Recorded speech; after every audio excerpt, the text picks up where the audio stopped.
I just posted a everyone tag in a group of 8,000 people.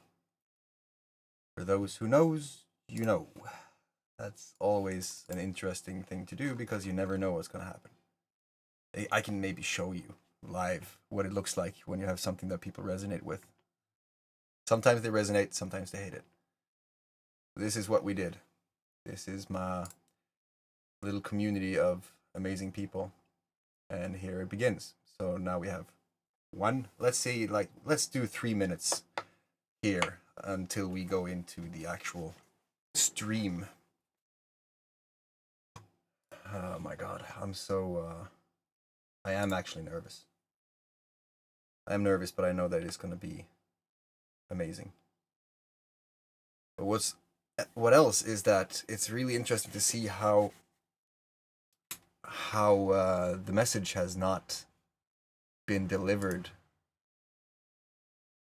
to as many people as you would think, because we um, we have done everything organic, meaning that we don't pay anything for traffic, which means that we've just relied on, actual face-to-face interaction and communities and talking to people and sharing it organically like this. And whenever I do that, there are a ridiculous low amount of people every single time compared to what it is when you just upload a normal video. And that is interesting. When you think about what we have going on today,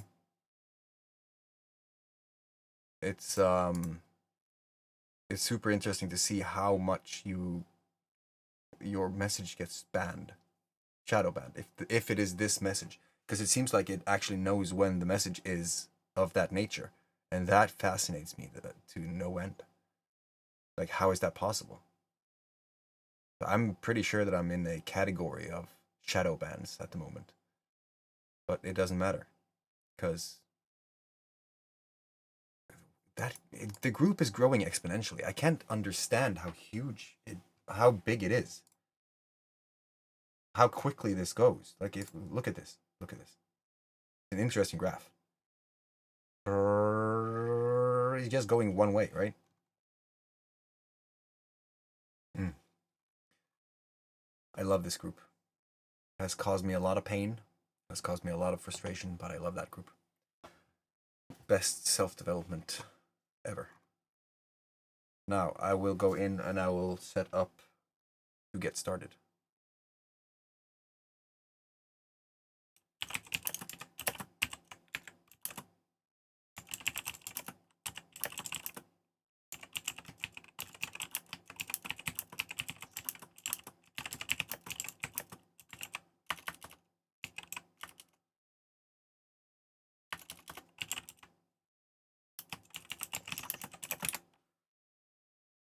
Okay.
All right, guys, we're getting there.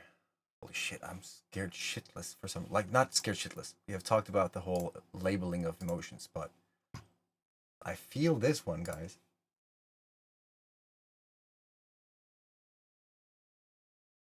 There we go. I'm muting everything that I can. I'm closing down apps. I'm doing all the things that I can to make sure that this is going to go as we hope. While you're here, do know that the chat is usable. So if you want to chat to, like, if you have questions, whatever it is, use the chat.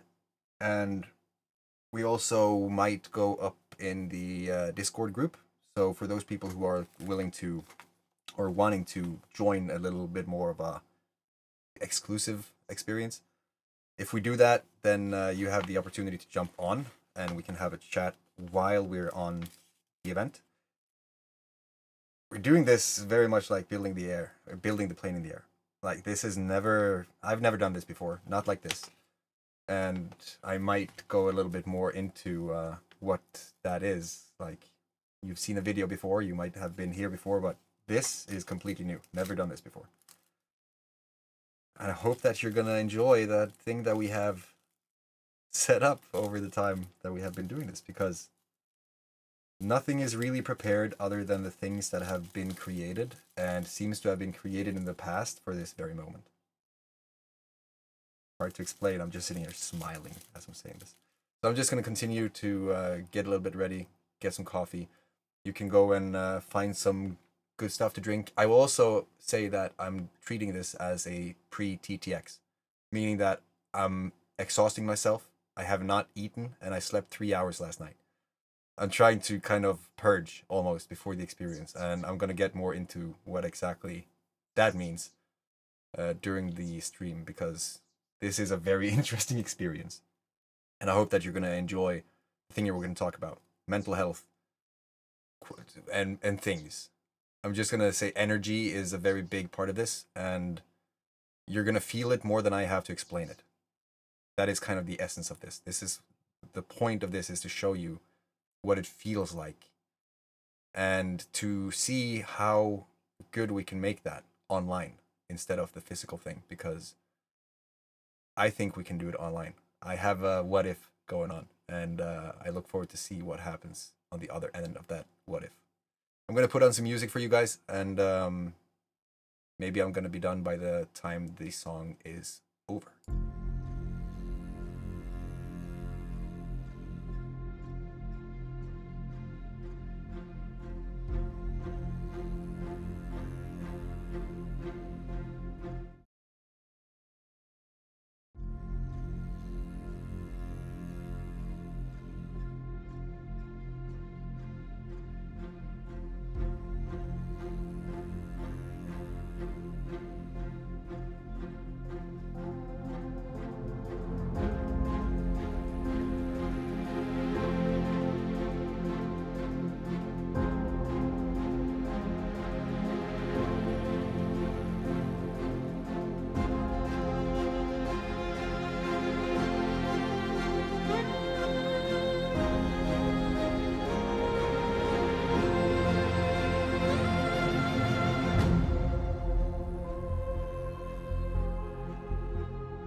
I do like that song. Gotta say, I do really enjoy that song, and I hope that you had some feelings during that, because when you see other people, I think that's where things get really interesting in terms of how the body reacts.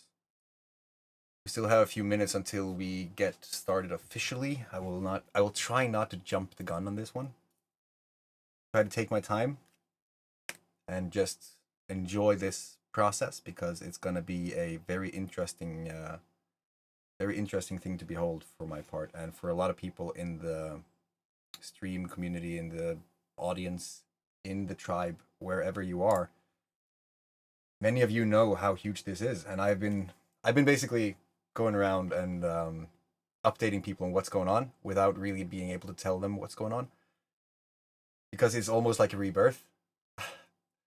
Some of you will understand exactly what I'm talking about. It's like, now this is my frequency elevation event.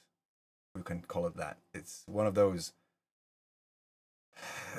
actually hard to breathe. It's one of those events where you feel something so huge is going to shift in you by doing this thing, that nothing will be the same after it. And for those things, we can say hashtag no pressure. But I'm excited. I'm so happy for you guys to be with me on this as well. Like, I'm truly excited and honored and thankful for you guys to have been with us on this journey. Some of you for years, others for a few days, some of you for decades. It's been beyond words. I have a bunch of people, much love from Telemark. I have a bunch of people that I want to introduce you to. One of them had an event yesterday. He played a song for us. He's going to play that same song for you. This is the first time I've kind of said, this is what's going to happen. And I'm really just like so freaking excited for it.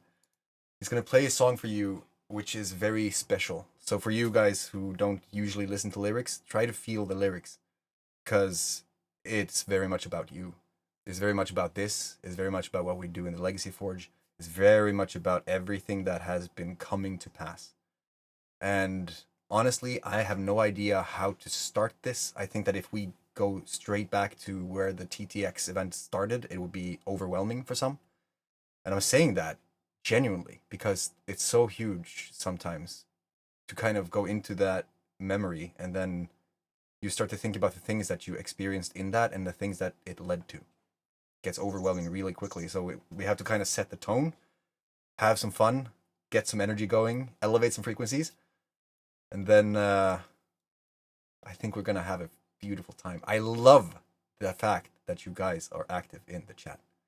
Like, you have no idea. That's also something that I'm going to be a little bit conscious about mentioning throughout, because what we do here, it's not about us telling you something. It's not about us teaching you anything.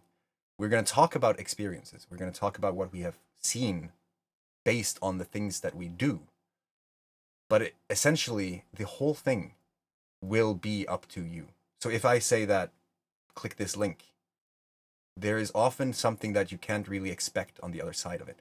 And the only reason that I can't say it before you click it is because you have to experience something before you really know how to navigate it. Ouch, ouch, from the Sacred Valley, we have Stian, the medicine man, in the house. I love this. Marcus, Constance, Sven, Sebastian, and all of you guys, all of you guys watching this. There are so many people that I know is watching from the shadows now that I'm beyond grateful, and I hope that I can repay this. I think I will. I think I'll be able to repay you. I want to show you something that we have been, that we're going to do today. Like, just a little prequel before I think I'm going to see if I can get Brody on to kind of start this off, like a launching thing. But the Legacy Forge is much more than one can think. It has to be experienced. And what you see now is basically the very first little step in turning the Legacy Forge into something that is I would say physical, something tangible, something that is, you can feel it. You can really feel it. Let's just leave it at that. You can feel it. Okay, so I also have V, the SAS of SLS, is on the sidelines. He will be joining us when he can. Should we start with the song, guys? Before we do that, I will show you guys who we are talking about. Give him a proper introduction before he comes on. I think that's something that I have to be working on, so that when people come onto this, it's just as much an experience for the people who are talking on the event as it is for the people in the audience of the event. There we go. Then let's see if I can do this. Everything that we're going to do today is basically happening as we're doing it. And that is a very interesting feeling. And but it's working though. It's actually working. Oh, and I also have someone here right now.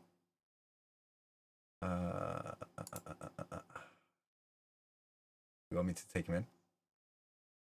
Should I bring in my good friend and pal, who has been with us on this journey for Brody has been a part of this journey for so long that you have no idea. Like, I met him as a consequence of my first coach, and after that we just vibed, and we have talked about a lot of things. We created a lot of things during this whole journey, and we have procrastinated a lot of things. We have forgot a lot of things. We have done a lot. Like, it's kind of insane to think about when you start to think about it. So if I do this, there we go, and I can show you. I have to be more conscious about the music. This is Brody Van Goodlife. Brody is a very interesting person, which you will find very, very shortly. He has talents that you might not really understand until they hit you. Very interesting. So I will let him introduce his talents. I'll just say that you're in for an experience. A brother from another mother from the other cold north of the world, sitting now in a lodge in the frickin' woods, living the dream as a legacy forger.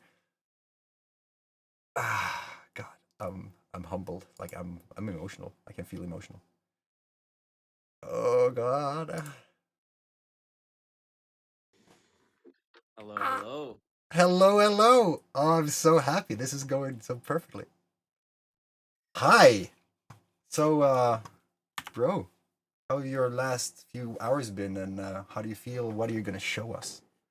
Good. Well, I'm waking up from Canada, so I've got some bushy eyes and just getting up, but this is such a great feeling and such an honor to be able to share this with you all. So, just a little background on this song. The song came literally as a download, as a message to my inner child and to any little boy, I guess, any little man out there. And it goes a little something like this.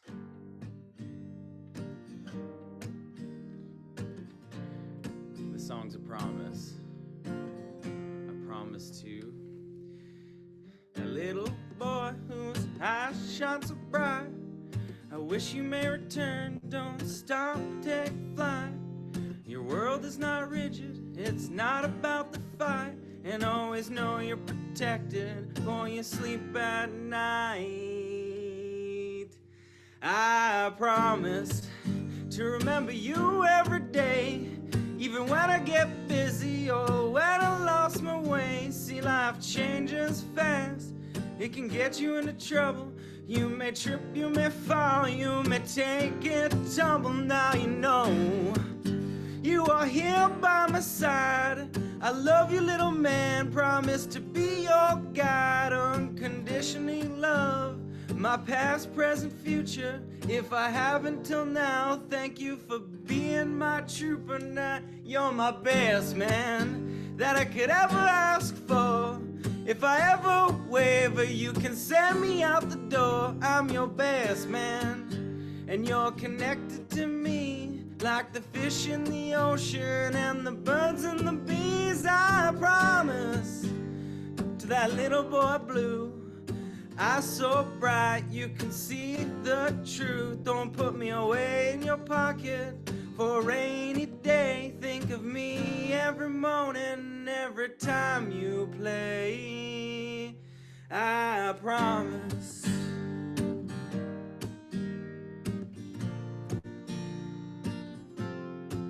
Well, the creator's here, she's hoping our gal.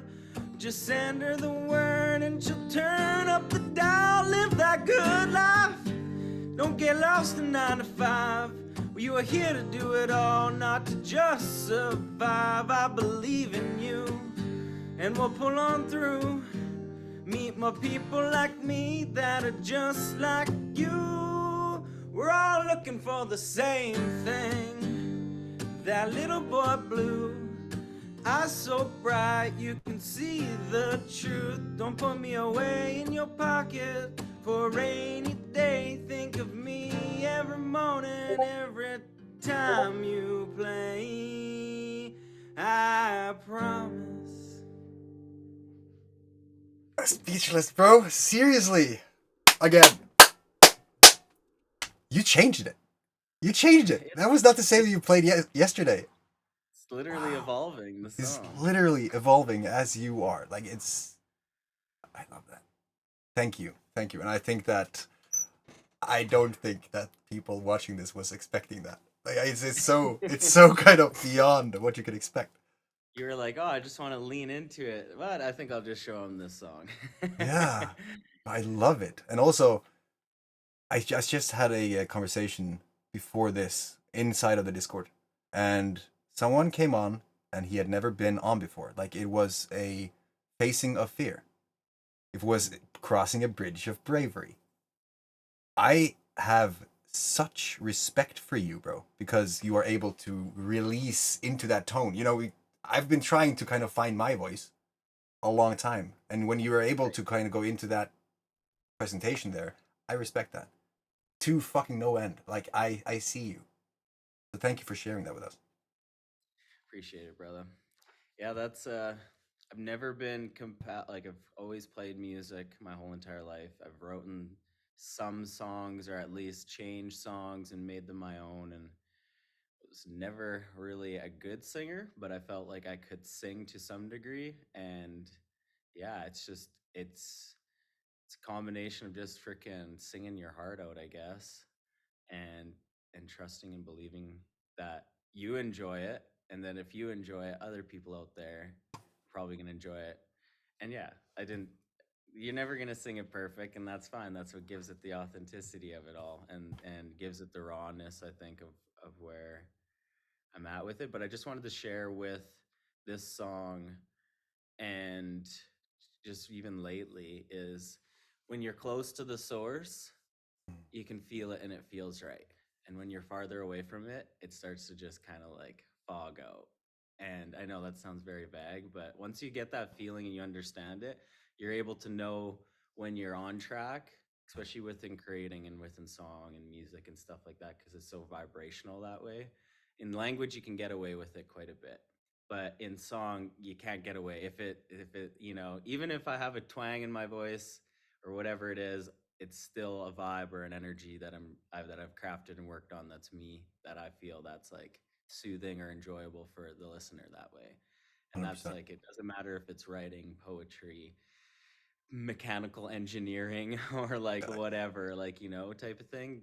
A person can feel when it feels right and it feels good. And you can also feel when it is rigid, and understanding when that time is to just stop and take Yeah. a pause and recalibrate and reassess what you're actually doing.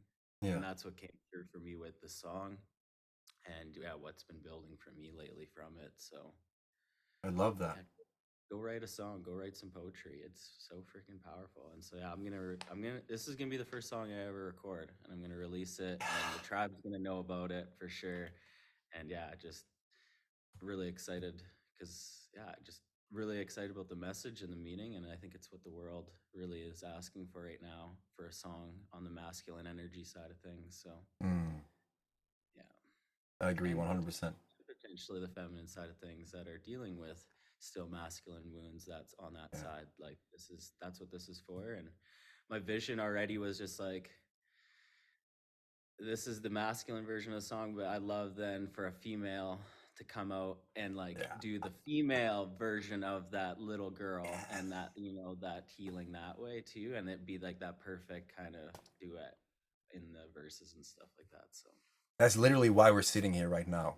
Like the introduction of the feminine energy and the balance that comes from those in unison. Like it's insane. To be honest, it's kind of overwhelming. I think that if you had a feminine backup or something to kind of go into that, it would. I'm not gonna say what it's gonna be. No, like I'm the first thing I thought about. What holy shit! In the forest, like you're just playing the music video in the forest, literally just standing on a rock. Like, I think, yeah. And honestly, if anyone's ever seen like old VHS tapes or has, the pleasure of having I don't have a lot of that, but no, like old VHS tapes of you walking around and it's got the grainy 3 millimeter film, and maybe when my voice is a little bit more raspy, and yeah, the song will evolve over time to yeah, fit that mood of what it's happening there. But yeah, just that nostalgia of reconnecting back to a simpler time and understanding like how far the separation becomes as we become adults mm, to our younger selves that way. And that, in my opinion, and what the song is trying to say is just that when you come back to that, that's what's the missing piece that you're looking for. yeah, That's the thing that's been like yearning and crying out for protection and stuff like that. It's nothing external where you need a dad or wanted a dad or whatever the type of thing is. It's this yearning and this protection of the inner child and yeah, the child that you have within you right now, because that's within your control that way. And yeah, it's just so healing to have that message and write a letter to your inner child. And that's essentially was the creation of where this all started. So yeah. Actually, I saw a video yesterday that kind of explains the whole inner child's necessity. I'm not gonna spoil it because it was one of the better videos I've seen all year. it's definitely a topic to unpack, Yeah, it and is. there's, yeah, for sure. Okay, so we have right now there is a lot of people in the waiting room as well. I feel like I'm sitting on the power, but dude, We should just I'm happy and I'm filled, but I also know that there's lots of great stuff going on today. yeah, but I think that you have something interesting also to just share with the people because you are currently in the forest of Canada, and dude, your connection is pretty dope.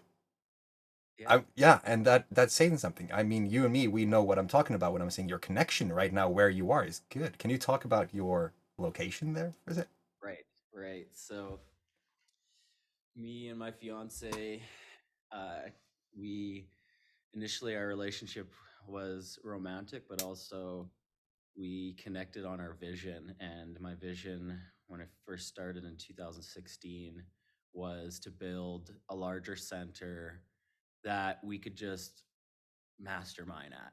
That was Yeah. the original vision. That way, it was uh, it's changed along the ways, but essentially having some sort of community involved, off grid, mountain, um, incredible scenery.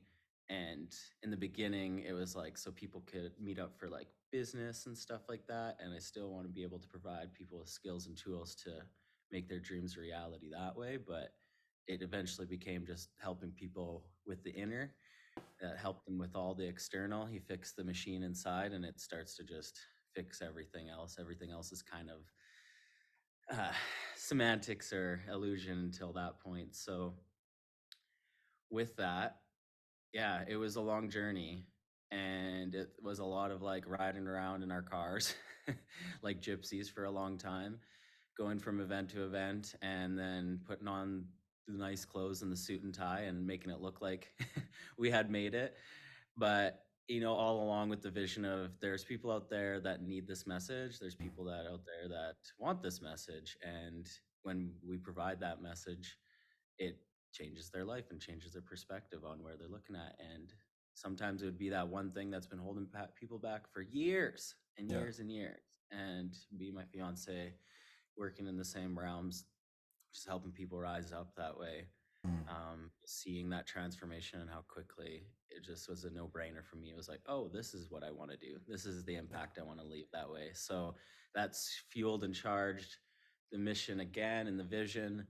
And yeah, a long road, literally 3 other properties that fell through, tons and tons of time and effort and emotions up and down and constant canvassing and meetings and all the certain stuff to make it here. But we have a home that we get to open up to other people, and it's always been our dream to have a place that's a place where more than just us can come and enjoy and heal and relax and experience something that in Norway it's definitely probably more attainable right now, but in North America, having just silence Yeah.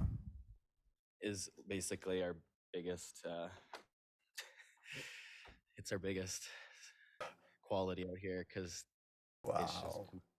serene, pristine, natural wilderness that we get to live in, Amazing. and yeah, get to have amazing retreats, amazing experiences, and let other amazing, epic people enjoy.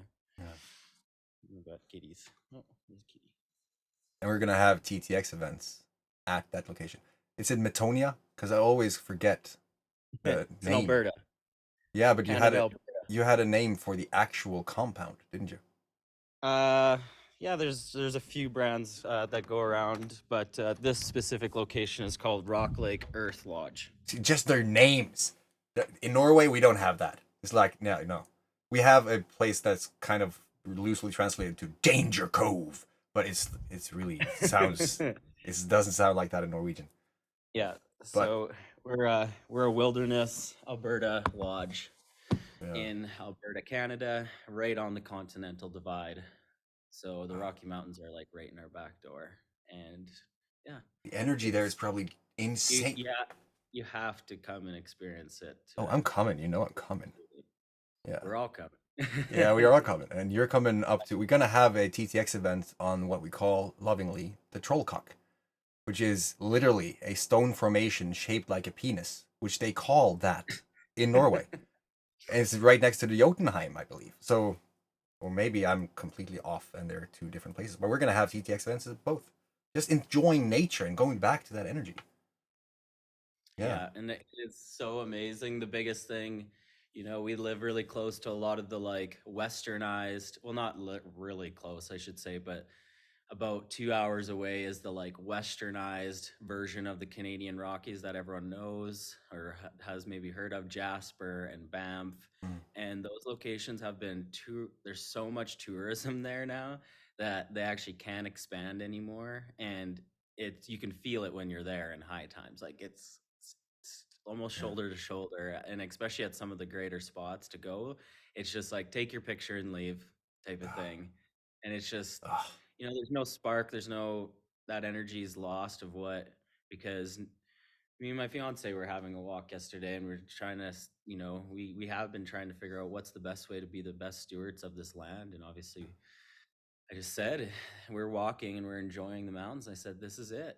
I yeah, was like, the land is a person. The land wants to be treated just like anybody else. It wants to be admired. It wants to be appreciated. It wants to be respected. It has boundaries. Like, yeah, it's all stuff that we are honoring in the human consciousness. We need to start honoring in the mother nature and the Gaia consciousness that way of what it wants. And it's just simple. It wants to be treated like everybody else, and exactly. it's not. In a lot of different degrees, it gets spit on and thrown on and trashed in and becomes our garbage pile, like, it is sad. That's like, yeah, that's a huge, huge thing, along with how we treat others is how we treat the earth. But Yeah, obviously, let's let's get treating others solve for sure first, but then quickly after, the earth is it's so intrinsically connected to us and the way Mm. that we walk upon it, and our intention with it. So it's powerful, man. It Just is. people being out here, getting to walk on the land, and maybe it might be they've never had scenery, they've never had quiet like Mm. that, or it's literally the connection of the land makes them feel and think in a different way immediately. So it's, yeah, it's, Yeah, it's something to experience for sure. it is. That's like why we have this one location in the mountains here because it is so quiet. Like the quietness is overwhelming, and when you get used to that silence, you just cannot go back. Like it's a new feeling for sure. And I can't wait to feel the Rocky Mountains. Yes. Yes. Yeah, you realize it once you get like reintroduced back into society, and then you start. It's like if anyone's ever fasted or like done a no sugar diet or whatever type of thing. If you've refrained for something for a long time, you start to create this other lens of like how much of it truly Yeah. is there, and how much distraction and how much like artificial noise and just like unnaturalness Yeah. there is to it all. And then you start to form certain opinions, or you start to form um, ideas where it's like, huh, maybe that's why everyone feels sick. Maybe that's why people Mm-hmm. feel ill and imbalanced and out of mental health. Like, is it truly because they have a chemical imbalance that needs to be corrected by a guy in a white coat? Oh, Maybe a yeah. temporary fix for sure, but like, how about just like coming back to Yeah. natural ways and abilities? And it doesn't mean like literally I'm connecting with you in Norway. It doesn't mean like I've shut down all access to the mainland type of thing that way, but limiting or at least throttling that Yeah. amount, especially for people that need that space and healing, is super important because it's freaking everywhere now when you're out there. Yeah. So 100%. Just like just to because some people might be curious. What do you do? I am a tech and energy rebel. Tech and energy rebel. I love that. Yeah, yeah. And yeah, essentially web design and developer that helps people's ideas and dreams become a reality. Yeah. So that's essentially what I make happen for people. Everything from branding all the way up to the final product of delivering that Yeah. way, And making sure. he's good. And then we also really enjoy video. We also enjoy Yeah. music. Hell Just like yeah. it's so many things it starts to get whatever. But yeah, I'm a creative that helps out helping others You're a that legacy way. forger. Legacy forger, Yeah. exactly. Exactly. And that's like this is also just for the people being introduced because all this is just to see what is the legacy forge. Well, this is a legacy facilitator. Brody is now sitting in a freaking epic heavenly location on the top of the world where silence and the essence is present. And he has these skills that can help people navigate an online technological reality as well. I think that like what I like to see me doing is that I show people how to use the system so they can take it out. Like so they can use that information to remove themselves from the system and just create their own. That's beautiful because just sitting there in that couch, bro. I have had so many conversations with you, and just seeing you in that couch makes me very Yeah, happy. I have no idea how cliche it's going to sound because I have been on the calls back in the day where someone's like, just do this and just do that and blah blah blah. It'll Mm, all come and all make it happen and stuff. And I think like manifesting can be as simple for some people as like they get that one little thing and they go through it and boom, yeah. they take massive action. That's Mm, another thing I find with lots of people that it dramatically changes. I'll tell you from my story along the way. I wasn't massive action off the beginning, and I drug that out for a long time. yeah. And then I drug out fear and indecision and all these things. So, like, you want to see a proponent of like being the hater and being the thing of like, no, these people, it doesn't work, and they're just trying to freaking blah blah blah and everything like that. I was like 100%, and so I sat on the sidelines trying to like craft this perfect plan the whole entire time, just sitting in indecision and inaction, when like, yeah, literally people would tell, like, write down your goals, Yeah. start setting and creating a vision, make it very, very clear, and Yeah. then start taking action. Like the whole, what I kind of like summarized it into something very simple. It's a combination of vision and action 100%. going hand in hand. And you're kind of like a blind monkey off the start. And who cares? Like you're learning Yeah. people, you're getting new connections, you're trying it out. And that's what the whole flow wants you to do. You know, it wants you to make mistakes. It wants you to trip and fumble. It wants you to do all these things so that you can make the proper connections, pick up the proper tools, and learn the proper lessons with them so that you're actually prepared once the vision and everything comes in. So that's what gives you the humbleness of like, just trust Yeah. in your vision. We're And literally doing that right now. exactly, right? And Yeah. like obviously you like your vision and it's something that you admire and everything like that. Like revisit your vision, make sure that, because new things, new paradigms, new ideas come in that way, like I said in the beginning, my vision was to build it was like a huge skyscraper that Yeah. had like all these different departments of like different business and stuff like that. And we'd all be like masterminding and working on them together, and so you Birds can of a already feel feather. that. Yeah, right. Like whatever kind of Wall Street, whatever thing that I was concocting that moment, like it's changed now, and it's got different aspects to it. It's for me, it's got a lighter feeling and I'm making a larger impact because I'm not focusing on Mm. uh, an individual business or industry or whatever like that. We're just focusing on the individuals, Yeah. and from there, you can bring in whatever it is that you want in your life Yeah. that way. It's for you to just start to decide and start to create that. And yeah, I'm just riffing now. No, I love it because it's But, just but so. like, yeah, 'cause it's like almost like if you could go back to me in 2016, which is a long time, I Yeah. understand. But like I said, I drug my feet a long Yeah. time.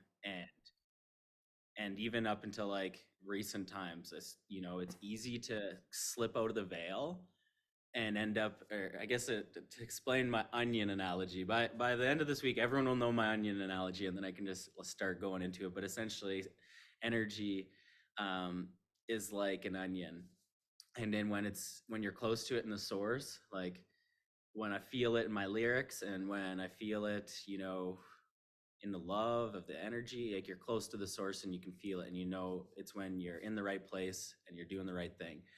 You can also feel it when you're farther away from it Mm. and it doesn't feel right, and then so it's an understanding what's your yes and what's your no that way. But when you're no, when you're in that outside realm, you're so much farther from the source. So Yeah. it's harder to be aware and then so you can keep getting farther and farther and farther. And that's where, yeah, without a tribe and without having in the beginning daily, and then eventually, like, daily is the most enjoyable, is having that reminder of where it's at and getting to come closer. But you building that reconnection and reactivating the energy within all of us, and that's something that when people are in that frequency and vibration, they can share that with others. Yeah. At least that's the theory. Share the light. And That's how we grow. that's the experience, and that's the reality that we Yeah. get to feel that way when we get to meet up like this. Like, no better example than yesterday when I messaged you and I'm like, hey man, I'm changing stuff lots. I feel like I'm lost almost again, blah blah Mm. blah. And then I took a realization of where I was at, and I was way outside on the outer layer because we hadn't talked in such a long time that way, right? Mm. And then when I come back and I chat with you,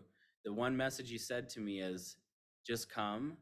This conversation is going to raise your vibration. And I literally, for the like, knew that it would, and I set aside time to come there, and I knew that that was going to be my medicine. And everyone else, thankfully, in my life understands that too. So that's an incredible gift. What happens? We come there, I share the song with you. Yeah. We vibe for like 2 hours with V, and I literally I write a post that I haven't been able to articulate my words on Facebook for like over a year now. And whatever that block was, I was outside in this layer that way. Yeah. and just been busy getting this lodge ready to go and all these different tasks that like I started like getting away from the layer that way, right? But it's the tribe. It's It these is. conversations that bring me closer back to that center. And then the song has a whole new feeling after it. My writing has a whole new feeling after. Everything starts to feel and look and sound different when Yeah. you're closer to that energy and that source that way. And yeah, whether or not that other piece that I remember in the beginning is meant to come at this moment right now is fine. But yeah, I think that is more of a hard truth that's unique that other people can take and then integrate if they choose that way. Where a lot of other things are just repetition. Yeah. These are the real happenings of how life's shaking out and how it's working for us that way. But yeah, the biggest thing is what I came to Tor and said. I was like, it's happening. It We're is. living it. That's the that's the biggest medicine that I can share with everyone, that it's like it's real and it happens, and to Mm. trust throughout that process and have a really good tribe Yeah. that can provide you the tools, resources, and lessons earlier. Yeah. And so it doesn't have to be this like, yeah, it's brutal. Basically, it's like you're having to figure out something that you don't know, and you usually have to trip and fall and break something to figure out what's wrong. Like it's tough, like, and then so to be able to take leaps and bounds and jump over those stumbling blocks, like, yeah, it took me damn near all my 20s, it felt like, Yeah. and to be able to speed that up for someone else and avoid addictions and harmful environments and potentially, like, fucking dying in the Yeah. process. We have you someone know who actually this is did that. exactly, like, and these, if information can get to people sooner, then Yeah. that's the key thing that way. What people do with it and whether it resonates and everything all like that is all up to the individual after, but is sometimes even being on a call Mm. can completely transform somebody's life that way. That's potentially thinking like that. Yeah. 100%. So yeah, and yeah, I guess, yeah, it'll come more in time and stuff, but I have a pretty intense story of addiction. Mm. And, just even me being on this call and being able to articulate and share and sing a song and stuff like that is like Huge. incredible It's in huge. itself that way. Yeah. But yeah, like drugs, it starts with alcohol, or it starts with video games, it starts with distractions, it starts with escapism in some form and way. And to just be acknowledge of that when they're harmless. Mm. Essentially, if you find that you're doing things that you should be doing, or if you find you do things that you shouldn't do to avoid things that you should do, Yeah. that's escapism. Yeah. And that is like the first beginning starts of anxiety and depression, and disconnecting from the whole entire thing Yeah. that way. And then you And can if get you keep it, sentenced, mm-hmm. diagnosed because you have a problem and they don't understand it. This is what I'm talking about becoming disconnected. So addiction is a large manifestation of disconnection. Mm. The opposite of addiction is connection. Yeah. So, and that's where we become addicted to devices, we become addicted to video games, we become addicted to television programming, which, hand in hand is like also freaking trying to do that to you as well too, right? And suggest all these beliefs and paradigms to you that for their narrative to fill their bottom dollar. And it's like that connection piece, escaping is disconnecting. It's just literally leaving that connection, where Mm. that feeling that you're coming up, you can work with that feeling. You can breathe with that feeling. You can do cold immersion, hot immersion. You can take it to a plant-based ceremony. Like journaling and documenting where that feeling's coming from, where it might have started, and why this, like, you might be able to pin it down to a specific place and time Mm. of where this happened and start the work from there instead of escaping. Because like I just like, as like literally as the Legacy Forge PSA, like be very cautious of those energies that way. And then also, if you're using like life-threatening substances that way, like reach out to me, take some massive action today that way, because like that would be the worst, to know that I hold the information that could help someone Yeah. that way and I don't open up that channel. But for basically everyone else, like it's like for me, it was just going deeper into that feeling and understanding that I was escaping and I was disconnecting throughout that whole time. And wrote it longer form in my post.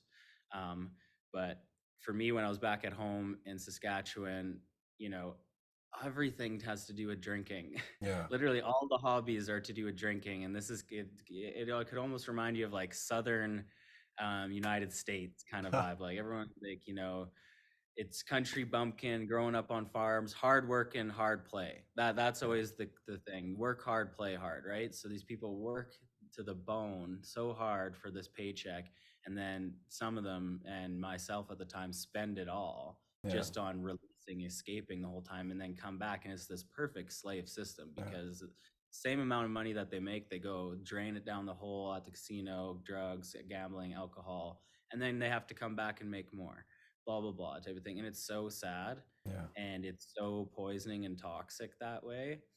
And no one told me, or at least I felt that way, where it was like I could do something different. I didn't have to live that lifestyle. I thought I would have to be an employee that way, and that buried me even more Yeah. into addictions, into everything, because I'm just like, man, it's gonna be so tough. Like I'm gonna be in this job and I'm gonna be working for this boss, I'm gonna be doing all this the rest of my life. And it wasn't until big step was changing my environment, and I took a long time to do that. But thankfully, I started to change my tribe earlier on, Mhm. and though between those two key things was like the lifeline that got me out. Because as soon as I changed my tribe, and that was the other thing too with addiction, it's so good. Like anyone that's like in this mode right now, like you understand, like the reason you like it is because you like it. If you didn't like it, you would leave it, type of thing. And you Yeah. do need to get to a position where sometimes and I was like that, where you have to get a position where you're not enjoying it anymore. If Mm. you're using something and you're not enjoying it anymore, that's your key to then start doing some like serious massive action work. I have friends that smoke weed every day, Mm. and they enjoy it still. And there's no reason, probably, then, like that's still working as a medicine potentially for them in that mode. But as soon as it starts to become not a medicine and Yeah. you feel that internally, then there's other tools. And that's where it's just like drugs are good. That's the reason why people like them. Alcohol is like one hell of a drug. Yeah. Almost, it's socially Coffee, sugar. acceptable. It's embedded in our school systems and stuff, like at colleges. Like it's like literally, like it's so ingrained, and yet it's a lethal drug. Yeah. You could literally write on the bottle, if you drink this whole thing, you will die. Yeah. And yet it's so, everything in that way ingrained and modeled into our whole society. And changing the environment and changing the tribe, Yeah. you have to do that, because all your habits and everything are so ingrained to that environment. And then when you change that environment, this was the point I was trying to make. Addiction is so good, you have to find something just as good. Yeah. So, some people call it picking up a hobby, go do something, nice for someone else, go out into nature, like literally find something better to do that way. And that's a tough road in itself that way. But for me, it was sharing my story and helping others. Yeah. That's what was actually the thing that charged me enough. Like making little side tables, and I love woodworking and I love DJing and I love all these different other hobbies, but that wasn't good enough to actually replace that. So then I would, so find something that's actually worthwhile to replace those. And then as quick as you possibly can, change your tribe and get Mhm. surrounded around people that are having higher vibrational thoughts and actions. And then you will build up the resources and tools to very quickly leave your environment 100%. for a time and period. Maybe it's not permanently. For me, I feel like it is. I may visit my home, and that's fine. But there's at this moment still a lot of pull there, because that's like my old life that way. Yeah. And there's another whatever truth bomb, whatever. Like when you're changing your life, the reason why it feels so hard and why it's so tough, a lot of it's your language and programming and everything like that. You can do a lot of work there where it's easy and it's not going to be hard. It's going to be fun. It's going to be effortless. It's going to be light. But I understand in the beginning, a lot of that stuff doesn't seem real and it's hard to apply and really make it stick. But those are good things to really focus on too, because it's that programming, right? But you're stuck in B reality and you want to make it to A reality, Mm. right? Or you're stuck in A reality and you want to make it to B reality. Your old life, let's just call it A reality, that's what you're living. And B reality is your vision, the thing you want to live, right? But then you keep doing the same actions every day in A reality and you keep getting A reality. And even though you have this vision of B reality, like that is honestly insanity. That Yeah. is where insanity starts Yeah, it's a because definition. feel that if imposter syndrome sets in, all these different fears and everything comes in because yeah, like of course, like the reason why you're stuck in A reality is because you haven't done any of the actions that actually get you to be reality. Yeah. So it can be something as small as going buying a scented candle. Yeah.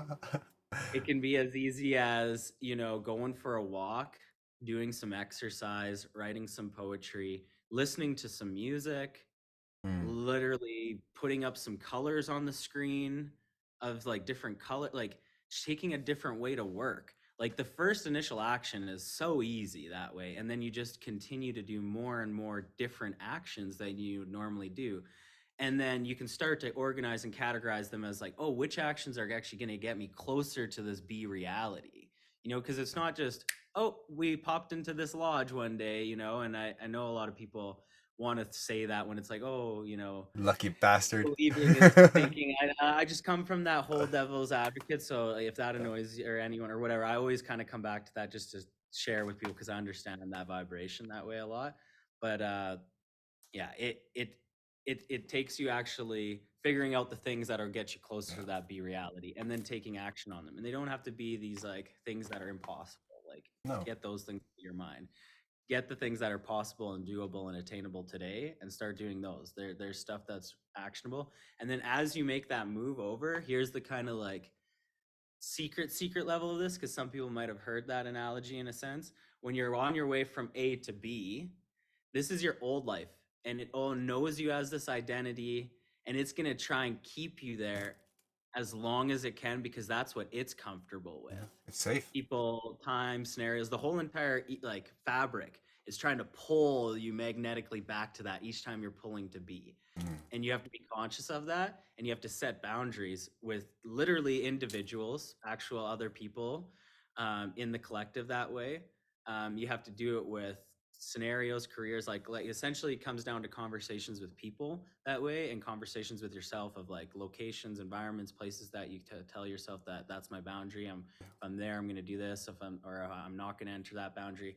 But you have to set those boundaries with that old life, because once you let them know, now they know the identity. They're like, oh, that's okay. Brody doesn't want to be back in this Yeah. reality anymore. He wants to be over in this reality. But if you never tell anyone those boundaries that way, they'll think they're helping you by like bringing you back into that security, and it can get kind of messy and ugly in that way. And they're doing it out of love and all these other emotions that way and stuff. But you know what's truly going on. It's your old reality really trying to pull you back into that, because then that makes, for numerous reasons, it makes that whole entire reality feel safe Mm. and real, I guess, to a certain extent. So it's holding on to that. It's like, oh no, don't leave us in a sense that way. But if it's truly something that you do want, and lots of times the life that we envision is what we want in comparison to what we're doing. If not, you're probably unconscious and going backwards. But yeah, it's just like, don't worry about that, because once you get to that other side and you're living that B reality, everyone from A reality rises up Yeah. Yeah. immediately. Your old friends, family, everyone's just like, oh, I'm starting a new thing and I'm doing this now and Yeah. blah, blah, blah. And it's like, it's amazing. Like, honestly, it's the most incredible feeling ever, but Yeah. it's kind of funny too, because it's like, I've been telling you guys this whole time, Yeah. but it's not until you actually start doing the actions. And that's where it's just like, don't get caught in the imposter syndrome. Mm. Don't become this guy on top of the mountain telling everybody how to do it, yet you're Mm. taking one action a day, whatever it is. Like, focus more on the internal, focus on those things for yourself first, because you can't really fill up anybody else's cup unless your cup is filled, that too, And so also, you it's can't fill up a cup if you're not willing to let go of some of the contents. Like, if you have a full there. cup, you can't fill Yeah, up new. Yeah. Yeah, yeah, exactly. I like that aspect of it too. Yeah, if you're filled up, you got to release things. You got to Yeah. let things go to actually have room in that metaphysical backpack to actually Mm. bring in those new experiences that Yeah. way. So yeah. And we all have these, moments and opportunities at all times of every single day. Like it could be as easy as going into, let's take my community for instance. It's a controversial topic, and people don't like to be associated with, let's say, magic mushrooms. So many people will post anonymously. What would happen if you don't? What would happen if you post as you? Right? If you say that this medicine helped me, actually, like I'm living a life that is better than one I had Right. before. And it started with something as simple as not ticking post anonymously. Like that is one little step. Just being on this call right now, feeling called to be Yeah. here and sharing that energy is one step. So just people overcomplicate it, think that they have to just snap into the be reality, but one little step at a time. It sounds cliche. A journey of 1,000 miles starts with a single step. Yeah. The other quote that came to me is just like, um, evil is not from the people. It's not like whatever. I'm gonna botch this a little bit, but evil is not like extended by the people that do evil. It's by the people that see evil and don't do anything about it. You know, Ooh, like we're part of the problem by not speaking yeah, up, because then everyone just kind of collectively agrees, yeah, yeah, no, we're still in that reality, yeah, type of thing. And then some people aren't and some people are, and that's kind of where we're at in this divide yeah, right now. But there is no divide, there is no separation.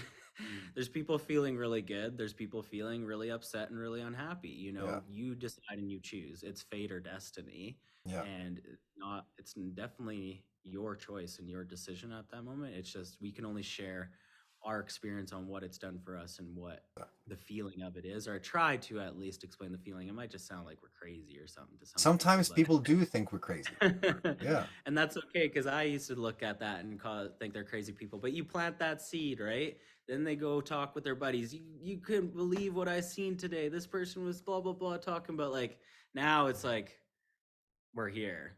I'm living it. Like, like it's Exactly. pretty hard to call an ace a spade or whatever type of Yeah. thing when the spade is the spade type of Yeah. thing right now. I'm sitting here. So yeah, and that's a great feeling, because then I know it connects it for people that way, Yeah. and that's powerful for them, because I want people to take some very intentional massive action in their life, because I know how powerful it can do it for it. And you have a tribe to support you in that realm, where a lot of us tell these stories from zero support, or at least if the support was kind of like, you might bounce it off a person, but they're dealing with their own Mm. story and their own stuff that way and stuff. And maybe there's tons of stuff that comes into it, but asking for help is so freaking huge. You're scared to ask for help. You don't want to do it. You feel like, especially as a man, that's like not a Yeah. thing you do. Like, you got to figure it out on your own, but like, invest in yourself, ask for help, take those extra Yeah. leaps. Don't put that ego aside for a second, because you'll be so much farther along, Mm. and your ego will be so much happier that you made that conscious decision to do that. Don't let this upstairs freaking keep you from moving forward that way, when people are showing you the way that way, and you're like, nope, I'm going to still do it on my own, because that's the way my father taught me. And it's like, That's yeah. Oh, that sits uh, deep too, or though. whatever paradigm, society, whatever. Yeah, but it's exactly that. Like you're being brought up by people who know their truth, and most people would just transfer their truth to their siblings or their kids or whatever, whomever is there to listen. And it's Yeah. up to us to kind of, subscribe to that truth. And They most of us get do. they it whether they understand it or feel it or not, they come carbon copies. We're half them, or half of each of our parents that way. So that's the battle too, of Hmm. stepping out of that, like keep creating boundaries and making sure that you become your own individual with your own thoughts and stuff, and that you don't just become stuck in this box, in this paradigm that way of what your parents created. Because if we just do that forever, like, maybe it's a great paradigm, great narrative, but like, we gotta evolve. Yeah. There's always been improvements along the way, and that's all this is a collective space to bring those Yeah. improvements. Maybe other people have gone through that problem before. Oh, here's the resources I picked up on the way, or here's the tools I picked up on the way that helped me with that.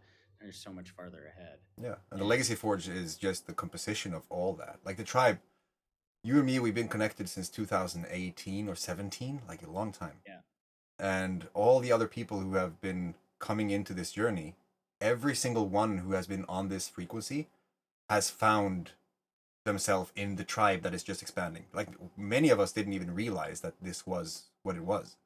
But coming in where everyone has that experience, like right now, people can come into the Legacy Forge, find Brody, find Shanice, find Marcus, Marius, the other Marius. We have so many people with all these diverse experiences that can actually help people shorten their journey a fuck ton. Like you said, you've been on this for years. I've been on this for years, and in November 22, we had a tribe experience physical.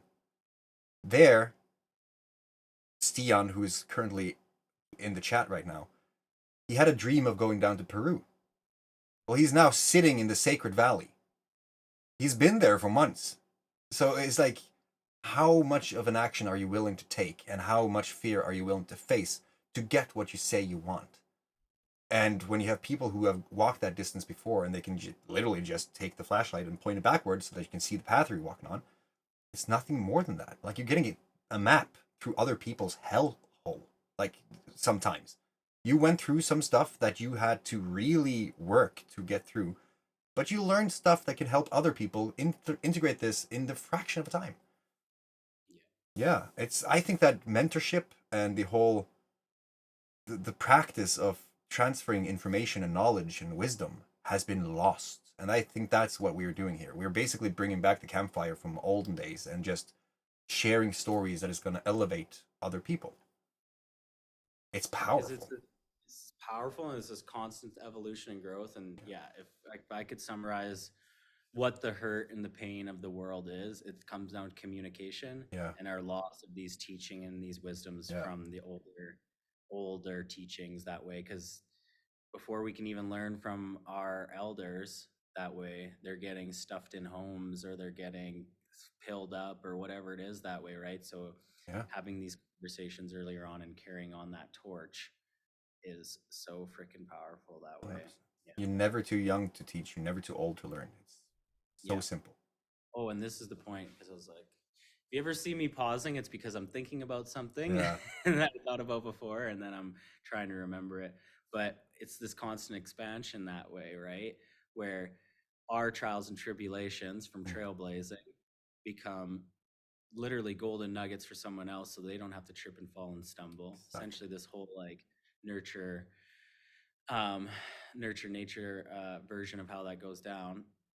And then with that, now when you come in and you're trailblazing, there's new obstacles, stuff that wasn't in our environment you're coming through, because we're in this expansion and this growth that way. And now the trials and tribulations you went through now become the value, the golden nugget that another person needs along the way. And so it begets this like huge monkey chain 100% thing. But yeah, great conscious elf monkey chain. Conscious ape monkey chain. Maybe we should make something for that, like the conscious ape monkey chain framework or whatever. Like whatever it is, monkeys, there's a lot of symbolism and stuff there. But the monkeys that used to all click together, or they used to hang together that way, it's kind of like you're creating a big long chain. But it is. But see that, and that's the fun thing about this, because you're here right now, less than 24 hours after I sent you a message about, you didn't even know that this was going to happen 24 hours ago, which is a very interesting turn of events. But now that you are here, and if people like what Brody's talking about, we will spend a whole ton of resources and time and energy to create epic experiences that convey these concepts and these teachings and this wisdom. Because now we're at a place where we can have fun. Like, we had to build the plane before we could figure out how to navigate the autopilot. And now I feel like we're just hooking up the electrician or the electric wiring, and we're able to now create the things that we have been creating for so long, and everything is just now falling together or coming together, and just, it's weird. It is so weird because it is nuts, but like we're being pulled and being guided by something that's larger than us, right? Yeah. There's an energy that moves to and through all of us, that connects all of us. And that's a big truth. Even that's a big truth to start integrating and understanding that people don't know, or they don't believe, or have never experienced for themselves. And this isn't like you having to attach on to our beliefs. It's just we want you to experience what we've experienced, and then you take it for yourself and decide what you want to do with it that way. But I think a good example is my story. Like, it's always going to come back to my story is the best example on like how I can teach and share with everyone. And my story is like literally coming to fruition in the last week here too. That's the timing and everything is so powerful that way. Coincidental. And I had to trip and stumble and fall to actually even fully articulate this idea, because I had been experiencing, but it had been such over a long period of time. Getting outside of that layer of that onion, you're just lost in the sauce, man. Yeah. There's the one lost in the sauce quote that's funny for people to have. Lost in the sauce. Lost in the sauce. Gucci Mane. We have a lot of things, by the way. Do the spew, spew did, lost. It's just funny. But Gucci Mane says, if a man does not have sauce, then he is lost. But the same man can get lost in the sauce. Oh, the wisdom.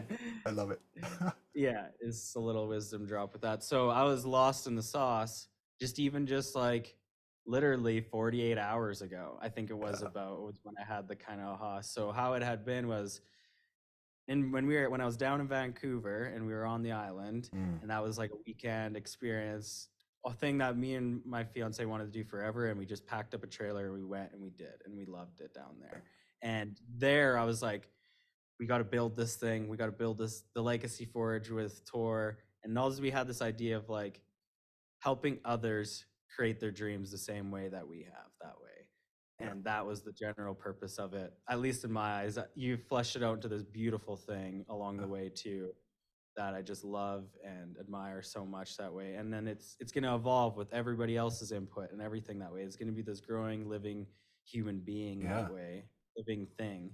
And back in Vancouver, like I was close to the source. I could feel it. But there were still other poles, other things that were telling me like, no, it's not this, it's not that old life trying to pull away and stuff like that. And we didn't have this location at the time.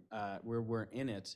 There was talks of having it, but the deal, we were in workings of the deal and it wasn't closed. So there was that time, and I wasn't telling anyone about it because I just wanted to focus my energy and my manifestation. That was that maybe might become an essential tool to help people or not. I'm still working on what that kind of like system. I kind of tried something new, but it definitely worked. I didn't tell anybody that we were buying the place within my like family circle that way, because I didn't want anyone that didn't know about consciousness manifesting or anything to start thinking ill thoughts on the manifestation, that I didn't need that decrease in energy at that time. Like, got enough of your own stuff that you're working through and stuff to just like keep it in that container for that moment. And that could be for limiting those people that you share it with, and then finding the people that it is good to share it with that way, because then that can charge the idea and everything. So there's definitely a balance there. But anyways, it was so close to the source.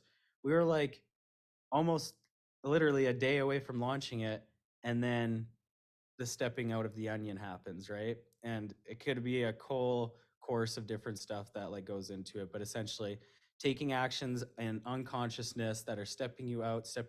All of a sudden you're in this unconscious layer where you think you got to do something you don't enjoy to make money.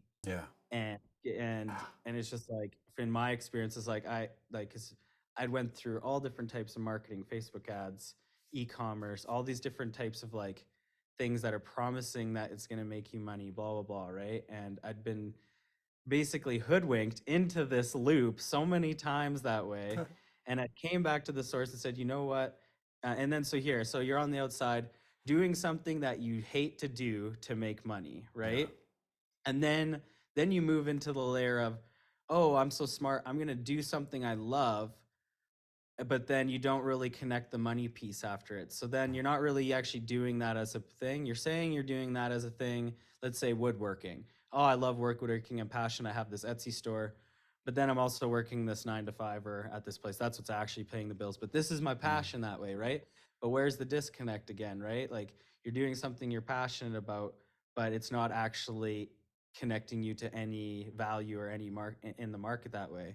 And that tends to be for me with like when I start to go completely into something passionate and not necessarily giving back or helping to others that way. And then once it came full circle again, I was like, man, one's if I help people with addictions, one's if I've helped people with manifesting their dreams again. And so you come back to that center again of what it feels good and what it feels real that way. But you can slip away from that so quickly.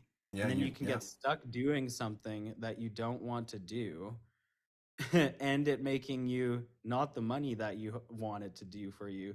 Or you can get around the source, you can get closer, you can get the right ideas, you can restructure that vision so that it actually feels proper.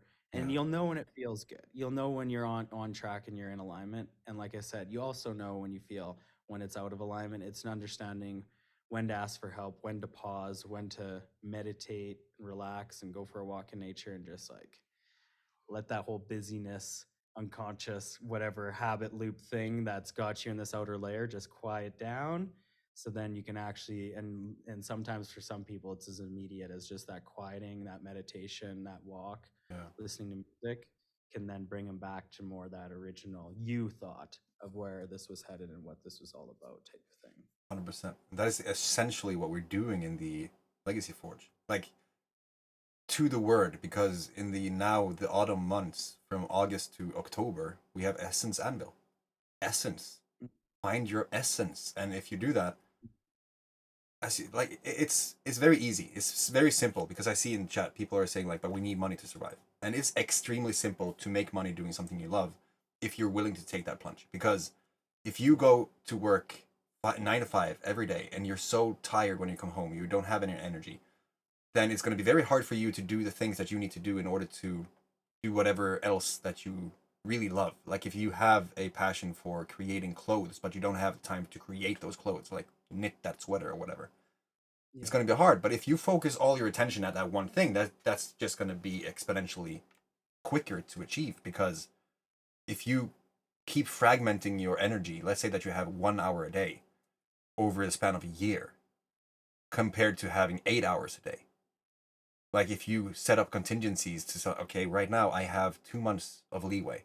If I do these actions like that, and if I keep consistent and I just go out there and I put myself in front of the world and those people who need my value, that's it. Like you just talk to people and you share your genuine value, your magic. If you have something that you are passionate about, you will know more about that than the common person. And most people underplay that. Like your experience, your story, that has value to the people who are currently in there. So if you just list out the biggest things that you have gone through, the biggest hurdles that you have crossed, and you figure out how to say like, are you struggling with this thing? And you find people who are, I can promise you, like people are going to find that value so much more valuable than you can think of. And then to make a lot of money, like this is going to be a practical, very simple guide to make a whole frick ton of money. Mm-hmm. We have 8,000 people in a group. Let's say that 1,000 of those paid $10 per month to change their life. That's $10,000 per month. That's more money than most can comprehend. That is half of a yearly salary in Norway per month. And you just have people paying you $10. You're probably paying for Spotify, Netflix, Disney Plus, HBO, Amazon, all the different things we have. That is not really giving you a lot. Like you're consuming a whole bunch of content. Great. You know the last hit of whatever artist is in the wind right now, but you don't really know how to transmute your energy into something that can create more of what you want, like where energy attracts more of the same. This is the community. This is the tribe. You're getting in there, you're getting these ideas, and you're seeing that other people are doing it, and you know that it is possible. And then you have access to these chronological step-by-step, like a video game. That's why this is so freaking amazing. Because we've gone from carving things into rocks, to books, to radio, to video, to all these different things. Now we have freaking wireless, invisible signals coming from outer space that is transmuting into video and audio on a screen that we created.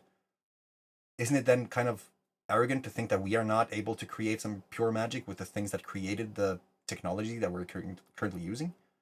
So if we just go out there and we are creating from our essence, that energy will come back to you.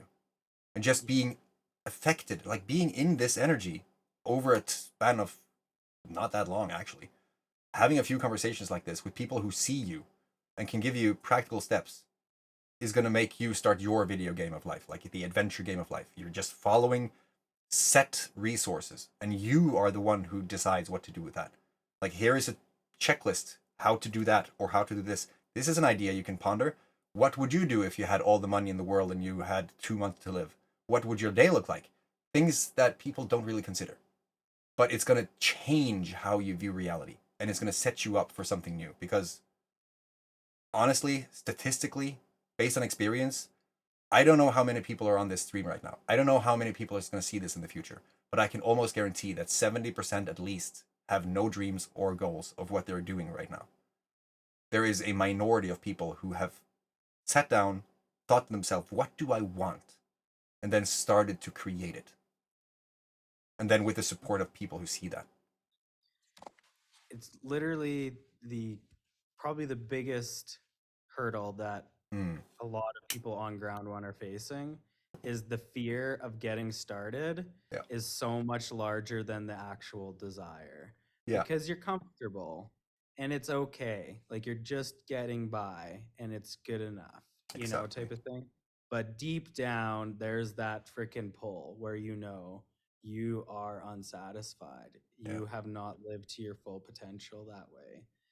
And it might look like different for, like, that's one thing where I was trying to give some real tangible stuff. Although it's so nuanced to the person, just even being here and listening, you'll come up with some good direction that way as well too.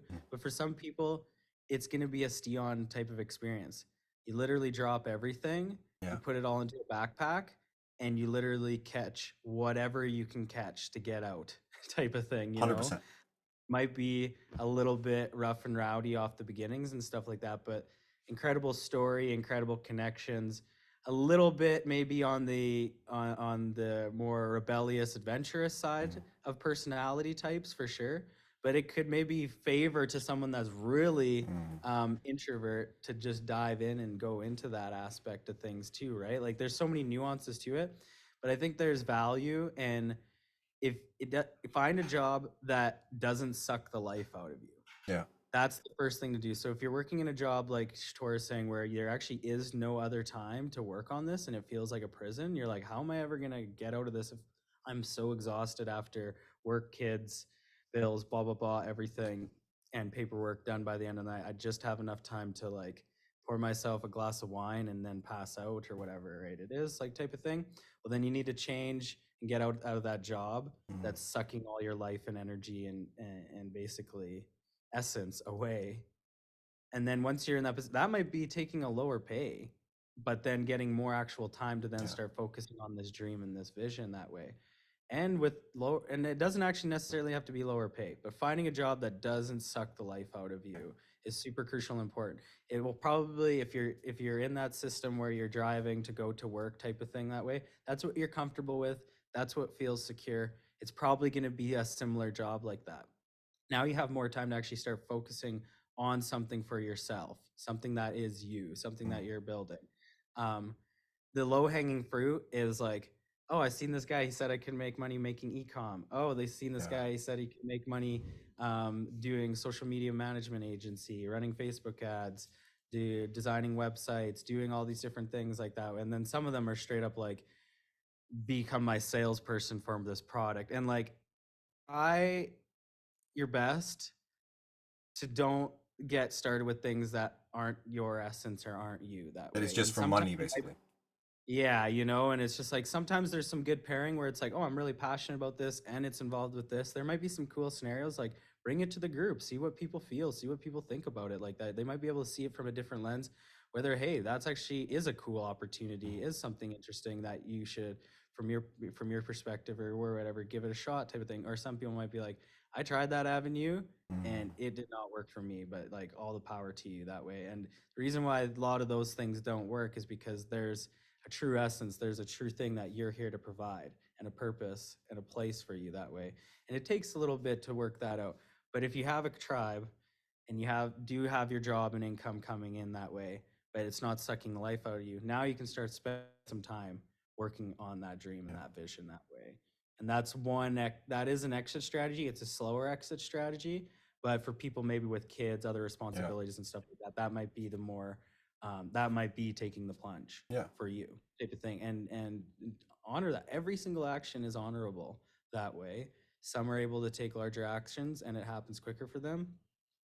That's completely your fate and your destiny and how that works for you that way. So 100%. And I'm speaking from as a father, like of two, and I have made some sacrifices and choices that has felt impossible in the moment because you have to provide for these humans, and everything just seemed like it was not going to work. But because of the experience of going through all these things and people I can lean on to ask for advice and just to feel better, because when you feel better, you're going to be able to create more things. You're going to think more creatively. You're going to not focus on the problem. You're going to more go ahead and see what you actually want in life. And that is something that I don't think a lot of people are really understanding often, because, and I'm saying this based on the conversations that I've had, many people cannot know how it feels like to all of a sudden not see the problems, all of a sudden just see the opportunities. When that happens, you are able to do anything, like creating this event in the span of a few days, because it just felt like, let's do that. That was awesome. It's insane. Like, you have this, you're channeling, you're not creating, you're not trying to find a solution to things, you're doing it because that's the game you're playing at life. And just figuring out who are you? Like, that is a huge question.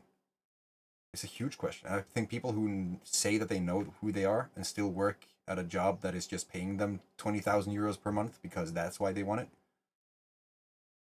I think they're deep down they feel like something is not right. I'm doing this for the wrong reason. Me and my fiance had a conversation about it. Like,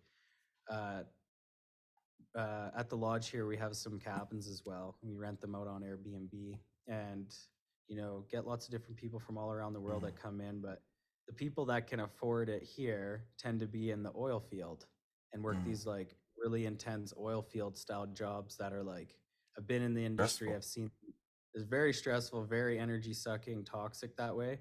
They have the money to experience that way, but you'll notice in certain people's personalities that if they're really ingrained in the workforce that way, they're really out of touch with any of this conversation that way, because it's so locked into that security.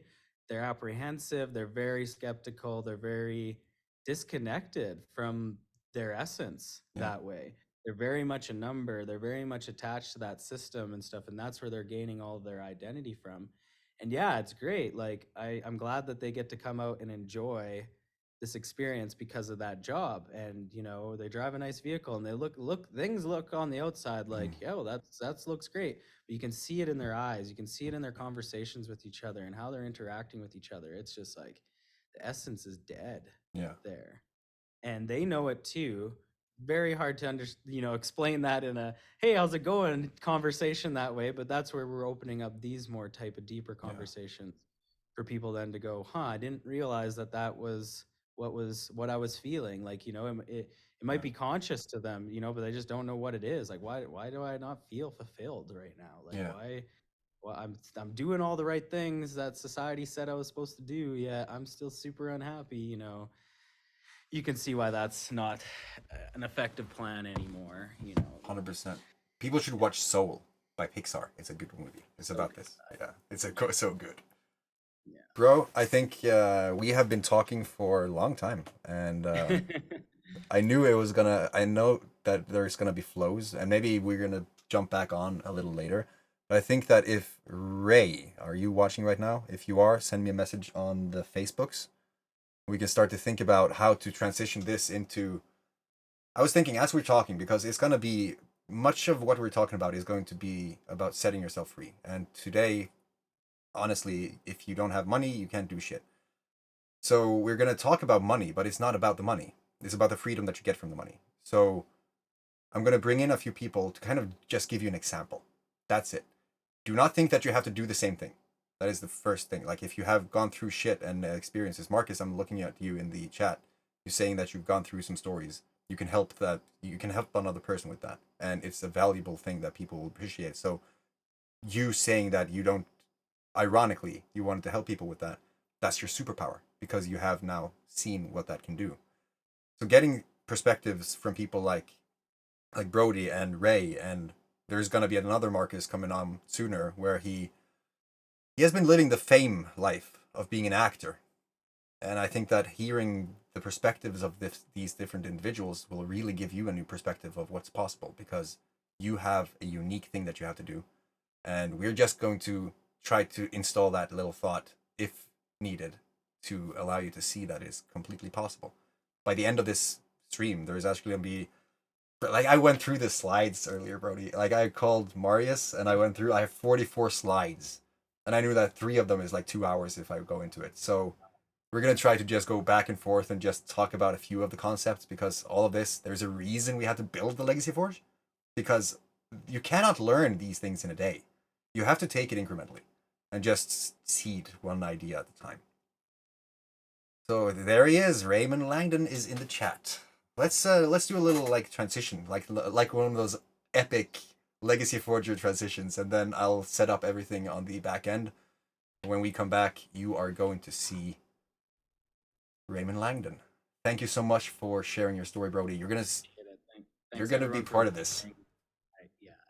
I'm so excited to be here and learn and share with everyone. So thank you. The honor is all mine. Like, I actually, before you go, you want to hear a very on the fence kind of joke I made yesterday? Which is it's a testament to the creativity that you can find. All right, and it's gonna be on the fence. I'm just saying right now, this is not PG-13. It's something that only a few people can understand, but I think it's a good joke. I just wanted to share with you, as like we have had a song. What did the man say to the woman after she thanks him for introducing her to anal? The pressure is mine. The pressure is all mine. Thank you so much. It was a pleasure to have you here. And I will see if I can get you on later too. I love you, bro. Really. I love you too. Okay. Chat soon, everyone. Chat soon. Hi. Bye.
we go. Let's see. We are here with Raymond Langdon. Now, we've been talking a little bit about what we want to share from this because Raymond is a man of many facets. He has stories that I haven't heard, and I've known him for quite some time. So the reason I'm taking him in right now is because of the transition from Brody's story, which is that of challenge, addiction, starting to take the leap and breaking out of a situation that you really don't like and just burning the boats, see what happens. And he's now living his freedom life. Ray has been living his freedom life for some time, and that's kind of the essence of this. Just giving you a few perspectives of what this looks like so that you can see for yourself, like, if this is possible for you. And I know that many of these ancient, timeless wisdom nuggets is going to apply for a lot of people. So, with that said, welcome to the Legacy Forge, Raymond Langdon. What is your tale? No place I'd rather be, my friend. And thank you. You always come up with those intricate introductions that I'm like, damn, he's mentioning things I totally forgot. Yeah. I take little notes even when you did your introduction. I'm like, oh, there's a couple other things to talk about, just like what I'm thinking of as you're introducing. So thank you. Yeah. It's cool that you mentioned that, the journey. I was just thinking about it, like freedom. When you mentioned that, I wrote down 11/15/19. That was the date, November 15th, 2019, when I left my corporate job of 20 years. And then you and I met within about 60 days after that. Wow. Yeah. That's so you might not have even realized how soon it was into, because at that time, I don't know how much I was talking about that, right? We were talking about whatever we were on that call for. And then you and I built the friendship. And when I left that particular company, we stayed in contact. Yeah. And there was essence. Like, I resonated with you. And that's why we stayed in contact, because the company was horrible. Like, I agree. That's why I was only there a few months. Yeah. It was one of those things with that company. There was, I'm not even going to name them, but they were about a $20 million a year digital consultancy at the time.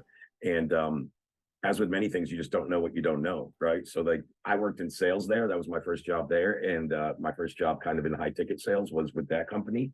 And like, they did a really intentional job of keeping sales and fulfillment separate. So you didn't actually know what was going on behind the scenes. Here, you're selling this product and say this, but like, then I'd have people come back to me after 60 or 90 days of coming into the program. Hey, Ray, you said they do this, but they don't. And then like with anything in sales, once you lose faith in the product, how the fuck can you sell it? You know what I mean? Exactly.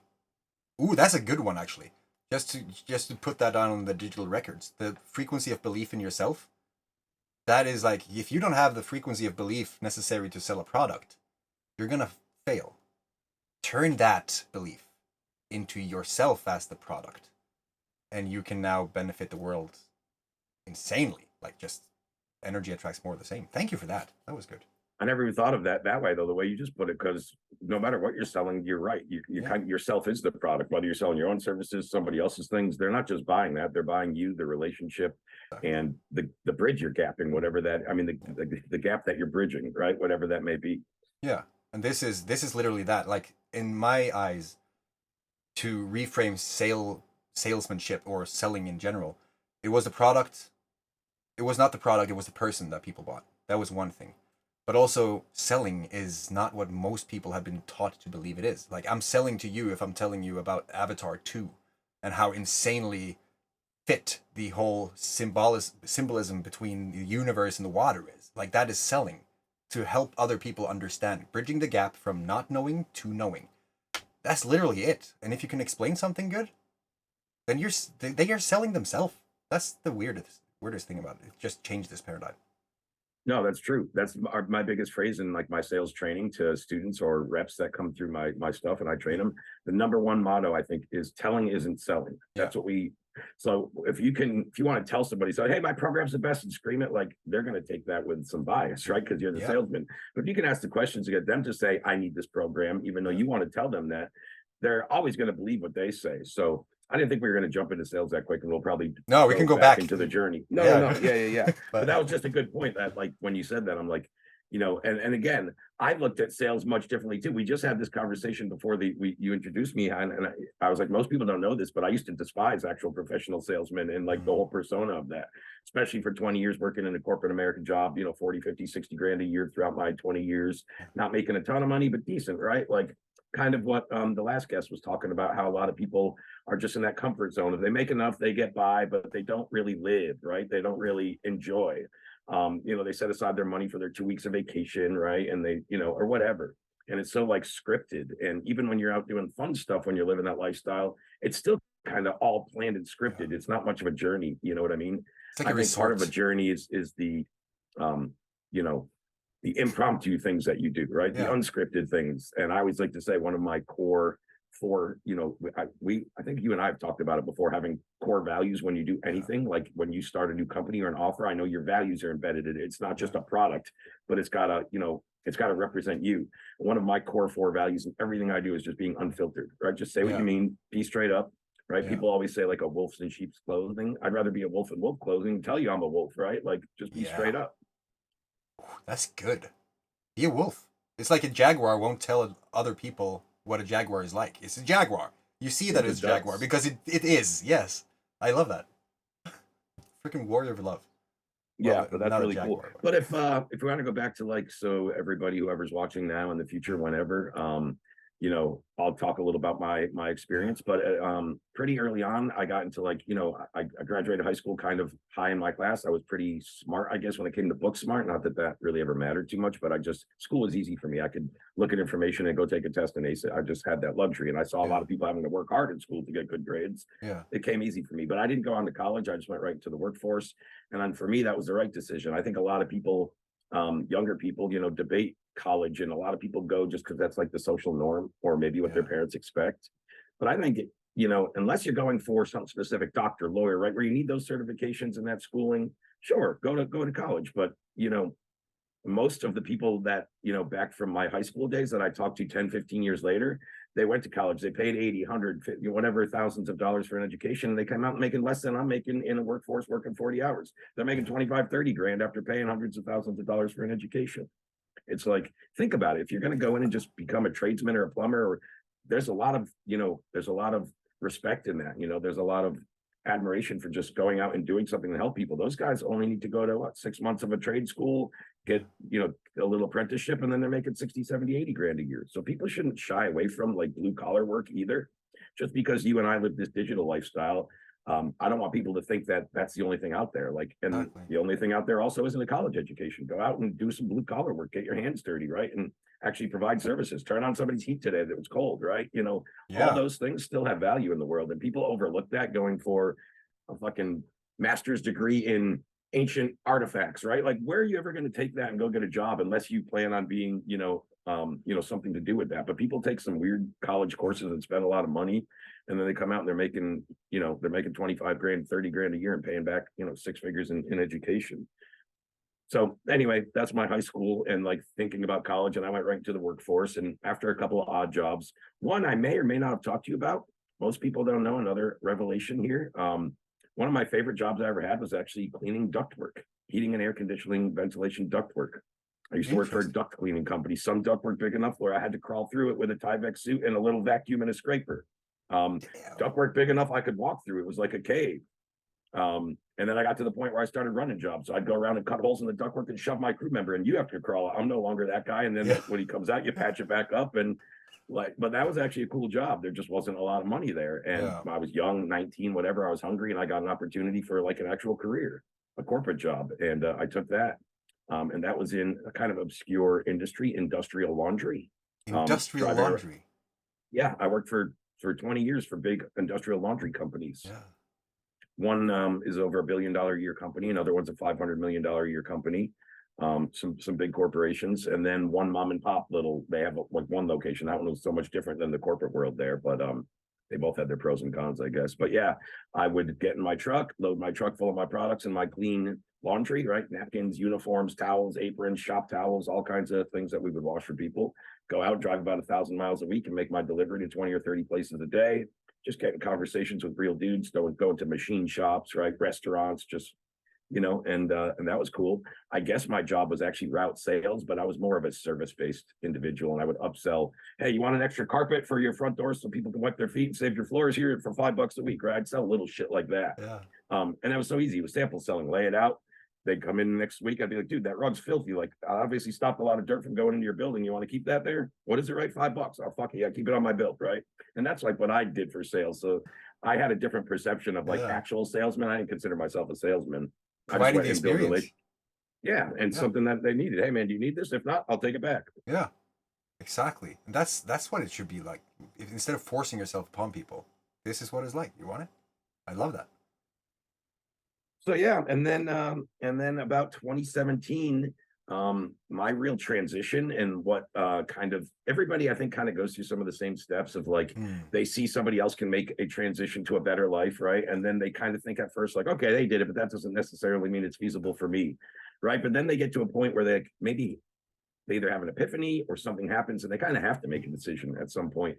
And for me, with that job, there was a lot of repetitive bending and lifting over 100 times a shift. And I started to get degenerative back problems. And I was on what's called FLMA in this country, which is Family Medical Leave Act. I was out of work often, had to go to in all kinds of back problems. So like I started to think there had to be a better way. In 2017, I stumbled across, I think it was maybe Russell Brunson or somebody like that in digital marketing. Bought a Billy Jean marketing course. I think I shared it with you when you and I first started. We were going through my Billy Jean stuff to set up it was definitely good at the time. And then for about 2 years, I got the whole trilogy right here on my book thing in front of me. I do a lot of reading, but so from 2017 to that date I said earlier, November 15th, 2019, I just kind of digital marketing. I read books, take courses, block out a few hours on the weekend. I was still working my day job 45, 50 hours a week. But I just started. And then once I felt like I was good enough to help people, I believed in myself and I got a job, although I was working for a company, I was still 1099 self-employed. So I was betting on myself, right? I could go out to this market. I know enough to deliver value. I can start to help people. Yeah. And that's what I did. And I never looked back. And you basically know my journey since that time. You and I have been pretty connected, right? Yeah, that's fascinating because that means that I've been with you since the very beginning. Pretty much. Yeah, and just seeing you now, seeing what has happened, and it is insane. I think that is the biggest insanity of my entire freaking existence. It is to see the transition in people, in the journey, and to see how they do things that you cannot even fathom if you think back at what would I expect this like 6 months ago? Yeah, right? No, exactly. It's like you're trying to remember something that's going to happen before you knew it's going to happen.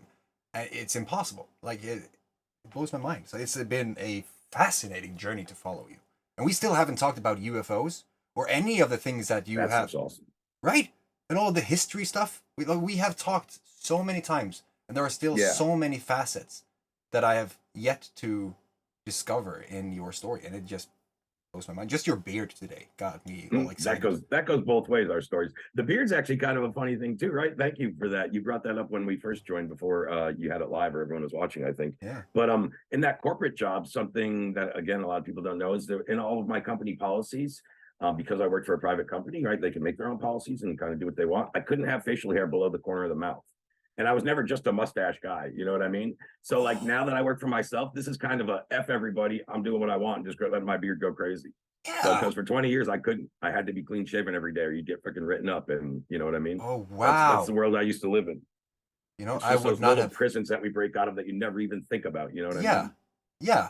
There is an energy to the beard. Like right now, I would say that there are people who can resonate with the fact that there are people with a shirt much like this one, who has a beard, but they don't really realize that person knows the exact distance and direction to the nearest mountain.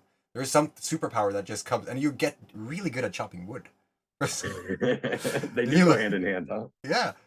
No, but the beard, it's important. I would not have accepted a job that required me to take the beard. That this happened once. This is free growth since September 2016.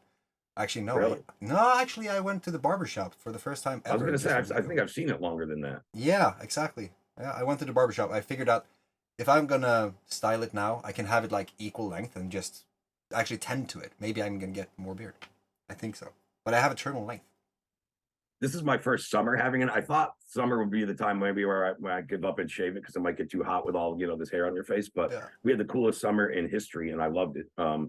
We had like a few days above 90 degrees here, which was great. I don't like this steaming hot weather. I'm not that 90 and up guy. So we had the coolest summer on record. Everybody talking about global warming. I'm just telling you, in New England, it was the coolest summer I can remember in my 40 years here. That's interesting. We have talked a little bit about these things, but the cold being a teacher. Where are you on that kind of the journey? Do you take cold showers and stuff? Do you reset your system? I haven't done that in ages. I used to do that before it was a thing and anybody ever talked about it years ago, but I actually haven't done that in a long time. Me neither. Like we're gonna do ice bathing and stuff, but that's interesting. That still sounds crazy to me. I think I would try it, but it still seems crazy. But I do crazy stuff, so I probably would try it. Dude, when you're with us at the TTX event somewhere in the future, we have these. We're trying to make these adventures throughout, and sometimes that involves going down to a ice cold freaking lake and just jumping in.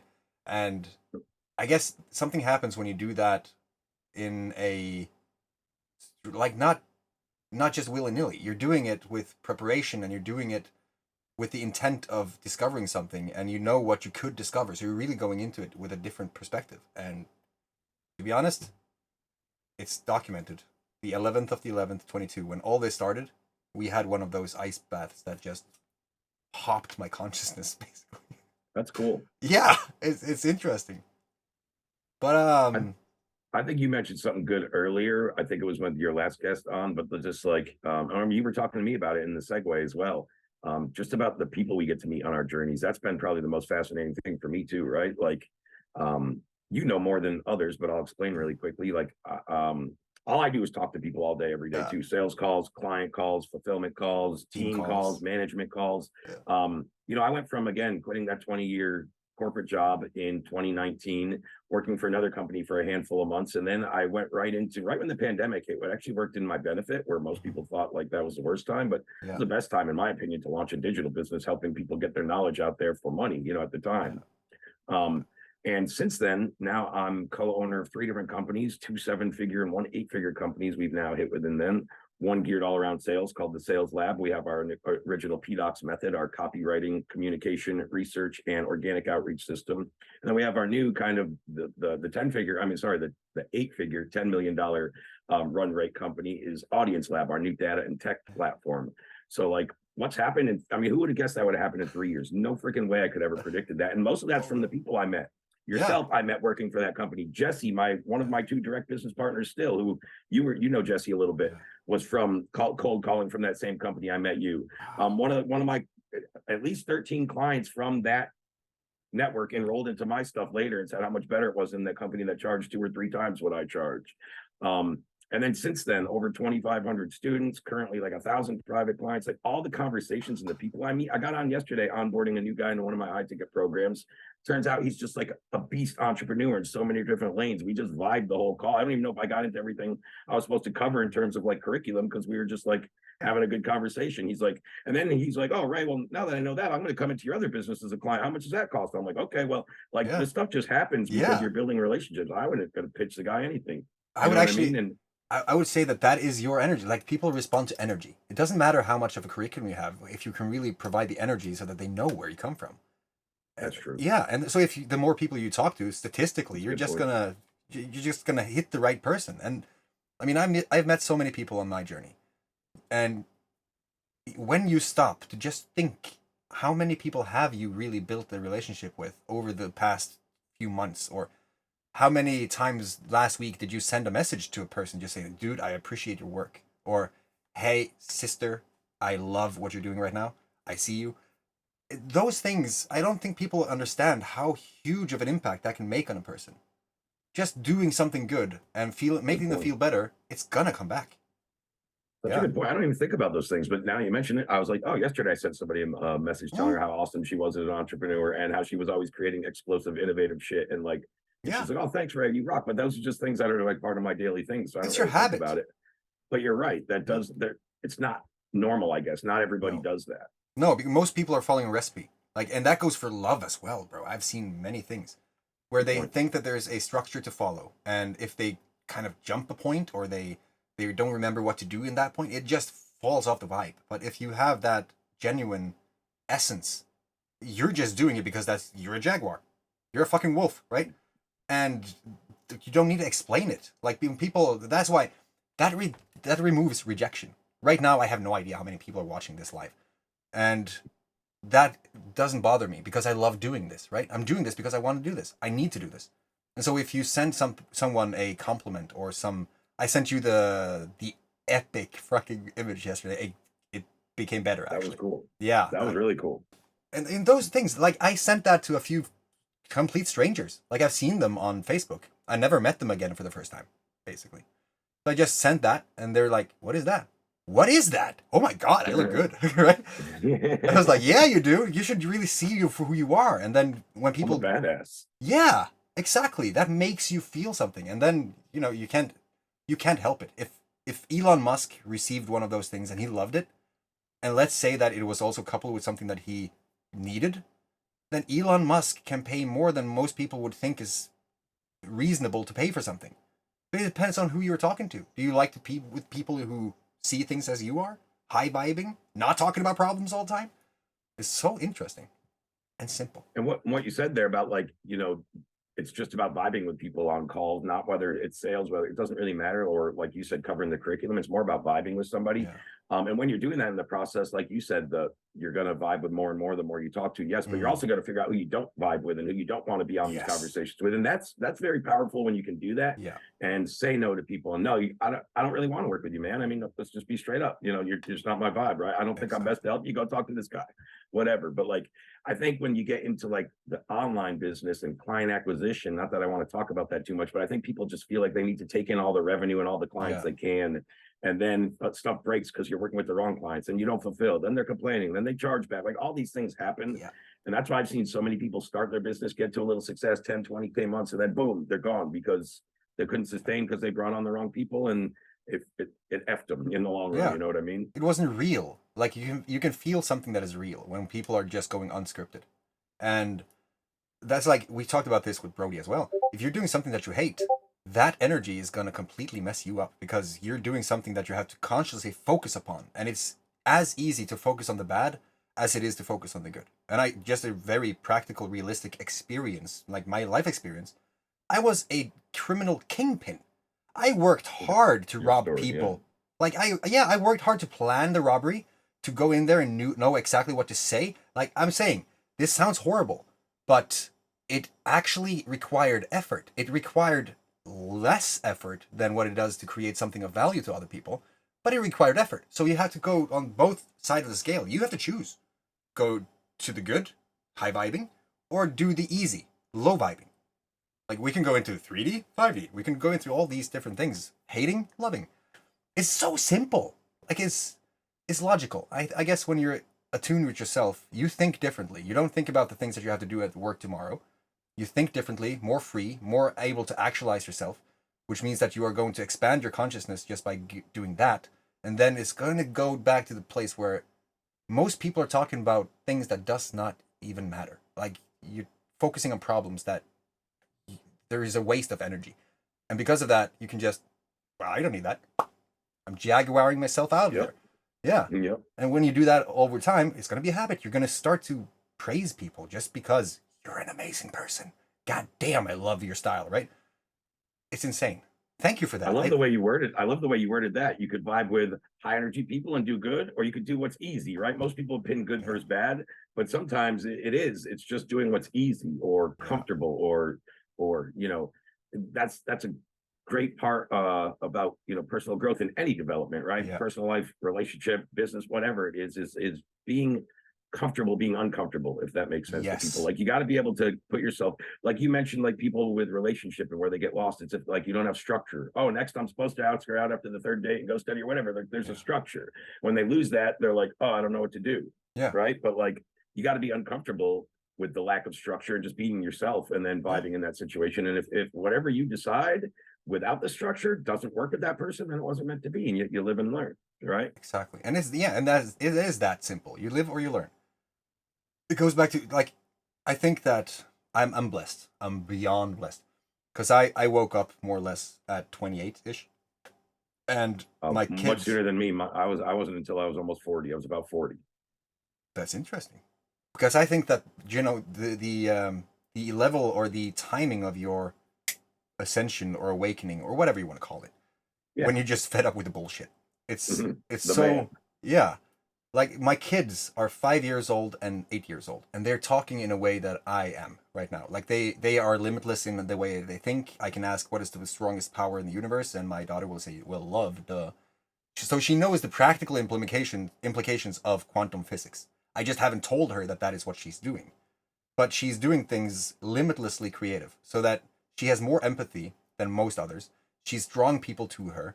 She's always lifting people up just by her presence. And there's all these different things happening because she loves to learn about life.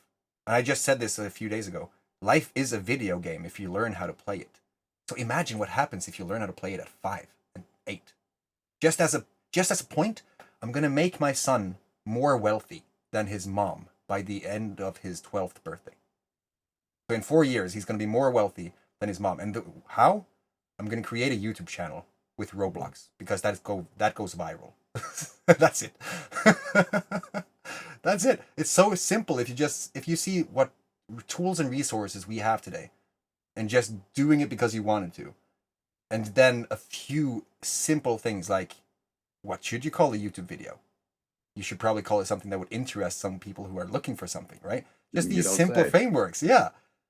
It's so fascinating because it completely opens up every single possibility that you have. And when you have the opportunity to think about every possibility, don't ask me what I'm doing in a year because I get overwhelmed thinking 2 weeks ahead. You know, if I do the things that I do now every day, I can't think 1 year ahead because there are so many different variables that could happen, and it's impossible. I just know that it's going to be epic. Yeah, I couldn't tell you. Again, going back 3 years to where I am now, there's no way I would have predicted that. So I'm not even going to try to predict the next year. But I will tell you, I'll be helping people. That's one thing I can guarantee. Yes. I've been doing that consistently. That's not going to change. I wanted to ask you a question that I don't think I've ever asked you. You may have never asked me this either. It's not something a lot of people ask, but just curious. If somebody asks you, do you have like a favorite experience in your life, whether that was like a 2-week stretch, a weekend, or whatever, but like, do you have somebody said, hey man, what was the best time of your life? How do you answer that? How do you answer that? Because that depends on the definition of.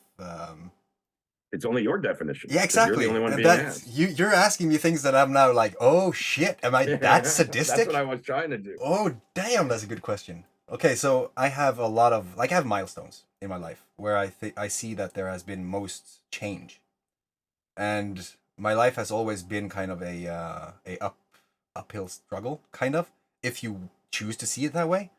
But when you're in it, you know, you don't see the end of the storm until you've come out of it, or someone came into it with the flashlight saying, hey, you're lost, right? Yeah. This is the way. Yeah, exactly. So I'm looking back at my journey now on the 100-day challenge and stuff, and I see the video of my daughter getting deported, right? I have this in this exact presentation. So you're going to see a little bit. I'm going to talk a little bit about that in this live stream. I'm not going to spoil too much, but the changes in me that happened from that moment was the best part of my life, even though it was the worst freaking experience I could ever imagine. And my soul got washed out like by the fart of a overweight, smelly, like it was bad. It was really, really bad. But at the same time, it was what had to happen. So today, my best experience is my life. Like this, the tribe experience, the things we do physically, all the different things that we do on a given everyday basis. Teaching my daughter to swim, teaching my daughter to root me on when I'm trying to do a backflip from like 3 feet, 30 feet, 10 meters ish. That's 30 feet, yeah. Yeah, when I'm trying to do a backflip and like scared shitless and looking at my 5-year-old for support, like I'm feeling fear. Might not be fear, might be the exhilarating feeling of something beyond that fear, the feeling. Like it's insane. She's not saying it, articulating it like that, but she knows. She pushes me, and when I go in through those experiences with my kids, when my daughter comes to me and says, "Dad, can we practice fear?" I'm like, "You mean fearlessness?" She's like, yes, that's the one. And she wants me to kind of flip her over on the chair fast so that she gets that, oh, fuck, yeah. Right? And then just seeing how far can she push that. And as much as she does that, she's pushing herself subconsciously in other areas of life. So all of a sudden, she just decided, I'm going to do the bomb from this diving board, and I'm going to do it with no floaties. And she had been with floaties all along up until that point. And she just knew that Dad said, if I just hold my breath, I'm going to buoy back up. Luckily, she did that. So, yeah, I would hope so. Yeah, and just seeing the expansion of their reality on an everyday basis is amazing. Like when you see the world for more than problems, I see my son sitting with the iPad a lot. And here's my thought. There is a educational framework called constructionism. And also, if we think about it, I've mentioned this several times the last few days because it's so huge. We used to carve information on rocks. And we used to transfer information over the fireplace. And we had books and TV and all these things. Now, having a video game is taking you by the hand from level 1 to 100, and you're getting the information you need at that level, right? And then when you're done with that level and you're just like, fuck it, then you're going to transcend. You're going to go to the next level. So he's sitting there with the iPad. He's now intuitive. He's so good at it. He's kicking my ass in Bed Wars. And like, also the adventures that you get from just living like this. Yep. Who can say that they have been on a pirate ship hunting the, oh my God, the Moby Dick, hunting a white whale on a pirate ship with my son and my ex, his mother, just going into the unknown and seeing if we can survive. Like, that's a story that we had. It's actually recorded, right? So just seeing that right now, our kids, everyone is being impacted by this technology. My kid is actually taking offense. He's reacting to a reality virtually than he would do in the school yard, like in physical person. Like, I'm blown away by this because I'm seeing now how the technology is impacting how we see the world. And just to make them conscious about what this is, so that they have the technology under control and it's not controlling them. Yeah. To want to create a game in Roblox. Like, he's 8 years old and he's like, oh, well, we can do that and that and that and that. He's monetizing shit.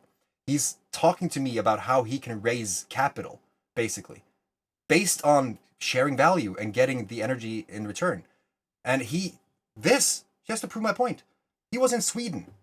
And there has been a lot of different ups and downs during this journey, where you have money, you have no money. You have a lot of money, you have minus money. Always, right? It comes and goes. Ebbs and flows. And when he was in Sweden, I didn't have a lot of money. He had been saving from his birthday. So he bought shoes, he bought a freaking epic One Piece, and he bought this cup. Nice. 8 years old. And he comes back and he's like, I bought you a present. I was like, you are going places, my son. I'm going to treat you like, go down to the Sahara and dig for pirate treasure. We're going on an adventure. So that to really sum it up, your question, is the best experience of my life. It is just to experience these things. And I'm almost emotional talking about it. Thank you. I expected you to have a crazy answer, and that's what I got. Yeah, I love the fact that you know how to navigate my my thing. Because I don't talk like other people. Yeah, I don't talk like a lot of people. You have the questions that just digs down. Epic Dad Award. Thank you, Brody. Makes it fun. It does. And it's an honor, right? So this also, just to really, maybe some people are going to get a paradigm shift for this. But talking about the whole adventure, knowledge, learning phase, evolution through life, and how humans have done this thing in different phases all the time. Now, when I create a video like this, it could be seen in the year 3,500 for all I know. Right? It could be seen by my great way down the line. And the whole thing started because I had the blood clot. Right? I was in a victimized mindset when I started this journey, and I started the 100-day challenge so that my kids could get to know me if I was to die prematurely. And now it has grown into, like, how do you transfer that knowledge down through this? So that whenever you say something here, my son is probably watching this now. If this became such a huge event that it was like, did you hear about that thing? Oh my God. Yeah, you have to look at that. And then he goes back and he sees this. It's going to impact him. Like, it's going to impact his life and how he sees what's possible, because that's what he's been taught. So just seeing that whole thing, usually people read a biography when people wrote. My granddad did not write. My other relative, I guess, is on Disney right now. Togo, Leonard Sepola. He's known as the world's best musher, and he didn't write a biography. People around him wrote them. So I was like, fuck, people need to write down their stories, or they have to create their stories, their saga. They have to really tell the world who they are. If it is online, good for you. I think that there's more growth in doing it in front of other people. But just sharing your ideas and who you are, people don't do that anymore. I don't know how we got into that, but you know, just this whole thing is so much more impactful than what most people might consider, because we are used to instant shorts and stuff just being there in the moment, but they are actually there forever.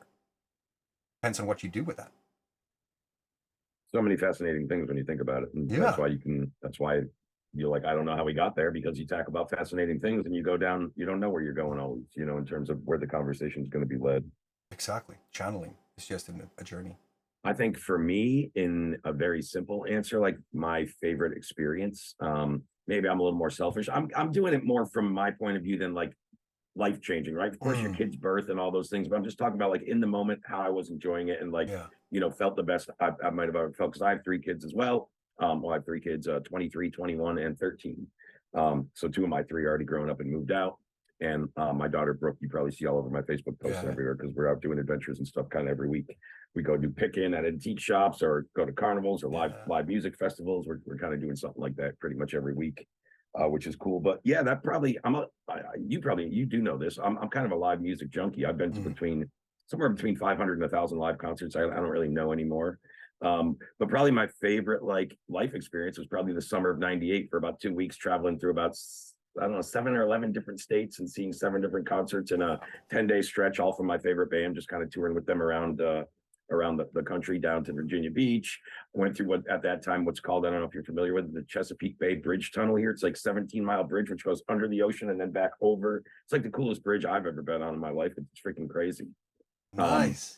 I woke up one morning just on Virginia Beach in the 90s. Again, I'm like 20 years old at the time. I woke up on Virginia Beach, not even know where my friends were. Like, it was just like all kinds of cool, weird experiences that I don't remember. I remember going shoeless the whole trip and just going everywhere barefoot, like a total hippie would, you know what I mean? I was following the band Fish, so that makes sense. But like that was just that 2-week stretch, you know, I'll never recreate that. And for me, like live music, that's like my happy place. Some people, whatever, they go out to bars, they go to whatever. Some people go to drugs, right? Like for me, I don't feel better anywhere than at kind of a live music. And I use that almost for therapy. If I don't go out and see a concert for a month or two, I'll kind of like start to get frustrated or irritated, or I'll notice differences. And like I do that and I just reset. And I'm like, oh, cool, this is where I need to be, right? And then I'm like back relaxed and vibing.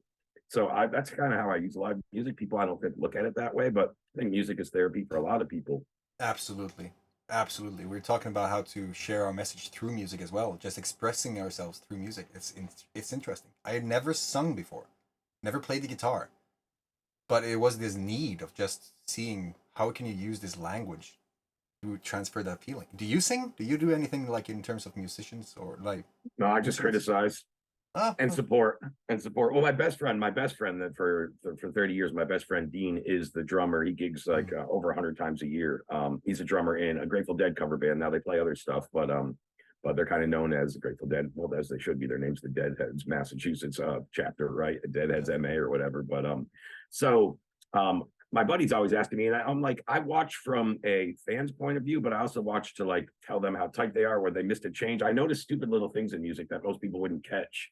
So I'm not musically talented, but I have a good ear for it. And I can tell when something misses a note change, or they're just 1 second off on a beat or something. Like Dean, in the 3rd song, you guys kind of had bad transition. He's like, yeah, you're right, man. Like, and like, I'll give him the proper feedback because he likes that. Like, he wants to get better. So, and that mean everyone else goes up and says, great show, gives a big hug, right? And I tell him the same thing, but I'm like, also, this you could have done better. It's like, cool, thanks for that, you know? And that's like the difference between certain friends. Everybody's all supportive, be supportive, but also help somebody grow and get better, you know? 100%. One question that is like, it's interesting because I never really considered it.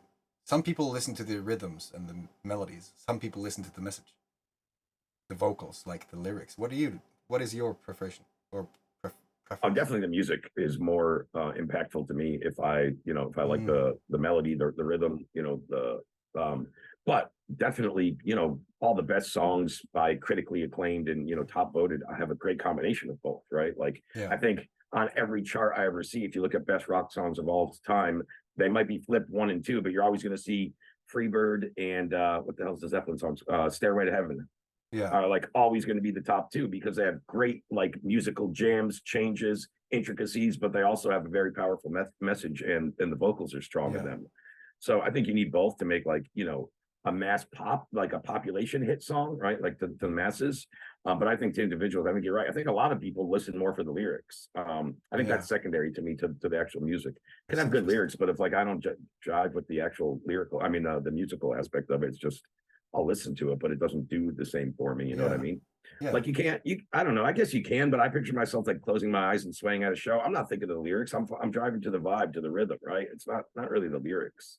That's interesting. It's like with Brody, he played the song in the beginning, and I heard it. Yeah, and it's like it was different compared to yesterday. And every time he does that, I think it's gonna be different, like he said. Because when he's channeling that creative energy, he's gonna be in a different vibe. Like he's just gonna be taken by the music. That's a very fascinating thing. Because then I think even if you suck at the music, like the actual melodies, you're able to transfer the emotion that you're feeling behind the lyrics if they come from you. But that's also like instead of rehearsing and instead of just seeing this thing and just really getting down the chords and stuff, when it comes from you, there are no wrong routes to take because it's just you're trying to get something out and seeing if it resonates. And that's interesting. And that's why I love the type of music that I love. I think it's very improvisational, right? Like there's so many music, like, you know, pop music, whatever, pick an artist, Taylor Swift, whatever you pick in like pop mainstream. It's so the same every time you hear the freaking song. Yeah. You know what I mean? Yeah. Whereas like what I call jam bands are much more improvisational. The Dead, Fish, Dave Matthews is another example. I never was really a Dave Matthews fan when I heard him on the radio. I was like, yeah, that stuff's okay. Yeah. My buddy Dean, who I was just talking about one day, just buys me a ticket. Ray, you're coming, right? You're going to like seeing him live. I go see him live and probably seen him 15 times since. He puts on a great live show because they're always different. I could see the same song in New Jersey as I see in Massachusetts, but it's totally different. The way he played it, the arrangement, timing, he just changes it a little bit each time, which is great. That's the experience. And that band Fish, I'd said, was my favorite band. I've seen them 60 plus times. Oh, that's over the course of 20 something years. My first show was in 96, and my most recent was when I see him last year. I didn't go on tour this year. So last year, I think was the last time I saw him. But yeah, and I've seen, you know, Fish can play a hour and a half long set that's 4 songs just because they're going on forever and they just get lost in it. But that would never work on the radio, right? No. You know what I mean? You can't do that.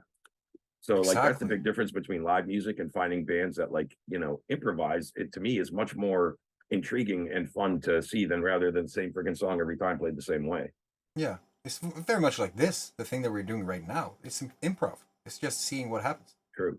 Yeah, we have no idea how could be 5 more minutes, could be 5 more hours, whatever. Yeah, exactly. I said that I had no idea how long this is going to last. It's going to last as long as it takes, and then just see what happens. I love that because it's like the creative authenticity. Like you're just doing it because you are. Like you're the wolf, you're the jaguar. This is you. How have you been recognized as like an honorable Fish band member? Like if you've been followed, why? Oh, dude, if I was in the Fish community, if I'm in the Fish community, I'm on the lower 20% of how many shows I've seen. Oh, damn, they're active.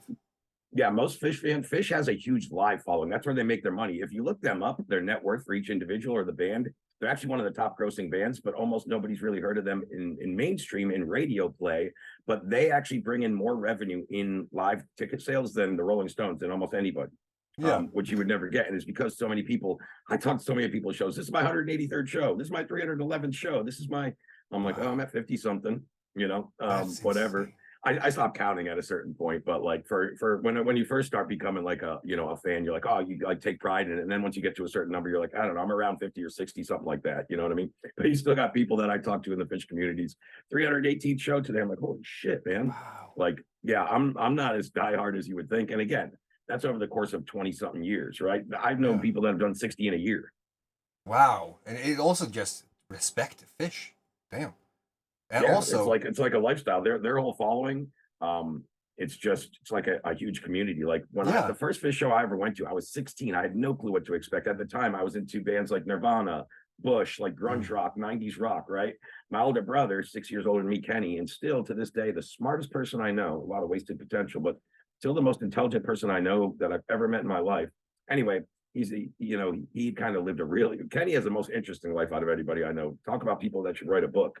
That's my brother. He has written one, but crazy life. But anyway, takes me and my buddy Dean at the time. Dean's 14, I'm 16, to go see Fish up in Plattsburgh, New York. We had no clue what to expect. This is the year after Jerry died from the Dead. So all of a sudden, this is where Fish and Dead get their association. They have a lot of similar fans. Their music is quite different, but they have a lot of similar fans, you know. So I had no clue, right? But Fish just really blew up that summer because the whole Dead following kind of started to go over to Fish. So I go to this show and there's 70,000 people there to see one band. 70,000? 70. Yeah, 70. Oh, 70. I believe it's still in the Guinness Book of World Records for biggest single band concert ever held in the US, right? Wow. Like Woodstock with multiple bands, those get more, maybe. But like, I don't think there's been a show with more people to see one band.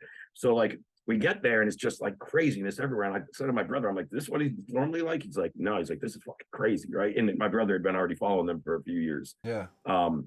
But that whole weekend was just a big hippie fest, and they have what's called shakedown in the middle, where everybody sets up their own little canopies, and they're grilling garlic grilled cheese and what they call ganja goo balls made with THC, peanut butter, chocolate. You can buy this big handful of goo ball and you just start chewing it. It's delicious, but it's full of, I mean, the whole shit. It's go to the next thing. Here's your glass pipe. You want to buy some fresh hand blown glass?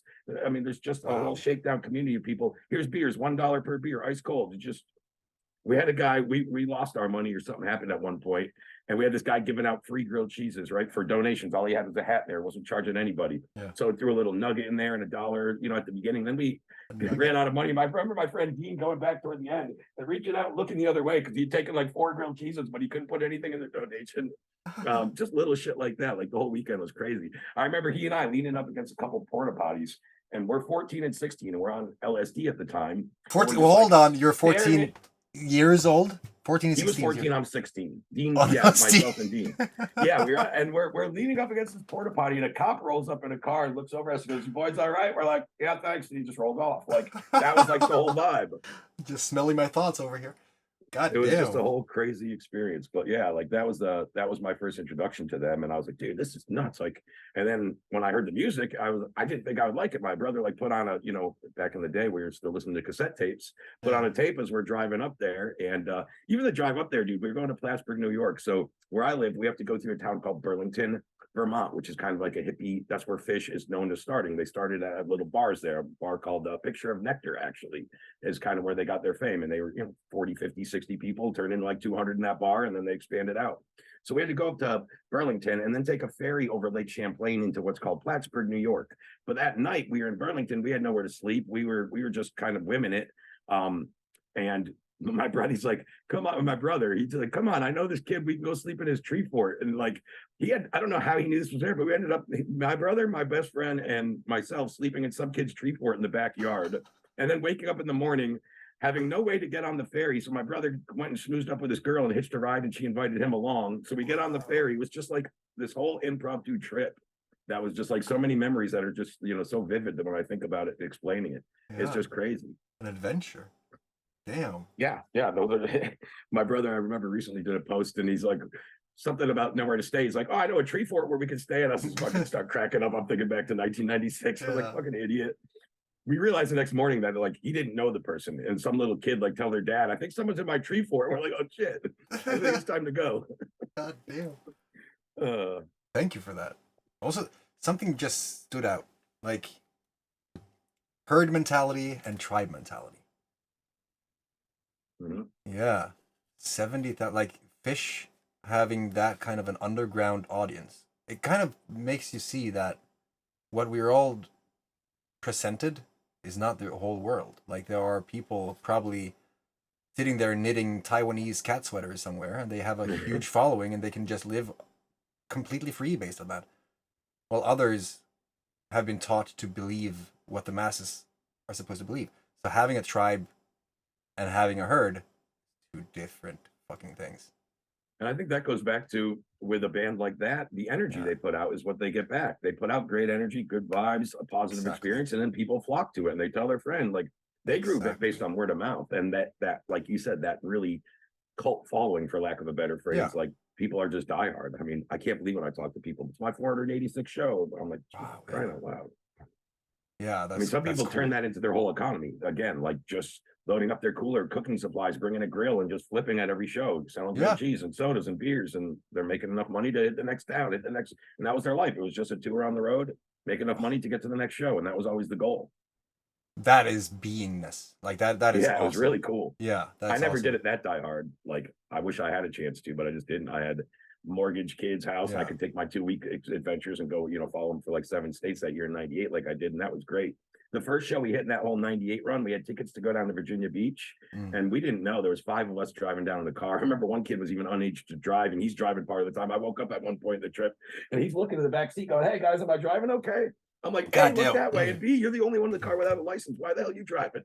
But we on the way down to Virginia Beach, which we all had tickets to, I think I remember the date still, of August 9th of 1998, if I'm not mistaken.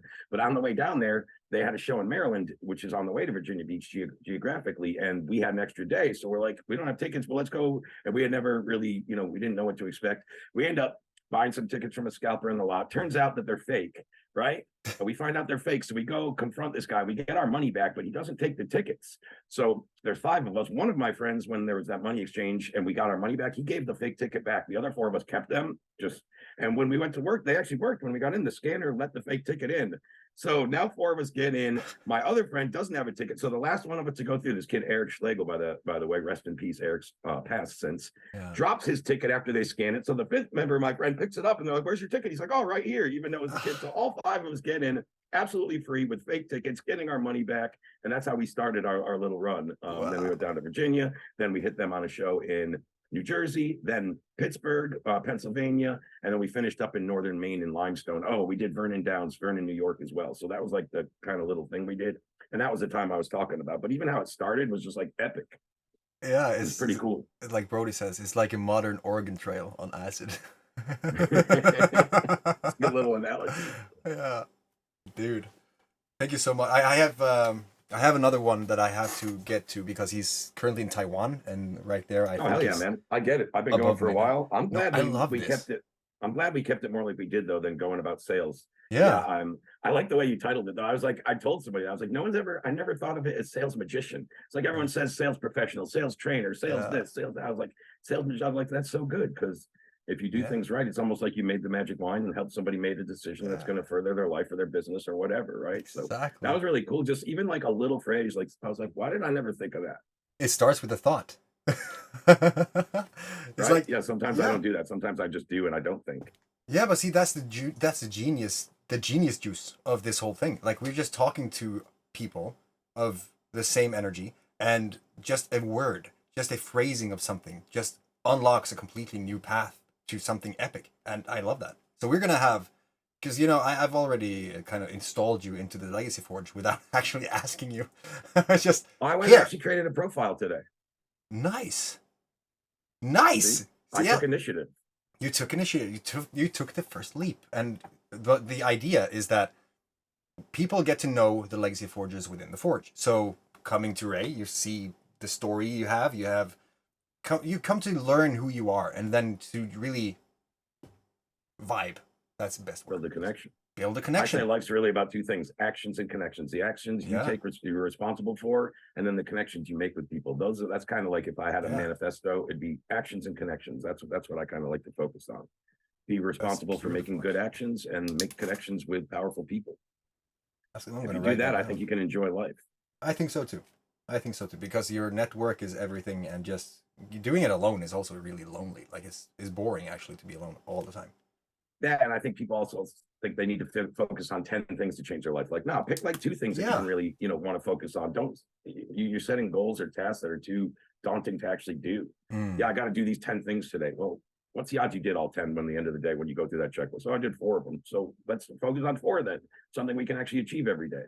Yeah, exactly. Yeah. Rome wasn't built in a day. You don't have to do a marathon if you're just learning to walk. You just do one little step at a time. And then the funny thing is it takes way less time than you might expect, but you think that it's going to do, so you never do the action that is going to provide the result. But 100%. Yeah. Well, this has been a blast, man. And to kind of leave it off, if anyone ever wants to talk sales or wants to hear some sales expertise, let me know. I'd be happy to talk that, but I'm glad we kept it just like, on a impromptu topic. And last thing I want to say is you alluded to it. We got to get on, even if it's not live, just you and I, and have that conversation, like UFOs, aliens, and some of the other fascinating things that I've done a lot of research on, and that I think behind whatever we all do, your previous guest, your next guest, me, doing digital marketing and sales.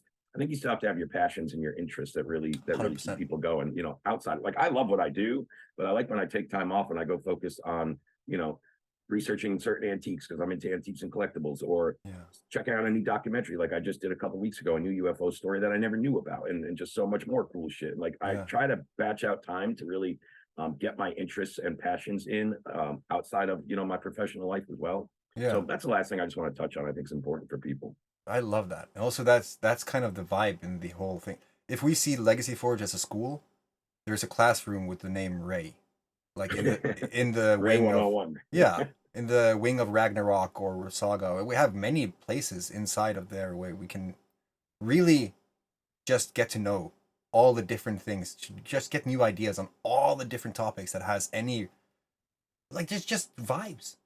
I can't wait to hear your stories because you kind of been alluding to them for years and we haven't really had that conversation, as you say. So I look forward to that. I finally bucked up and recorded it and put it on YouTube. I normally don't create much YouTube content, but I finally did what I called like Project Evidence or whatever I named it. And it was like 4 years of hardcore research that I compiled down, and I put it into like a 30-minute YouTube episode. It might have got a couple hundred views, I don't know.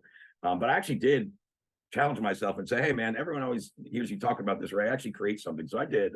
Holy shit! Nobody knows about it. No, that's the key. That's the thing. So you send me that link so I can. I will. Yes, I'll send it over. Fantastic. All right, Ray. Thank you so much for sharing energy. It's been a blast. We'll catch up soon, I'm sure, my man. Oh, we will. You know it. You can't avoid. All right. See you All soon, right. I'll catch you next time. Thanks, yes, man. You will. All right. So this is shaping up to be very interesting. Now, to take things to the next part, I was wondering if we should try to get Marcus on here. If you're watching there right now, Marcus, I would love to... we just had someone leave. I would love to have your story on because I realize that in Taiwan, in Taipei right now, it's getting late. And also, Stian, all right, cool. If you want to join back on before we stop this, you can do that and we can kind of jump on. You're looking for the link in the Forge, Brody says. And that is exactly right. We were going to have all the different things in the Forge. Is this going to work? It worked. Today's topic, the tribe experience, day 1 ceremony day. Oh, so I've been jumping the gun on this one. We've been having other things as well. If you guys are loving this, give me a thumbs up in chat. I've never done that before. While I think of what to technically do now to kind of make that transition again. Get in touch with Marcus and then have him coming on. And then also, I drink too much coffee, so I'm going to get some water. And in the meantime, guys, I love your faces. And maybe I can do something creative here. Hold on. You see, we're literally building this plane in the air. That's just how we do things. People don't like that? Well, that is not my problem. So if I am not here, I can basically have you guys see something regardless, like that. And then I will turn on some music because it's important to have some sort of a stimulus, even though I'm not here to blast your ears all the time. Let's see, like that.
can see you, but they cannot hear you. So I'm just gonna say, Marcus, so good to have you on one of these things live. It's a big thing. How are you doing? Yeah. No, it's awesome, man. I really enjoyed the last couple of guests who came on, and say hello to everyone watching here. And yeah, this is me, live from Taiwan at the moment. I'm ready to jump into whatever we're going to jump into at the moment. So hopefully it's going to be of use to some people who have logged in to see what we're all about. But yeah, where would you like me to start? Well, we have a fascinating story, you and me as well, of course, it seems to be a pattern. But I found a post of yours a few ways back. I remember I was seeing your post in the library, actually, here. And then I responded to it, and took a little while. We kind of got into each other's fields incrementally. And then all of a sudden we just figuring each other out. Yeah. And then after that, it's just been a journey without comparison. So yeah, I think the best one to share that journey is you, because I look forward to that. Okay, well, that's a good starting place. And for anyone else, obviously for other people who are kind of tuning in and working out, what the whole legacy forge and these kind of things are about, I think a really important part of it is that that life happens, sometimes, and people go through ups and downs, and it's so good to have other people we can really connect on a level that you find someone who's got the same stuff going around in their head as like you have. And for me, it started off, a few years ago, like probably quite early, and without having a massive cliche, it's kind of like the whole Matrix scenario. I was doing everything what I was supposed to do. Went through university. Parents wanted me to be an architect. So I went through architecture school and then kind of dropped out about 1 year before I was going to graduate. And going through kind of society's steps, and there always seems to be something that was a little bit off. And I think it's quite a common thing with people who do have this kind of itch. You know what I mean? It's you're in society, you're doing what's expected of you because that's all you know, and you kind of just feel that there's something else out there. And it's not until you find other people who are on that vibe or have kind of gone through the process that you can kind of go, oh shit, there's actually nothing wrong with me about it. There's other people that actually don't want to conform to the whole not to say the 9 to 5 thing's a bad thing.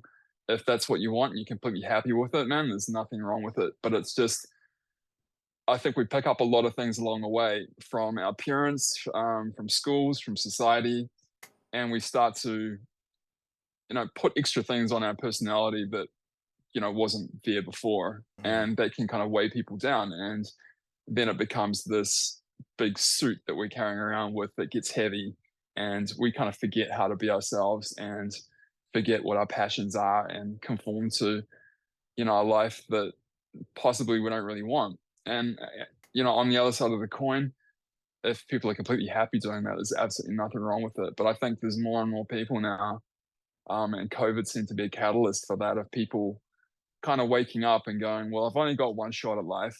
I feel like there's some stuff that's been holding me back.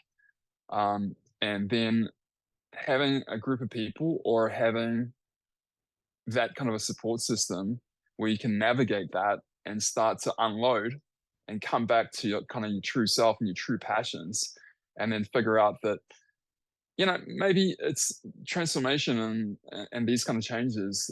It's not like a walk in the park. You're going to have to do some work and you're going to have to do some soul searching. But, the alternatives just don't really weigh up if you're going to continue on a life that you're bringing everything into existence is really not your true self. And, maybe your relationships, your work, you're just going down that road. And then I guess a lot of people get to a point in the future where they're 50, 60 years old, and they think about these questions then, and I think that's a shame. So for me, that's kind of basically the grounds on how I met you, because at that time jump ahead a little bit more just before COVID. You know, I've been in the entertainment industry in Taiwan for 7 years, so that's been, you know, weekly on national TV. I speak Mandarin Chinese, and doing hosting work, and then everything just spun off from there. It was basically like a pretty steep curve for me from, you know, being in a foreign country and doing other work to suddenly kind of being in the public eye and everyone knowing who you are. And that lasted for about 7 years. And, you know, I really enjoyed it for the first part of it. But towards the end, it's that same kind of thing that was gnawing at me. The superficiality of the content that we're having to put out, and the pressure of, you know, keeping up appearances, and basically, you know, we're kind of being an avatar, because the things that we were supposed to be promoting and talking about, and things like that, we didn't have 100% of control over. You know, we were told like, oh no, you can't say this, you know, it's not culturally sensitive and stuff like that, or you can't, you got to be more funny or more outgoing, or you can't talk so much, you've got to be more quiet, and that kind of thing just got to me in the end. And I think that's about the time that I met you, because to cut a long story short, for people who are trying to put the picture together, I basically had a Facebook group of, you know, over 50,000 people, from like a fans page, and then on Instagram it was like over 20,000. And suddenly I just wasn't feeling the vibe. I didn't want to be this kind of celebrity person, and I didn't want to be in the, you know, the limelight talking about things that I wasn't passionate about, or that were out of touch with my values. But because I've been doing it for such a long time, I wasn't even sure what my real values were. You know, I'd forgotten that part of me. God damn. And it's a similar thing to what Brody was talking about. It's like, you know, there's no instruction booklet for life, and we do go through and we do pick up things, conditioning, and things that we might not really like, and then, you know, we get unhappy, or we get anxious, or we get depressed, and we don't really know why. And it's just because basically our true self, or true nature, we've just been putting a whole lot of stuff on top of that. Like, just as I said, like putting a suit, we're just patching things up from other people's lives and expectations and things like that, it's pretty easy to get a little bit lost. And if you don't have people who you can kind of talk to about that, or other people who have gone through the whole scenario of it, and everyone's got a different story, but there are similarities between a lot of people's stories. And 100%. having someone there that you can just kind of bounce around ideas, not only does it make you feel like you're not the only one going through this, because the world seems to be, I don't like to use real spiritual words like awakening and everything like that, but it's pretty hard not to use them. Yeah, I know what you mean. You know, but for people to kind of awaken into this kind of a state, and then go through taking out the trash and working out, you know, how they actually want to live the rest of their lives and be more authentic, and that's so freeing. Yeah. And just having other people that are there in the same boat, or have had a similar story to you, and you can kind of go through things like that. 100%. It's so helpful. 100%. It's like, I've been thinking about how to make it as easy to follow or understand or see or visualize, whatever you want to call it, a journey that they have no idea where it's going to lead. But it is, as you say, it's like a huge mountain, and everyone is trying to get to the top of the mountain. Some people have just climbed a little further, and they are now facing the next layer of clouds or whatever. Nobody has really seen the top of it, but it just continues to grow. But because you have gone that path, you can look back and say, like, there's a fucking bear in that bush. You should not go there. That mushroom will kill you, right? Just normal stuff. Yeah. And the only difference between those people who really feel this and don't are the ones who are climbing that shit, and those who are running around the mountain telling other people it's not possible. Yeah. Yeah. And just to emphasize that fact of I pretty much had what everyone else wanted or what I thought that I wanted. You know, you're basically like a celebrity in a country where, you know, people ask you for autographs and things like that on the street. You've got a lot of women that are interested in you. You've got that profile. You're kind of going out. Everyone wants to be your friend and kind of know you. And then I just wasn't happy with things.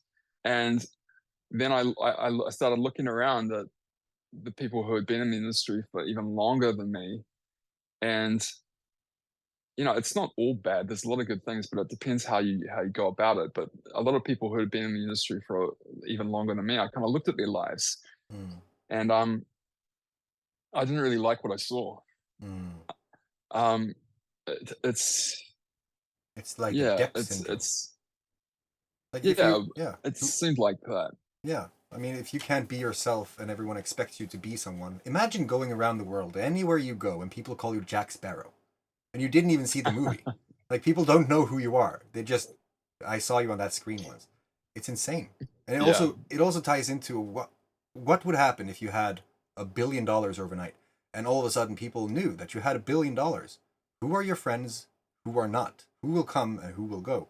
All these things that people really don't think about. Money is not the answer. It changes a fuck ton of things depending on who you are. Or fame, or whatever we have. Yeah.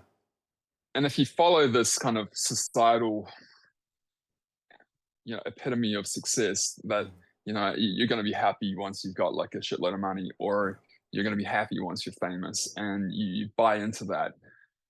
I really think that there's a lot of, you know, it's just kind of shiny object syndrome, and it's a shame that a lot of people, you have to kind of do it and get there, and then just go, oh, I'm not happy, so you know, I'm missing out on something. So I think that you know, if people who are listening or are signing up for the Legacy Forge and things like that, I think that it's a really good way of working out what your true values are, what your passions are. And it doesn't mean, like, I think in the comments people, and the same thing with me, when I started on this journey, I was like, well, you know, how am I going to make money? Or is this, you know, going to make enough money for me to live on? I can't just drop my 9 to 5 and all this kind of thing. I think for everyone it's different, but for me, I was in a situation where I was unhappy enough that I just needed a break, and then things just came up for me that, you know, made me take a break. One, because I felt that kind of split in my personality of, you know, being this persona on TV and everything, and that authenticity getting more and more out of line with me. I started suffering from anxiety, which was a pain in the ass for me, and I didn't really know where it came from. But looking back and connecting the dots now, you can see why, because you just get so out of kind of touch with your true self, and you're wearing a mask the whole time. And the other thing was, you know, it didn't really make it that easy to do my work. No, exactly. Yeah. So things will happen in life, and I think if some people are going through different things, it does help to realize that life will throw things at you that may be, at the time, it seems like a disaster, or that, you know, you're not holding it together, but it's basically your body's way of saying, yeah, okay, dude, enough of that. Get real and have some rest time, and go back and 100%. Work out what you want to do, and get back in touch with yourself. And then if you keep ignoring that, I think a lot of people, like Brody said as well, you can be in that zone of kind of feeling something off and then just delaying it, and whatever, going to alcohol or things like that to kind of, you know, get through or numb out the pain. And that can go on for a few years, and the universe will keep tapping you on the shoulder until you learn. Yeah 100%. Yeah, definitely. I think that, because I've talked to a lot of people with jobs they hate, right? And some people are working their health to, like, they're destroying themselves. And definitely. Yeah, and I think it starts with that mindset of just, I have to do this, so I'm going to just force myself to do that. The more you do that, the body's going to react and you're going to manifest new things. I think the reason I don't have a blood clot anymore, which was inoperable, is not because of the plant medicine. It's not because of anything that I did. I think it's simply because I focused on the good instead. I focus on what could make me feel more aligned. And the more I did that, the more I was in flow, the more my body was in symbiosis or in harmony or complete just agreement of anything that we did, so that my heart and my brain was communicating. And I just knew. It's like what we talked about with Ray. It's like you become the jaguar. You understand that you are the jaguar. There's no need to explain what you are, but you are. Yeah. And that's it. So, and sometimes you've really got to let go of a lot of stuff to actually have more. Yeah. And that was a big thing for me, because coming off that, and I basically just stopped doing those TV shows and certain things. And I felt, from having to face up on social media for daily for all those times, and having fans and everything like that, and then me suddenly disappearing, I felt really bad, because I was kind of like losing something, and I had all the expectations on me as well. But in the end, it is a process. It's like you really have to kind of give things up and be okay with that, and make yourself your own your first priority. And for some people, it could be, giving up some bad habits. It could be changing a new circle or an environment. It could be changing a job. But the thing is that if you do have that feeling that you want more, or something's out of alignment, then you have to make that choice. Yeah. And you have to make sacrifices. And when you do, it may be scary and unsettling at first, but as you get through, you'll notice that was actually a necessary thing to do that. And so much more space opens up for more good things to come into your life. But just kind of clinging on to like a bad situation, thinking that it's not going to get better, is it's not really the way forward. Yep. Absolutely. Comes down to play, I think. In my case, I think that if I just play as much as I can and having fun while living this experience. Yeah.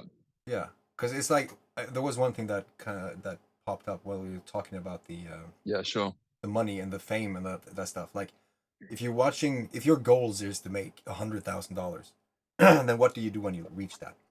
There will never be enough money that can satisfy your need of getting more. And the more money you make, the more stuff you have, the more stuff you have to maintain. You're going to get different problems. So money is not the thing. It's like, what is keeping you on the track to stay sane while you're doing these things? Because if you're not happy and you have every single person in the world at you, let's say that you're just Elon Musk, and you're not because I think he's pretty zen, almost. Like, I think he knows who he is, so he doesn't really care about the people around him. What if he did care? The entire world is looking at you. Like, the amount of money that he has is probably not going to fix that problem. It's just making it worse. So you need to just have a goal that is so aligned with yourself. For me, it's Valhalla, or it's whatever it starts from Valhalla. It's just the next step.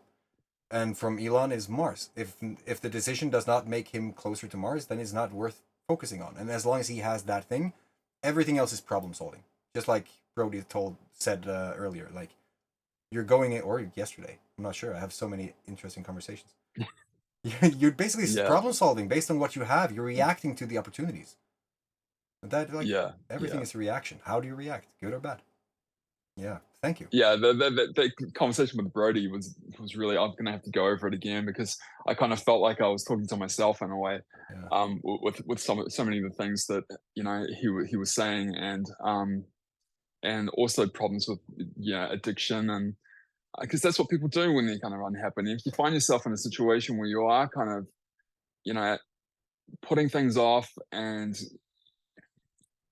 doing drugs, or doing things that are actually just not healthy for you, it's just a sign that you're just not really that happy. And if it's working for you for the moment, but it's not a way to, it's not sustainable, man. No. And something does come up that knocks you on your head with that. So health and everything like that, it's just the way that the body's, I never really used to understand that or believe it, but the body's a really sensitive thing. So when you're out of alignment with things, something will come up. You'll get anxiety, you'll feel shit, you'll get depressed, or you'll get sick. And it's just a way of kind of going, well, something's not working, we're going to change things up here. And then having, like, I keep saying it, man, just from even the conversations that I've had with you and the similarities in our story and our thinking and the actual steps that we've taken to kind of move forward and find other things. It's so valuable to have that, especially in society now. I think, if you want to put it under the title of mental health or self-development, that's fine, but it's still not really a super open thing that everyone is talking about. But it's funny because I think it's everybody goes through something like that at some point in their life. And yeah, man, just definitely to have those people who are going through things with you, or you can get advice. I mean, me talking to my parents has been really difficult. One thing, because I've been in another country and a different culture, and I was kind of stuck here during COVID, and with COVID, everyone was wearing masks, so the whole thing with the entertainment industry just stopped. So that was something else that came about to give me a rest. And I mean, if you want to say it was kind of meant to happen to give me that time to reassess things, then sure, that's a way of saying it. But yeah, definitely having people that are going through stuff and can give you advice, or a tribe like this is so helpful, man. Yeah, 100%. And it becomes your family. It becomes your soul family. Like and this is going to sound so weird to so many people, but I can give you context as to why it was necessary as well, because not every person in the world is good at communicating. And as you said, it all comes down to communication. Like it Ray? Like I have slept 3 hours tonight. So that's also a testament to what happens when you're in alignment, because you don't need sleep. You're operating at a level that you cannot explain, and you're creating things on the fly that shouldn't be possible. But communication, I was like not being able to fully express the things that I was talking about or thinking about or doing, because nobody around me, my physical vicinity, was really into it. Like coming in and being all glee like for the family, like, listen up kids, quantum superposition. I mean, seriously, let's talk about it. People are not going to be vibing. So I had to find other people to talk about this with, and kind of bridging the gap of understanding, getting feedback from other people who saw things the same way. And when you see yourself as a subatomic quantum composition of a vibrating vacuum in a Planck scale, basically, it's hard to find other people you can resonate with. So I had to figure out, what is this? And then the tribe expands, and all of a sudden I was becoming a better father and a better partner, because I got my fix. I got my tribe input. I could go and talk to people who saw me, who valued my inputs. Like I have been contemplating for years, and all of a sudden I was like, but where are your thoughts when you're not thinking of them? Right? And then I was just airing out what I thought, and other people were like, yeah, right? It just does something to you to really be seen and heard, and it impacts every single part of my life. And I could honestly, right here, right now, say 100% truthfully, I would not be the one I am today without the tribe. So a lot of people would see like, oh, this is just a thing where they're trying to do something, an agenda, whatever. The tribe is fucking vital. Like when you really find your people, there are no explanation to what could happen. Like Marius came from being sentenced, diagnosed, and treated with 16 hours per week group sessions, and medicated with chemically cut off drugs from energy. Like he could not feel bad. Yeah. Coincidentally, then you cannot even feel good. So he was like really cut off from the whole thing. But the tribe took him through it. Like he's now at a place where I love you, bro. Seriously. Like it's insane to see the transformation in people and all the different stories, and just feeling that the mountain, we have fought the mountain together. Yeah. Yeah. you can get so, I think people can get so cut off when they do find that their lives that they've been living is, it's not making, it's not sustainable, and it's not making them, it's not giving them that sense of real kind of satisfaction with the world. And then just the medical system right at the moment, it's just not designed for people to, come in a safe way to kind of, go back. And a brief kind of explanation of my thinking on things is that we come into the world as kids and we're full of creativity, we're full of inspiration, we're spontaneous, we say what we think. We don't really have these filters. We're basically like, we're not split yet. That's our kind of personality. And then when things, we get a little bit older and we pick things up from our parents, and our parents are not perfect, and that's where you find out that your parents are not God, and they'll say things that can be damaging to kids.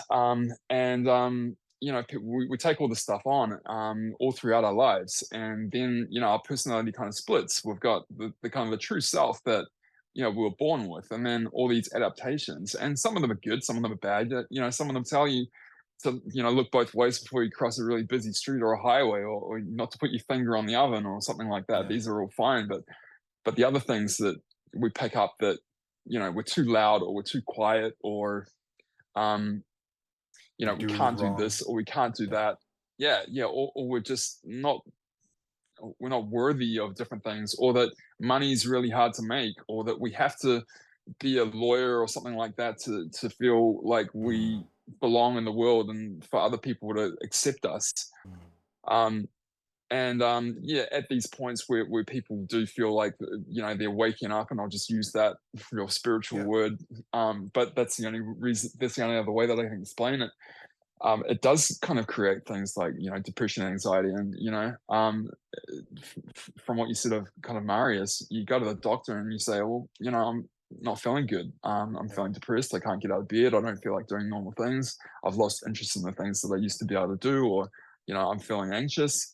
And they just go, well, here's some pills and you can take them. And it's not the way out, because as I said, in my belief, I think there are some probably mental health conditions that do need that kind of medical attention. But I think the majority of them are just from us losing touch with who we are and going down the road of other people's expectations and getting out of touch with ourselves and feeling bad. That's our body's way of saying, hey dude, wake up and take a good look at yourself. And to start taking a whole lot of medication is just, if it helps you get through something for a couple of months. But if you're having to rely on that stuff, like during COVID, for me, when I was still, in the entertainment industry, and I was having to perform, and my anxiety was getting worse and worse. And at that time, went through, relationship breakup, was just an extra kind of a thing to it. I wasn't sleeping, and you go to the doctor and they give you sleeping pills. And I was having anxiety, so you go to the doctor and they're giving you, they give me Xanax. Yep. And they're just, they're your brain chemistry just, it's just mixing things up even worse, and it's a real bitch to get off, to be honest. I remember that. And I had because I didn't have any other help, and I thought that because I'd gone to the doctor and I wasn't feeling great and I was having anxiety, the doctor was saying, oh, okay, you've got depression, or you've got like an anxiety disorder. And I took that on myself as, okay, there's something wrong with me, I need to take this medication. And I didn't at that time have the knowledge or have other people in my space that I could talk to about my past and the things that I've gone through.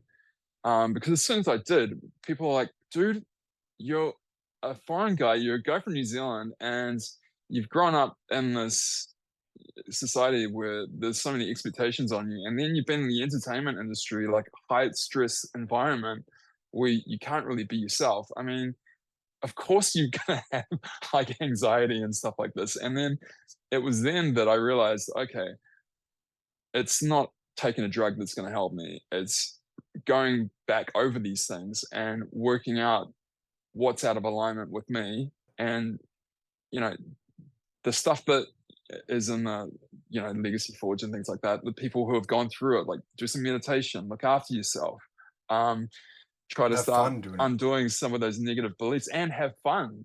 Go out and do some of the things that you did when you're a kid. Go and pick up the guitar again. Go out and spend some time in nature.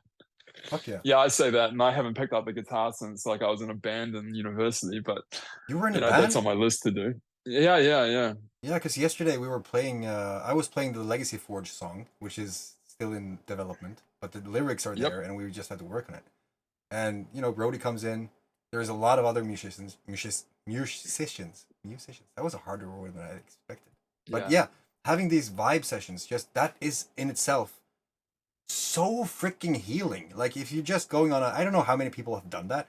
You go on a Zoom call and you start screaming your lungs out, or blowing a freaking horn until you think you're gonna die 3 times, or play the guitar, or listen to poetry. Like there was a time where I was like, poetry, right?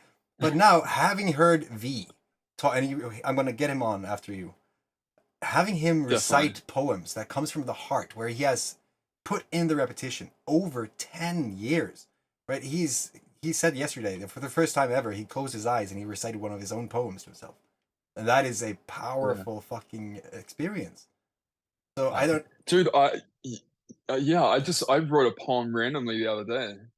What is it about poems? To do that dude, I used to do that when I was younger. You know what I mean? And like, I think for me anyway, like, I just lost touch with that fun side of me and thought that life was really difficult, and making money and all the success and dragging on through all that kind of thing.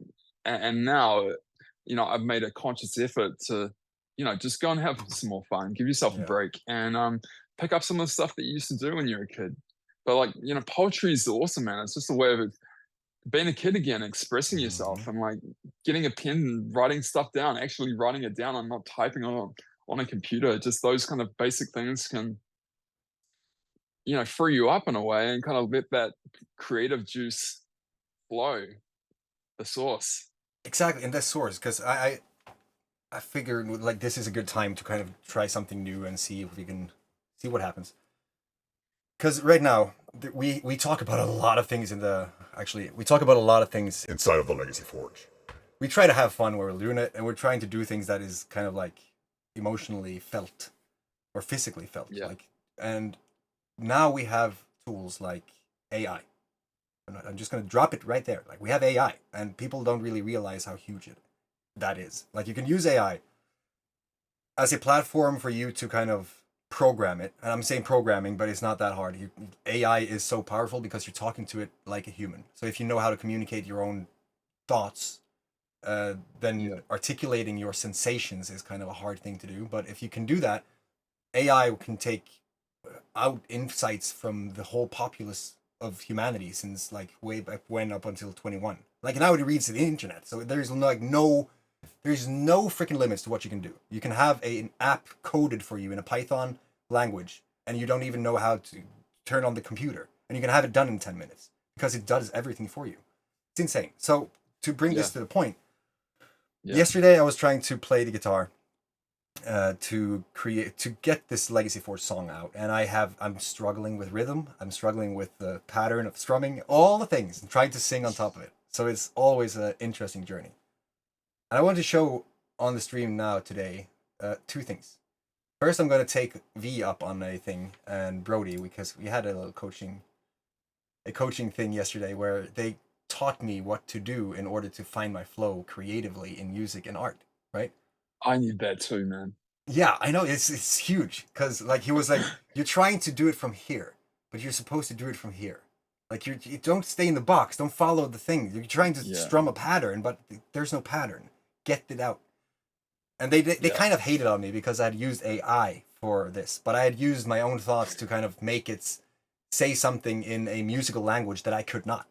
And then at TTX 4, I'm going to show you this. I played it for the first time. I've never even read the text. I just saw on my computer or my phone, and I started strumming. So you can see how that act of using AI kind of got me to express myself and start to play around with creativity.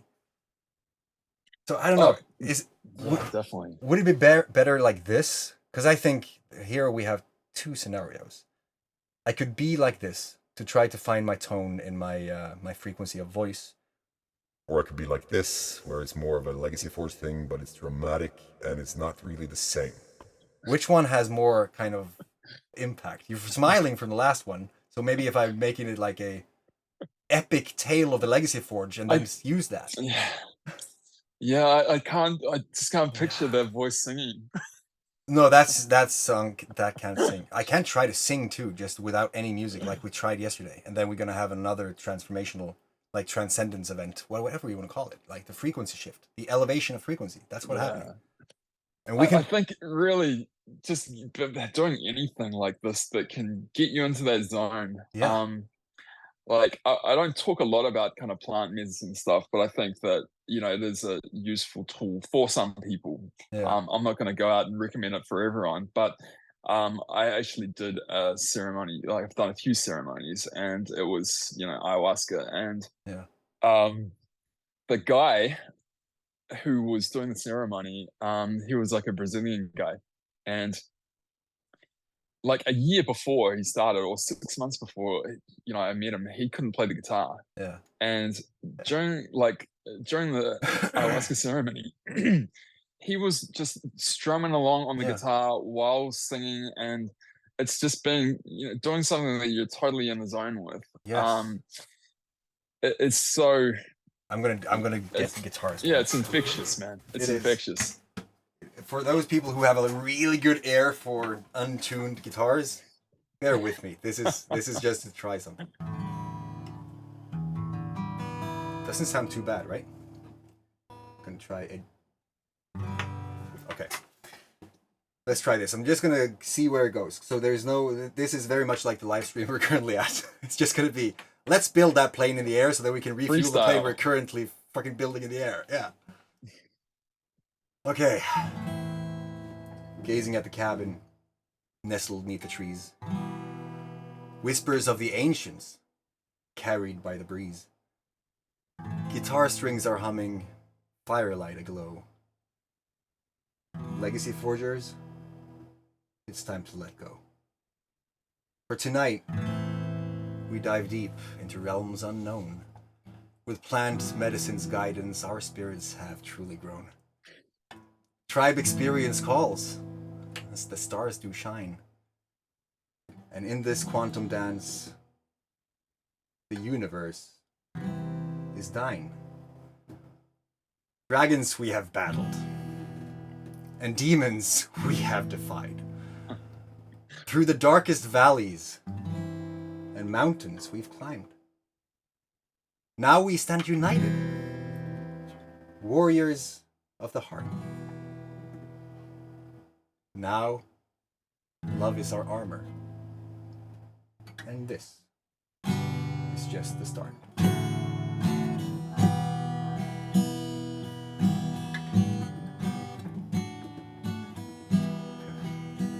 Mystical moments as fire crackles near. Laughter and some tears as we conquer our fear. Epic, epic is the journey. The soul's wild ride. With the Legacy Forge though, you take it all in stride.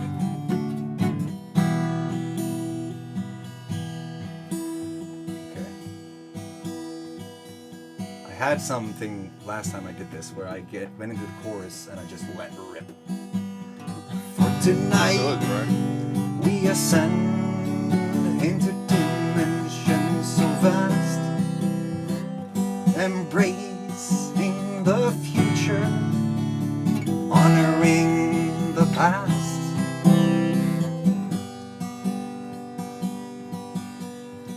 Tribe experience beckons as the flame stands high.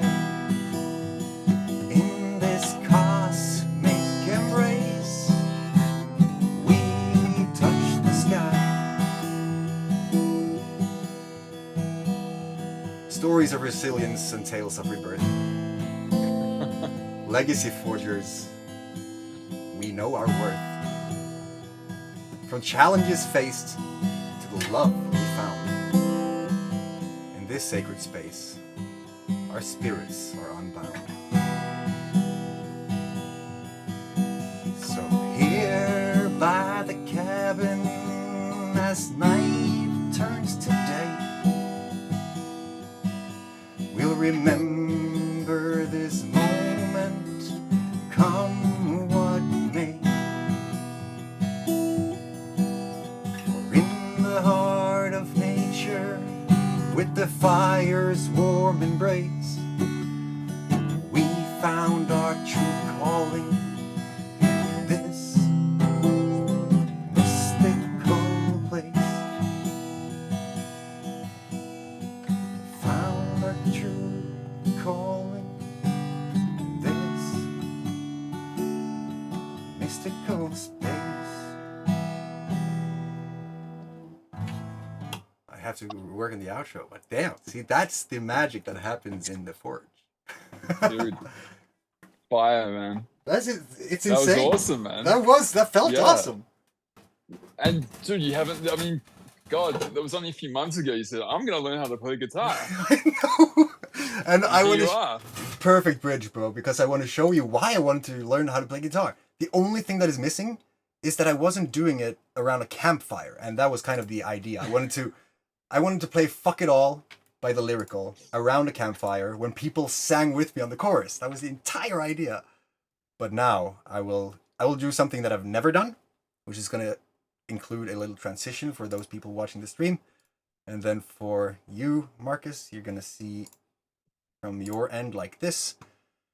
Then I'm going to click on this little BAM. See, this is amazing, right? We have so many things that we can do. Oh, yeah. I saw that. Right? It's interesting. So people who have not seen this, this was the first time this song was ever created. I have never read the fucking lyrics at this point, and nobody knew what was going to happen. And I wrote this the day before. Like the night before I had the lyrics. I had never written or read anything. Legacy forgers, it's time to go. Very mystical at that point. For tonight, we dive deep into realms unknown. With plant medicine's guidance, our spirits have grown. Tribe experience calls as the stars do shine. Then I have to scroll on the fucking phone to find the lyrics. I love it, man. You wrote this 10 minutes yesterday. In the quantum dance, the universe is thine. Listen to yes. Dragons we've battled, demons we've defied. Through the darkest valleys and mountains we've climbed. Now we stand united, warriors of the heart. For love is our armor, and this is just the start. God damn, it's so insane. Mystical moments as the fire crackles near, laughter and some tears as we conquer our fear. Epic is the journey of the soul's wild ride, while the legacy forge take it all in stride. For tonight we ascend to dimensions so vast, embracing nice, man. The future, honoring the past. That's the flow. I've experienced beckons as the flames dance high in the cosmic embrace. We touch the sky.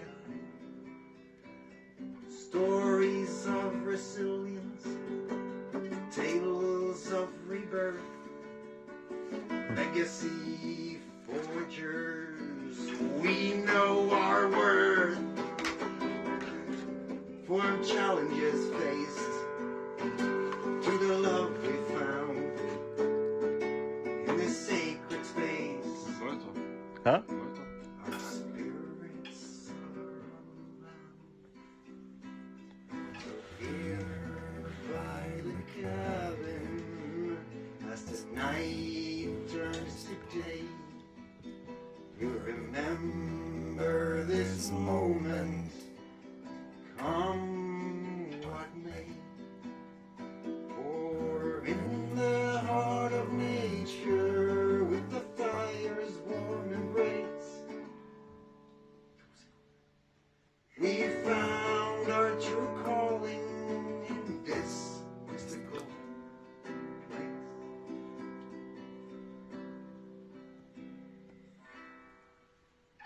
Yay!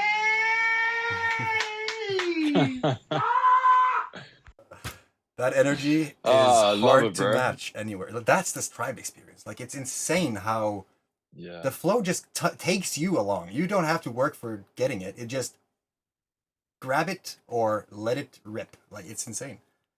Yep. And from you doing that, man, it just kind of opens the doors for other people to do it as well. Exactly. You know exactly. what I mean?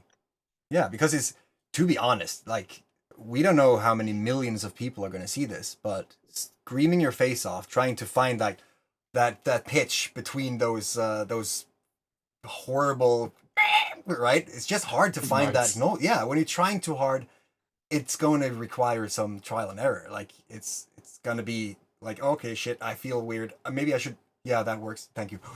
Right? It's a process. Yeah. And that's what life's about anyway, bro. We just take things so, too seriously, and I'm guilty of it as well. But just to go out there and do new things and not, I mean, making mistakes, it's like a human nature thing.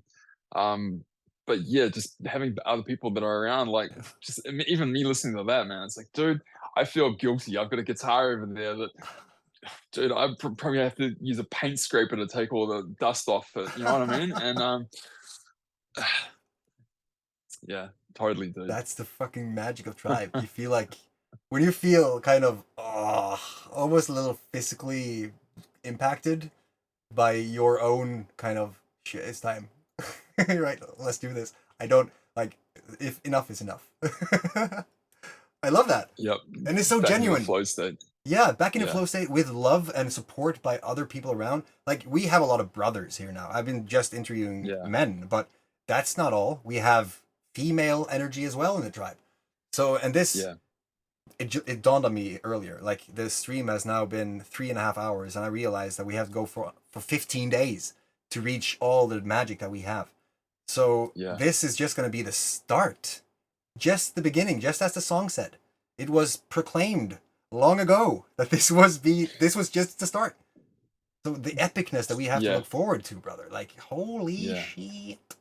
And also, just to leave a cliffhanger here, we're gonna have like I said, that we're gonna have a TTX in Canada, but where do we should go to Japan in this summer.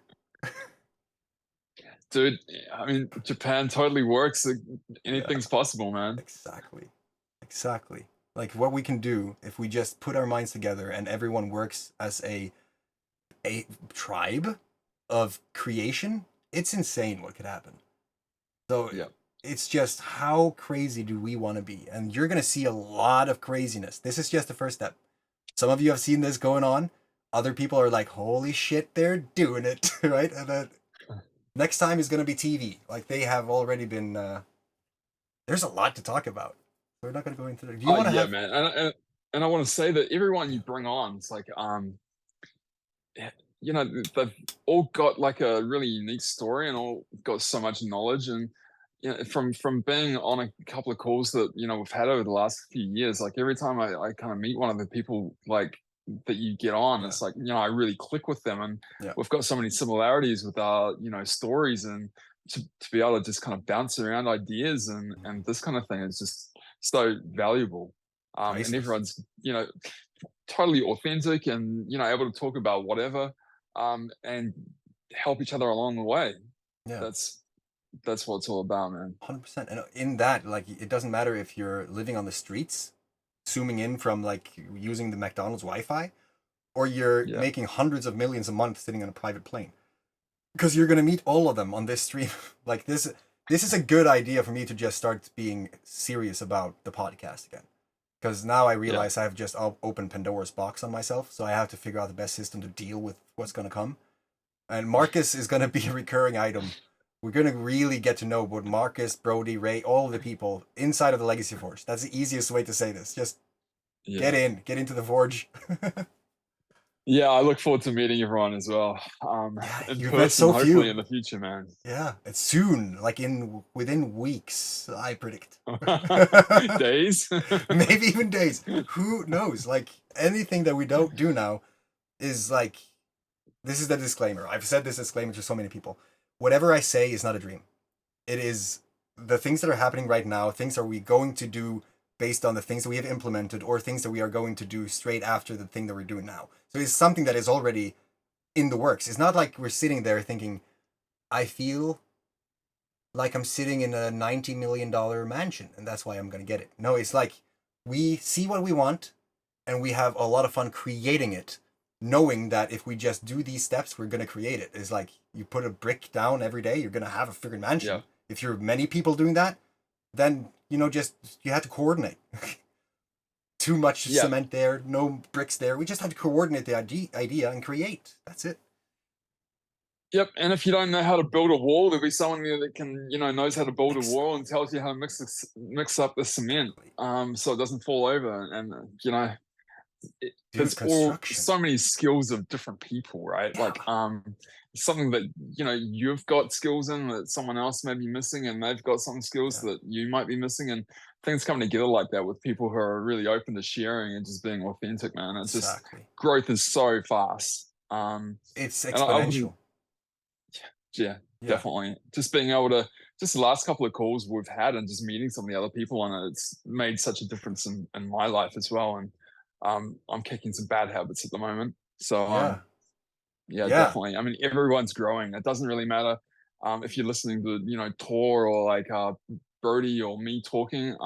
Everyone's, we're all working on ourselves. It's just that sometimes we're just at different levels from other people. And, it's kind of one of those progressions. We help people that are in the earlier stages of the process than us, and it's probably going to be people that are like at a higher stage, a higher level than us, that can help us and have fun by being in there. Like that's because because that's like the whole, what's your perception of success, right? Every single person in the universe is made of energy, because we are the energy, right? So if everyone is the same, then there is nothing should divide anyone, making someone more or less than anyone else. Like if you're one and the same, it doesn't matter. Like if you're, let's do marketing analogies here and how strict and stupid it is.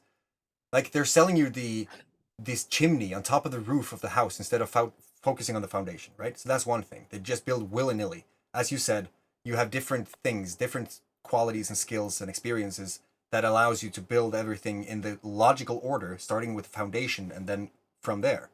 And then when you're doing this, it makes sense that if we spend all our energy talking to people who are just now seeing that there are more things, who are still affected 100% by the problems in life, so they are more negatively inclined than positive, then yes, they would have a life-changing event just from one focused conversation from a person who has been there is enough to just exponentially change that person's life, because they've been there. They can say what you feel, what you think. But at the same time, the person doing that is spending a lot of energy. It takes a lot of energy to stay high when you're focusing it on low. And it's not like, it's just not low and high either. It's different energies, different frequencies. And some frequencies will impact negatively, it feels like, other frequencies. Like if I go into a room full of depressed people, I will feel depressed. I don't like feeling depressed. I would rather sing a song somewhere and feeling like I can create anything and then just create. So we have things from free to $10 to $20 to $100 a month, to $500 a month. Exalted Hammer is 20,000 euros per spot. That doesn't mean that we are only focusing on making money so that we don't service the people who don't have that means. We teach people how to make that money for free. And then based on how much you've implemented of the information that we give you, we are able to service you with more constructed and logically set up systems and talks and topics and just take you through the curriculum of life. Like we literally, in the game, we're level, I don't know how many levels there are, but let's say there are 1 to 100. I feel like I'm on level 3. Like seriously, if we put this in perspective, and I want to help everyone at level 1, but I can't. Not all the time. This is to help create a system around that, because a lot of people just have a lot of value seeing this. From there, we just logically guide you to get to level 2, and then to level 3, and then join us as we try to learn how to get to level 4 if there is one. Because I'm having a fucking time of my life at level 3. Like when I have everything that I would ever need, and just in March I didn't have a house. I was so happy to be able to shit on a toilet with water instead of a bucket, because piss and shit doesn't smell good. Yeah. Doesn't. Yeah. No, just a second there, man. I mean, it's really difficult, because when you start talking about kind of money for services and all these kind of things, it's like a tricky thing. But I think all this kind of stuff, for example, with me, it's so invaluable to have this kind of a community and people who, when you listen to them, they really actually want to help people, and that's what they're doing. And they have to spend a lot of time doing it. So it's kind of like the value that people are providing. It's really invaluable, because basically how I look at it is there's 2 points. If you're unhappy, if you're stuck, if you've got a voice that's not talking to you very nicely in your head that you're stuck with for a long time, that comes from your conditioning and all this kind of stuff, and you don't really know what to do about it, all these things are just going to take you down a really painful path in the future. And this is not like a guilt trip on everything, but I know that there's so much more. And the invaluable experience of other people who are just genuinely, they've gone through stuff themselves, and they genuinely want to share their experience and make other people's lives better. And you've got to do the work. That's one thing. You've got to be prepared to do it. You've got to be prepared to make some sacrifices, and do it while you're having fun is the best thing. But it can put your life on a completely different trajectory where you look back after 6 months or a year and you're just like, dude, I can't imagine. Like for me, real talk, for me, when COVID hit and I was just coming out of the entertainment industry, and I wasn't, I was having insomnia, and I went to the doctor, and the only thing that they could offer was, pills. And I can't, even now, looking back at that time, I can't imagine what I was, going through at that point. And things can happen. So much can happen in 2 years, and just the fact that was my reality before I kind of really went full in on personal development and the journey and meeting people like you, and really focusing on myself and getting myself better. It's funny, because other people will come out of the woodwork, and you have conversations with them, and they'll be like, dude, I've been having some similar problems, can I help me out with that? And just to be able to make that difference in someone's life, where it might just be a seed, and it might be you kind of holding their hand for a year through things, and just kind of bouncing ideas around. But it's like, we only get one life, man. And to be stuck in one of those situations where you just feel stuck, and you don't have a support system around you, it sucks. And to get out of that and have a scenario where you've got people that are rooting for you and have got your back, and have got so much different experience at hand, whether it be kind of more spiritual stuff, or kind of like getting out of your head and doing the marketing stuff the right way, or like so much stuff like that, man. It just fast steps you through, and it's something that you can't just go to a doctor and get a pill for that. You got to do the work yourself, and really having a like a support system around you like that's just priceless. That's it, man. Definitely. But I know, dude, you have got other people that are coming on, and I said I'd keep it short and sweet, but we've been talking for a while again, as we always do. But yeah, I'd really look forward to meeting some of the other people who have been on the stream with you, and some of the people in the comments in the future. Yeah. So thank you for the opportunity to come on and share my story with you, and we'll be in touch, brother. Thank you so much for joining. Like I'm every time you join for a talk or just in passing or some people have seen or heard something because you've been around for some time, you know. I have. Yeah, people say like, oh, interesting, like I heard something Marcus said and I clicked instantly. So I know that there are a lot of people who just can't wait to really meet you, and we're gonna set those things up. Like, this is just the beginning, guys. Thank you so much. Yeah, I look forward to it, man. No, definitely. Thanks for having me, man. All right, I'm going to talk to you afterwards, or maybe you're going to go to bed. What time is it at your place?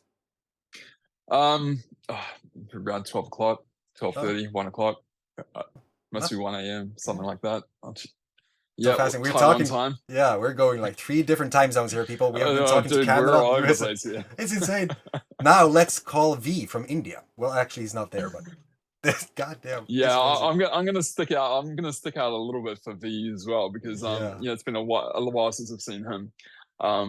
But again, thank you, brother. Look forward to everything in the future, and look forward to everyone else getting on board and just being able to like vibe and help other people. And dude, it's gonna be a really interesting year. Share the light. That's how we grow.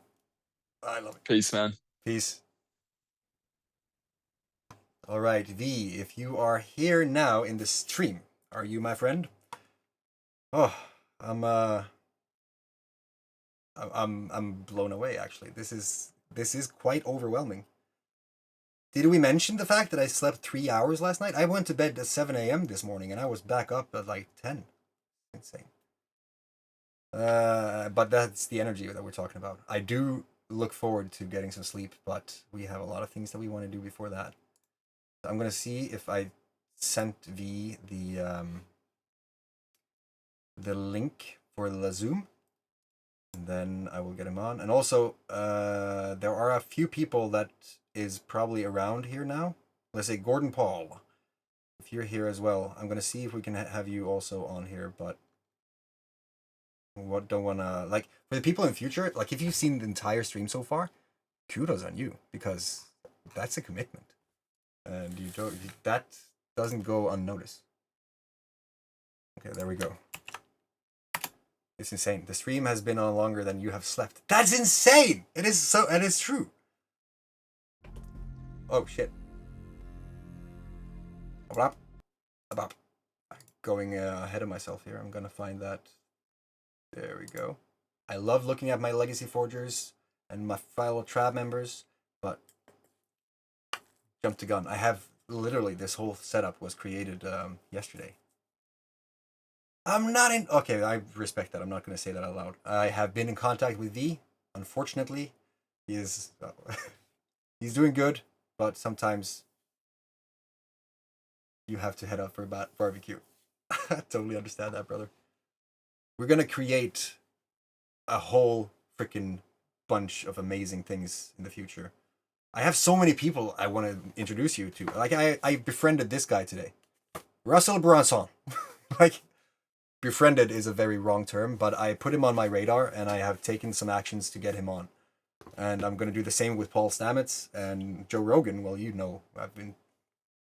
been talking as soul brothers for some time now. There are things that I see is in the works. It's going to be interesting to see where we're going to go with this. Because I'm talking to people who are more interesting than I have probably put out there. Like, let's say that one of my dear friends is an inventor of sustainable energy solutions and economies globally. And has built factories and airports and hotels. And he's known as the building whisperer. That's all I'm gonna give you on this cliffhanger for now. He's an amazing person, and I'm looking forward to introducing him to you as well, and all the other ones who I am blessed to have in my network. So now, I think that 3 hours is good. Now that V has coincidentally said that he's not in the highest energy, I will take that opportunity and just say that this is just the beginning, and next time is going to be even more energy, because every time we create, something new happens. Every single time. I can do something like just to give you a little my story kind of at the end here, because there has been a lot of years where I've tried to kind of sum up things, and I'm still kind of doing that. I have no idea where it's going to end towards. Well, to some degree I do, because I'm literally in here right now and you're seeing it, but there is so much more than what I've been able to communicate on this stream. So with that, I think that I'm going to go and just show you a very tiny sneak peek. So disclaimer, I'm going to go through slides. There are 44 of them, and I'm not going to read through them all. I'm going to just click through to give you the overalls, and then know that all of the things that you're seeing right now is nothing. It was created to communicate the things that we have. And that has been hard, because we are going against industries that doesn't really like to be fought. So let's do that. What do you say? Let's jump into the Legacy Forge and just share a little bit about what it is. This is also a very impromptu kind of in the moment thing where I have created something and I haven't tested it out.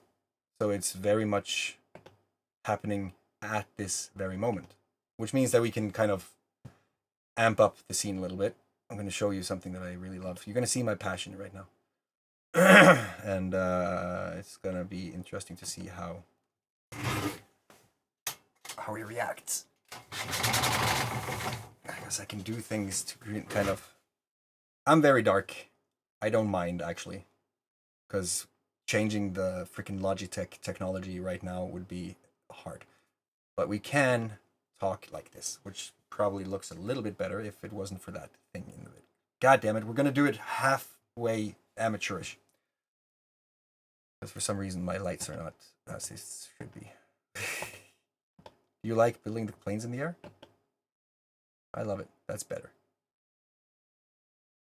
But see, when you have experience, it doesn't really matter if you're building it in the air, because that's what we do.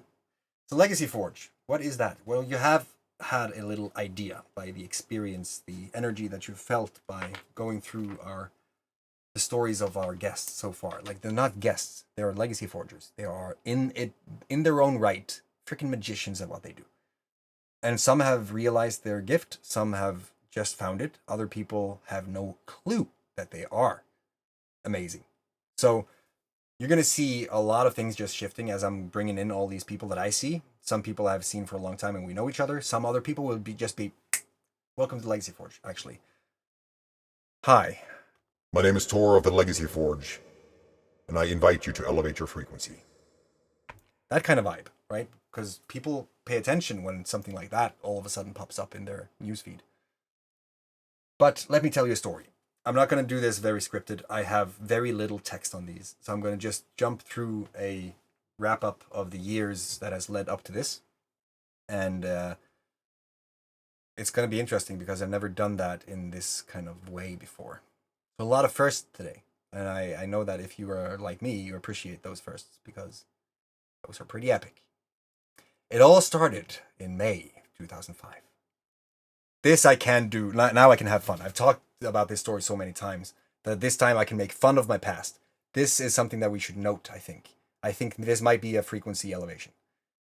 I have talked about my past so long, going from being trapped by it, to focus all of my energy on it, to tell it repeatedly, just to say it all the time. At some point, you're starting to see like, yeah, okay, that happened, but what am I doing right now? Right? What is your current situation like? And then it gets interesting because you're going to see some patterns and you're going to see some transitions that you might not have realized before.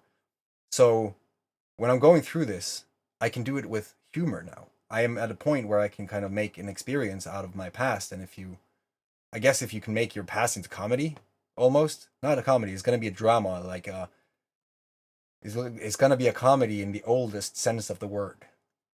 I think comedy just means that you're going to feel something, in essence. But let's go in. In May of 2005. You have to click the right button. I was diagnosed. No, actually.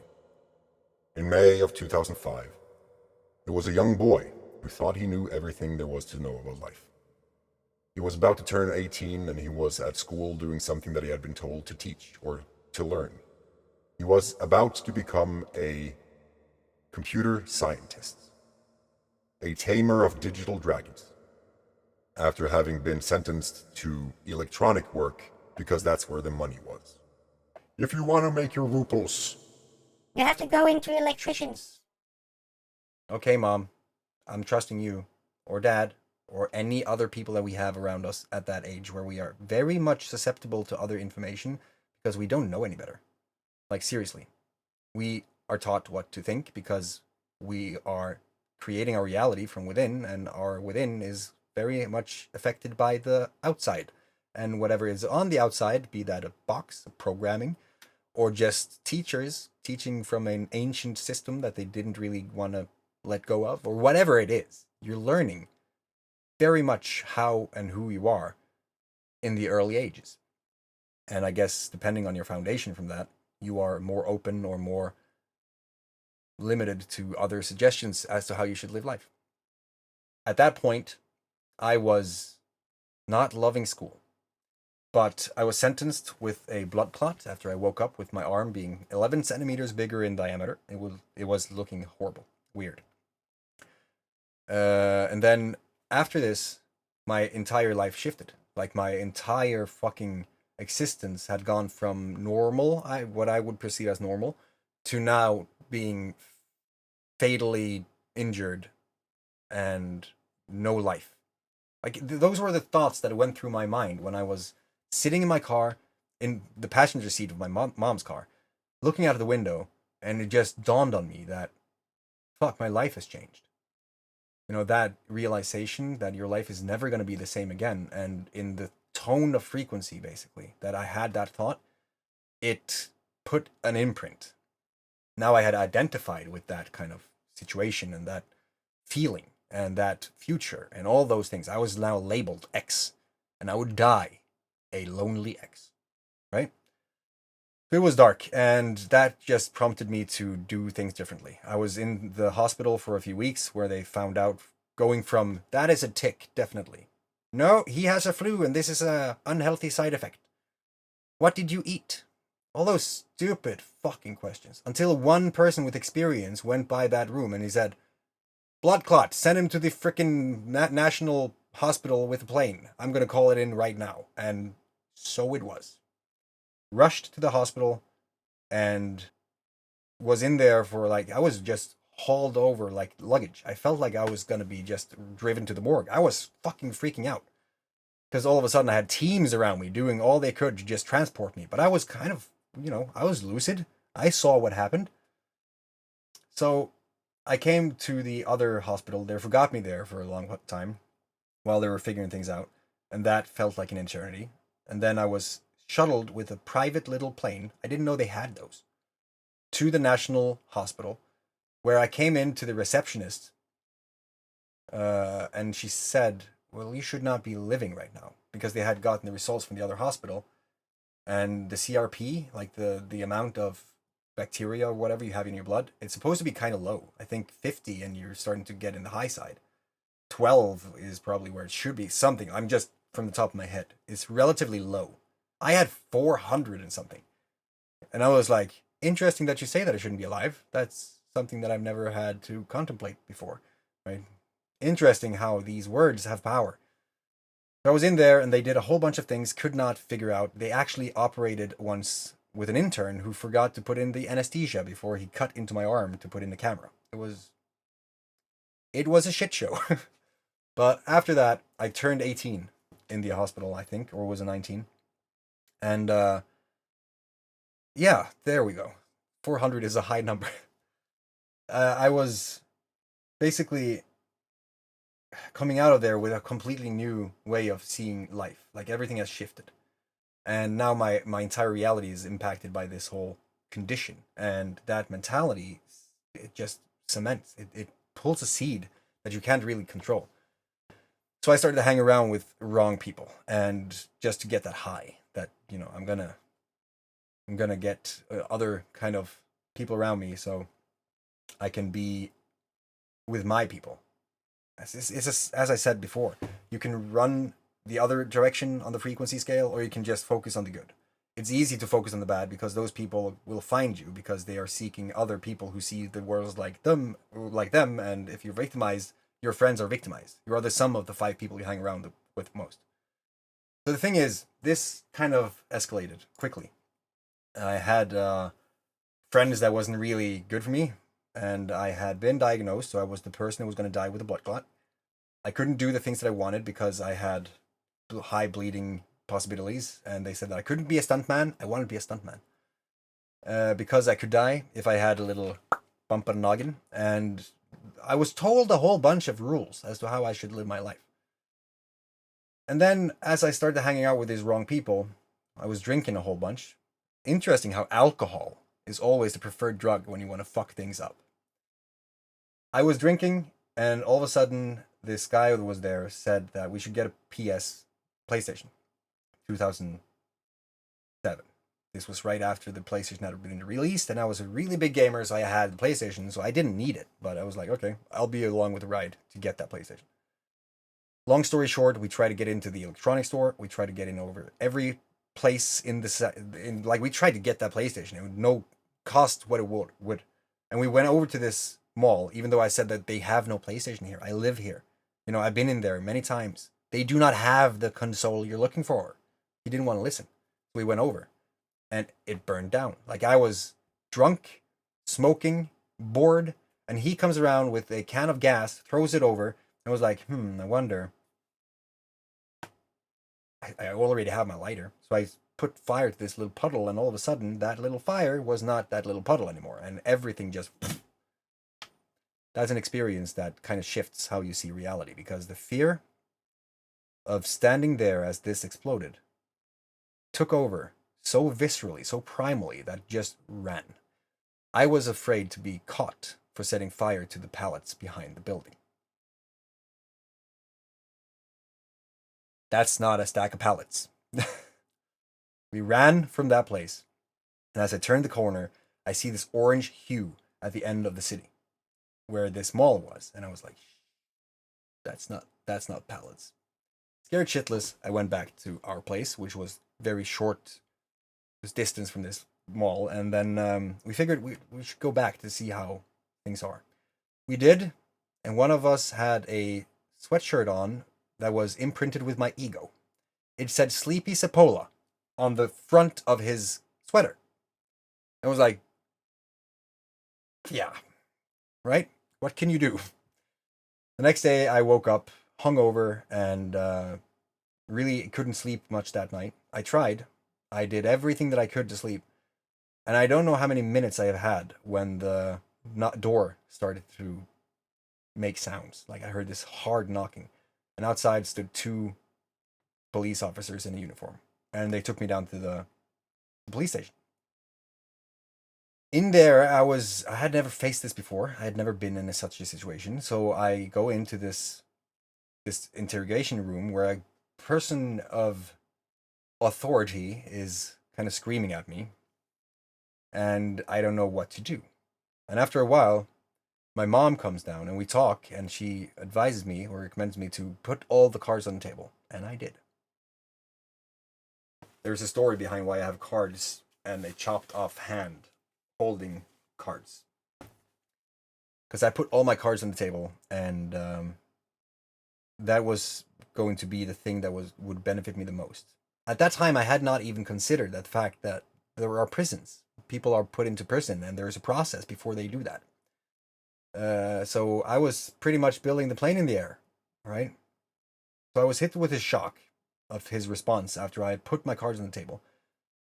I was hit with a shock of him saying that, all right, so I'm going to put you in the holding cell, and then in a few hours, we're going to go into the van, and we're going to drive to the prison.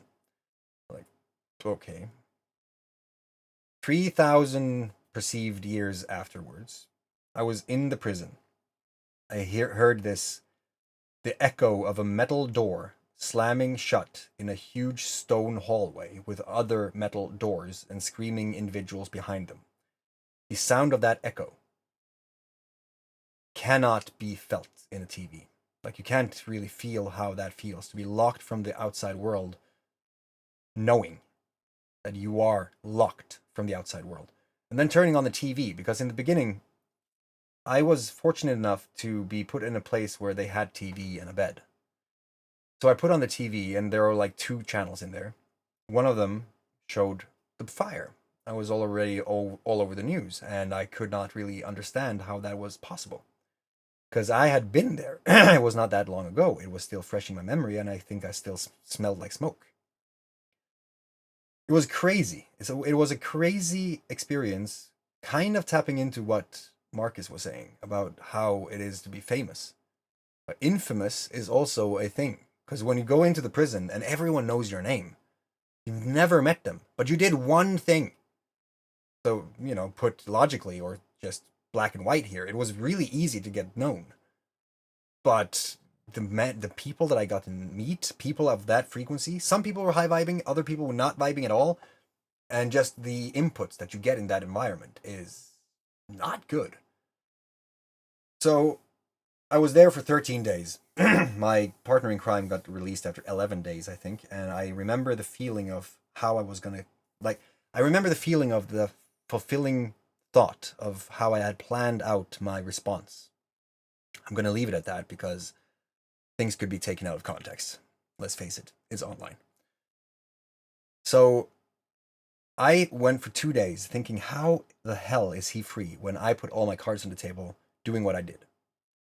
When I was supposed to be the one benefiting from this. And then during those 2 days, I was efficient as fuck. I was talking to people at a rate I could not understand. I was really stricken by the emotion of the hate. And I was darker than I thought I could be. There's a song by Skillet called The Monster, or Monster. There's a monster inside of me that I don't want to let anyone see or something. I keep it caged, but I can't control it. I felt very much like an animal that had finally broken out of the cage. I felt like I could do anything. And in those terms, I thought about negative, bad things. So I got released at day 13 after God knows how many processes I went through. And not knowing that there was processes at all at that time. I came out and my mom picked me up and I was like, okay, my life is forever changed now. Now I have to wait for the court that is going to sentence me to whatever happened. And the news had already said that this was going to put me in as a debt victim for life. My lawyer said that before I ever spoke to him in national news. And still to this day, I have never spoken with that guy. I knew that I was going to pay a lot of money. And they said a number in the news. So I had this reference point. And then I tried to live life as best I could, knowing that something is going to change, not knowing when. The waiting is the worst. Because I had time to reflect on the fact that I earned or I owed this much money. This had now become my reality. So I figured out ways to fix that problem. I thought of ways that I could pay the money. Millions. What's the best way in my current mental capacity? Probably to go and rob people. At that point, I'd already met people in jail. I'd met other people who had been in jail. My people, right? And we started to plot together. We started to make money on selling weed and stuff and doing all these things that everyone does, basically. And seeing how easy it is that can take complete control over your life and actions and thoughts and behavior and everything, how you see the world. To be able to just go out and do something and make 5,000 crowns, for instance, just to buy a thing the next day because you wanted to. It felt easy. It felt like I was powerful. And also people were looking at me differently after all that stuff happened. They had labeled me the criminal. I mean, people crossed the street before I had a chance to kind of brush shoulders. They saw me coming down and they just crossed the street. So I had been labeled the criminal. And I figured after a while, fuck, if they're going to see me like that, no matter what I do, I'm going to be the criminal. And I became the criminal. So the empire had started, and The empire consisted of 3 people. After we had committed 3 armed robberies, and after I had been arrested, thank everything that is of higher frequencies for that, I had been arrested by the side of the road and tossed up against a bus by a team of SWAT that ambushed me as I was trying to keep up with the bus because I was dropping off my then girlfriend. And she was forced to be on that bus for the entire drive from where I was, and I might get 2 or 3 hours in the bus to where she was going. And the entire bus saw what happened as she came on. And I was in such a shock that I would just, with handcuffs and people pushing me up against the bus wall, I said, I'm going to call you as soon as I can. Love you. That's not fucking normal. I don't know how, or if I was cold, I have no idea. I think I had turned off my emotions. And I think I had to, because you know you're doing something wrong. And at some point, you just have to deal with however you want to deal with that. And I think that once you see it, really feel it, the consequence of your actions, to be honest, the prison stay is the best way for that. If you're not there at an open location with summer activities, it's the best thing that could happen. If you face your mortality, if you know that this is rock bottom, there's no way out. I was 7 months at complete solitary confinement with no visitation or news after the robberies. No person could get in contact with me, but they tried to break me by introducing me to my mom sometimes. Like, my mom could come in because they saw that last time that happened, he just said everything. This time I didn't say anything. So 7 months on complete solitary confinement.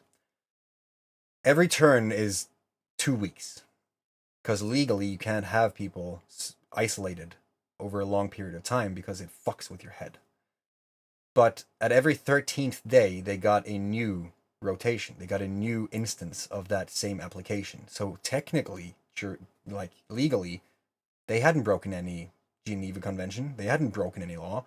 So I was in there for their term for 3 months. 3 months after 2 weeks incrementally, or every other week, I was told that, no, you're going to be in here for 2 weeks more. It's that, and you can't call, you can't do anything. You don't have a tribe. I was really trying to contemplate how to, if I was to put my neck at a 90 degrees angle and just drop my body weight, would that do the trick? Right? I was thinking things that I never thought before. And once the 3 months were over and they didn't reapply, they came to my cell and asked, which cell do you want? Like, now you can go in and be with Gen Pop. You can go in and be with the others. I was so fucked up that I couldn't. So I was in there for 7 months total. 4 months overstay because they had fucked me up so royally that, you know, I think that people who are working in that environment, who are sitting there knowing the injustice going on, they feel for the people they are currently torturing because it's their job. Like, it's their job, and then you have what you feel for another human. And it's so interesting to see the system from that point of view. But I came out, and after that, I started to really put my life around, and I wanted to change everything. I was never going to go back into prison. That was a vow that I made. I did notice that I was being trailed and I was being followed, because me doing 3 armed robberies, of course, there's a huge story leading up to that, which has to be unpacked in ways that I can't do right now. But I came out and I got a job at a factory, loving the job. That was after being, unemployed, playing World of Warcraft, being known for the first person in my guild to ding a Pandarian monk to level 60. I was rolling. I did a lot of things, started a few YouTube videos, trying to be a gamer, tried to do a whole bunch of things while I was sitting there, not able to do anything because of the blood clot, and also because, I didn't know what to do, because I'd been in prison for 3 years. So we started a pub together, me and my friend. And it worked brilliantly. It was fun. Like, it was something new, and I figured I got a sense for this entrepreneurship, to do things based on who and what I am, and then can provide people with value and then be paid for that. That's good. It's not a job, because I didn't have an employer. I was the one trying to make sure I found solutions to the situation, and that worked. But we were still young. We were like barely starting and we didn't know a lot about what we did, I had to pull out because my mom is an accountant and we had a whole bunch of different views, and I was very susceptible still because I was still learning how to write a contract, all the things. But I pulled out and I went into transportation where I was long enough for me to fuck up my back because it was just another job. You're just meant to do this. There's a pallet of things there. You don't really need the equipment to deal with it because they don't come as often, right? So I was basically just driving a car trying to deliver these huge fucking parts to different car shops. And it fucked my back after a while because these pallets were fucking heavy. And my arm started to act up again. But I had to have a job, right? So I started to go through these governmental freaking programs to learn how to file a CV. And just going through those, you see how freaking surface level we actually are. How stupid it is to think that the system that we have in place right now is meant to do anything other than keeping you zombified or really taking you off the board. It's insane. I'm glad that we are waking up to this now. But back to where I was leaving off. After that, I got that factory job and I couldn't hold on to it. Like, I was there for 3 years. I had money. I could take up a loan and I was a big shot. All of a sudden I had money for the first time. The dude with $4 million in debt. That was the total of the debt that came out from this whole thing. And you might wonder now, how the fuck did you remove $4 million in debt? Well, if you're not inside of the forge, you don't know. I'm gonna leave it at that. Basically, I had money, so I started to accumulate more debt. And more debt. And debt had become this familiar thing now. I wasn't really fearing debt, because debt couldn't kill me. Debt was more of like a label that they used that was meant to threaten me. And I see that how people are acting in terms of getting a payment mark. Like, if they don't pay the bill and on time, they get this warning and they freak the fuck out. And I'm like, God damn it, if they want my money, then they should provide the service. And if I get the service that I want, I'm going to pay for it, right? So if I have power bills that I have to pay, I get the money to pay for the power. That's been how I've done this for a long time. And it's always like, if I have to focus on my job or this whole thing that we've been doing, if I have to focus 100% on that, which makes the power go to a, like, if they all of a sudden send you a draft, no, not a draft, like, it goes into the next level of debt. Not a bill anymore, but a inkasso is what we call it in Norway, where you get a mark on your file, right? It could go all the way there until I even bothered to pay, because if I had the power, then I could focus on creating what I was creating, because I knew that if I was creating what I was creating, I was going to create the vehicle that's going to make it possible for me to just fuck the debt, fuck the bills, all that stuff. And, after a while, that happened. I'm getting ahead of myself, because in the factory, I had to quit again, and I met a girl, and we had a son. That son changed my life. That's what gave me the first purpose. When I stopped the factory job, I was now a father who had to bring up a child in this world, and I didn't know how much that was going to impact me.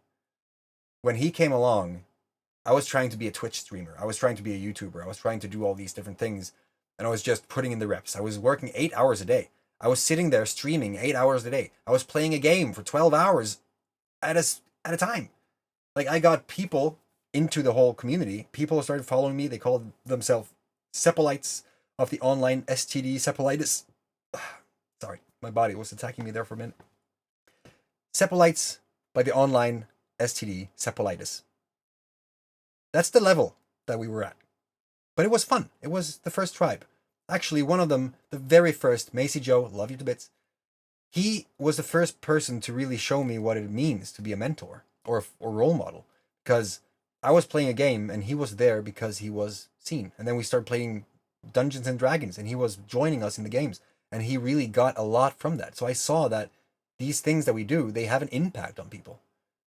But even though they had an impact, I had no value in myself. So I couldn't sell anything. I was living off donations. I was doing all these things that just hopefully it's going to work out, while I was seeing the financial side of everything was just falling apart. So I had my son. and I get tipped off on this sex chat operator gig. You write a whole bunch of words or messages to simps all over the world, this case just Norway, but you write on behalf of other female profiles on a website. That's how bad it is. So if you're watching this right now and you have done and contemplated whatever in terms of a dating website, do not trust the shit. Don't trust anything of those things. Because my job was to go on and read through a chat log where other people on the same team, sometimes 20 people, had been playing the character of this one person who was a female. And the other people talking to this perceived real female was paying a lot of money to talk to her. And you can see the chat logs where people have been like, oh, I'm sorry, my mom died 4 times. At what point does a person see that he's duped? So I started to feel bad for these people. They were sending me dick pics. I was trying to help them in their life. Like, and it escalated because I was also a bouncer. So I was seeing these people when I was bouncing at the club. I was seeing this person that I had just made an arrangement. Okay, this is, God, let's go here. Okay, I had been talking to a person, and I tried to wrap the bow on a conversation so that I could spare him some pain. And the last thing that I kind of said was that, dude, I love you, but I feel like you should go out and spread your wings. You should be yourself. And he said that, okay, I'm going to do that. I'm going to go out to town. I'm going to go and look if I can find the perfect person who will see me for who I am. And not just the epic pictures of me naked in a borrowed fireman costume. I saw a lot of weird things. But the thing is, I was there at the club, and here he comes. The guy that had just said that he was going to go out and find a person. And I was standing there, looking him in the eyes, and just, welcome. I will help you. Like, we had conversations that night that helped him, definitely. But that situation was extremely, extremely interesting. Let me know, by the way, if the stream drops out, because I see that OBS just had a little, and I'm also recording this, so it's going to be inside of the Forge. So yeah, I was a sex chat operator, and I had received a son, so I needed to get out of there. Like, the morality, I could not stand what I was being faced with every day. And it's one of those things that you have to just be conscious about what you focus on. Where are your energy going? So the moment I started to focus on more of an education thing, where I saw that, okay, I have to learn something, a skill, whatever, things shifted. But it took a while. It was a transition because I had my son. It was bringing me money. And then I had another thing happening where I was going, me and his mom was splitting up. So I was moving out of the apartment, trying to figure out how to be a single dad and all that stuff in a tiny apartment in the city. And we did this whole settlement where I gave her some of the things that we bought together, and she gave me some tickets to a festival, which was in 2016. Vardruna played at Midgard. It was the first time I would ever be exposed to Midgardsplut, but that moment, this is the interesting thing, that very moment was the moment that my life shifted. Look at the glee on my face. If you can't see it right here, that picture is going to be inside of the Lazy Forge as well. But the thing is, we were there because of the bands and because of the festival. And I was drinking a whole bunch. But after, long story short, I was sitting at this log one morning and just seeing the whole festival come to life. And I saw this silhouette at the end of the pier of 2 people who were having a swim, and they were just bathing. So I thought of all the beauty. I was also just admiring the female body at that moment. It was like, So I was sitting there, enjoying life in my current reality. Couldn't really believe that it was this perfect because I was stricken by the energy again. And I don't know if I wasn't conscious, so I don't know if that's why I couldn't really appreciate it for what it was in the moment. But I was sitting there just really taking it in, and at some point my brother came and his friend, or my friend, dude, we are gonna have to catch up again because holy shit, that story. I haven't spoken with him really since that time. But then these women came up and they sat with this bench, And I looked one in the eye, and it was the same woman that had approached us the night before, all full of ashes and stuff. And that's when I'm not going to go into detail here. PG. So I saw this woman, not the best first impression, to be honest. Just going to say, like, full of ashes. She looked very drunk. It was a very interesting experience. The next day, when she was sitting there, just freshly off the ocean, and sitting at the bench, looking at me, I looked at her, and something shifted. Something felt different. And we just kept the gaze. And after a very short while, she just got up, and she went over, she sat down on the log behind me. I put my face or my head in her lap. She started to stroke me inside the t-shirt. And as this was happening, we looked at each other in the eyes and said, "Hi." Again, like, you can't deny that. That is insane. Like, you feel those very much out of the ordinary moments. So I was sitting there then, talking to her, getting to know her for the first time again. And we said that we were going to meet each other up on the festival area, like for the main concert and stuff, a little later. And she said okay, and they went to make themselves ready because they needed a little time to freshen up and stuff. And at that moment, a conscious soul from that perspective had been watching this whole ordeal and said, "Did you know that person?" I'm like, "Never seen her really in my life." And she said, "All right, because that is special. That thing that we just saw now was not something ordinary and is going to shift a lot of things. Can I take a picture of you?" I was like, "Okay." And she did. And that glee on my face is like, what is going on? Sitting there with DJ Sindri's cap on is first real feeling of tribe experience, I would say. And I didn't know how it was going to shift my life, but it did. It shifted my life completely. And she is now running for a Norwegian citizen. Like, we have had a journey unlike anything. This is now 7 years ago, and we have redefined love for each other. She has put love in a completely different perspective for me, and I could not possibly communicate in words what she means to me. Shit! So, it's a very touchy story that is still kind of, I'm still having the honor of being in it. And it's a saga. I'm actually going down there now. Like, now it's up to me to go down, and I'm not going to go down too late. So if you're watching this now, Mish, I'm coming down soon. And it evolved. Like, it didn't take long until life happened again, and I have this incredible freaking multi-dimensional reindeer rainbow unicorn being. Like, my daughter is the most wake person I have ever experienced. She's so different. She's so open. I opened up to these things like over the course of the years. She is now 5, and she is looking at the world through kind of a same perspective.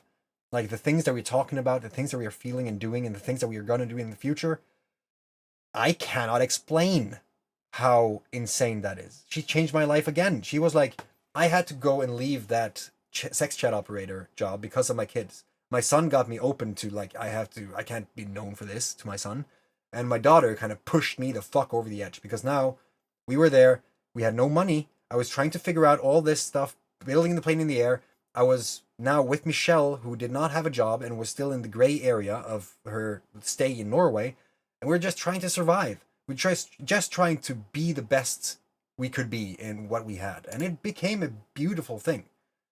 At the same time, like, this is a fairy tale. My life has been a fairy tale since, like, the last 7 years. That's why everything here is so impacted by folklore and just magic and fantasy and adventure and sagas and stuff, because it is literally my adventure. So in 2008, I had started this challenge, and you have seen the 100-day challenge, where, you know, I just went in, I documented my freaking journey, past, now, current, bad, up, down, like all the things that I could think of as just sharing that in the journey. But that's also where, like, everything really started. So without further ado, we want to see something. I wonder what this is going to look like, because, like, do you enjoy this so far, by the way? Do you want me to stop? Because I can take this incrementally. Are there anyone still here? Because, yeah, sync. I love that, Sven, because there's a lot of synchronicities going around in this entire tribe. Like, you've seen it. You've clicked with people. The story, the journey, it has similarities. There are milestones. All right. I'm going to continue. This is also going to be like, imagine the content that the right individual can create with this dream. This is the deportation. This is what happened. Like, just a little build up. I got notified of the deportation of my family a year or so into my daughter's life, and during the 100-day challenge, it kind of documented that. It documented us having the news, my desperation in trying to raise the funds for the ticket because I had no money, and everything that kind of came from this. So this is the moment I lost my family. Full time.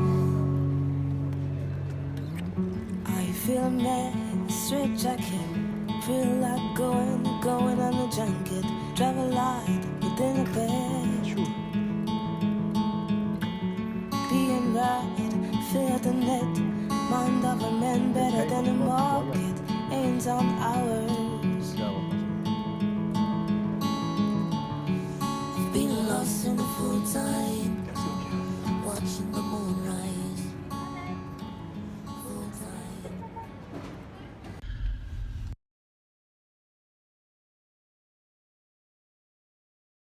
Damn, I got hit by something. Like, damn, that was an emotional assault just as I saw Michelle's face on that. Damn. So yeah, that was the hardest day of my life, and it changed everything that I knew to be reality. And I swore in that video. I also say that Norway, fuck you. I'm gonna show you that you have not beaten me. I'm gonna take you down. And it sounds hard. Like, I'm not gonna be a terrorist taking Norway down. I'm gonna break the flawed system that is currently running everything, so that we can remove the problem, which is the flawed system, and just, introduce other ways to think. That's the whole idea of the Legacy Forge. But it continues, right? Because this was already at day 79. Hardest day of my life, but it had already been for 79 days. And this is when it got real. That's not the point. I have to think about filling up $3 just to get to the store to buy a bread. Because if I fill for $4, I won't have enough money for the bread. That's the situation right now. Okay, you're doing good. That's the situation right now. That's bad, right? You can't, if I can do it, if I did it, I'm gonna do it. That all depends on when you're watching this. Actually, I'm sorry about that. If you're watching this 100 days from now, when I'm celebrating the end of the challenge and the changes that came with the challenge, and the work that has come into fruition, yeah, then you can see that it was totally possible. I have worked so hard for this. I'm also saying these things just to make sure that people understand that once I roll around in what you perceive as success, some people will say, "Oh, you lucky overnight success story, you." No, it's just now you see it. I've worked so hard for this. It's insane the amount of work that has gone into all this. And that's why today is such a cherishable moment. Like, we're literally just doing something that is almost a habit by now, like something that we just do regularly. But to come here to see what it has become and really just start to fix that whole shit in the brain, you can create things based on that. And that's why this picture was so aptly coincidentally fitting, because it started with my mind. It started with, what could I think of, what can I do to think differently. I had to learn, I had to go and do uncomfortable shit. I have to battle my fucking dragons with a fucking pair of tweezers, and it's not easy. But if you know where to hit the fucker, I can promise you, you're gonna die.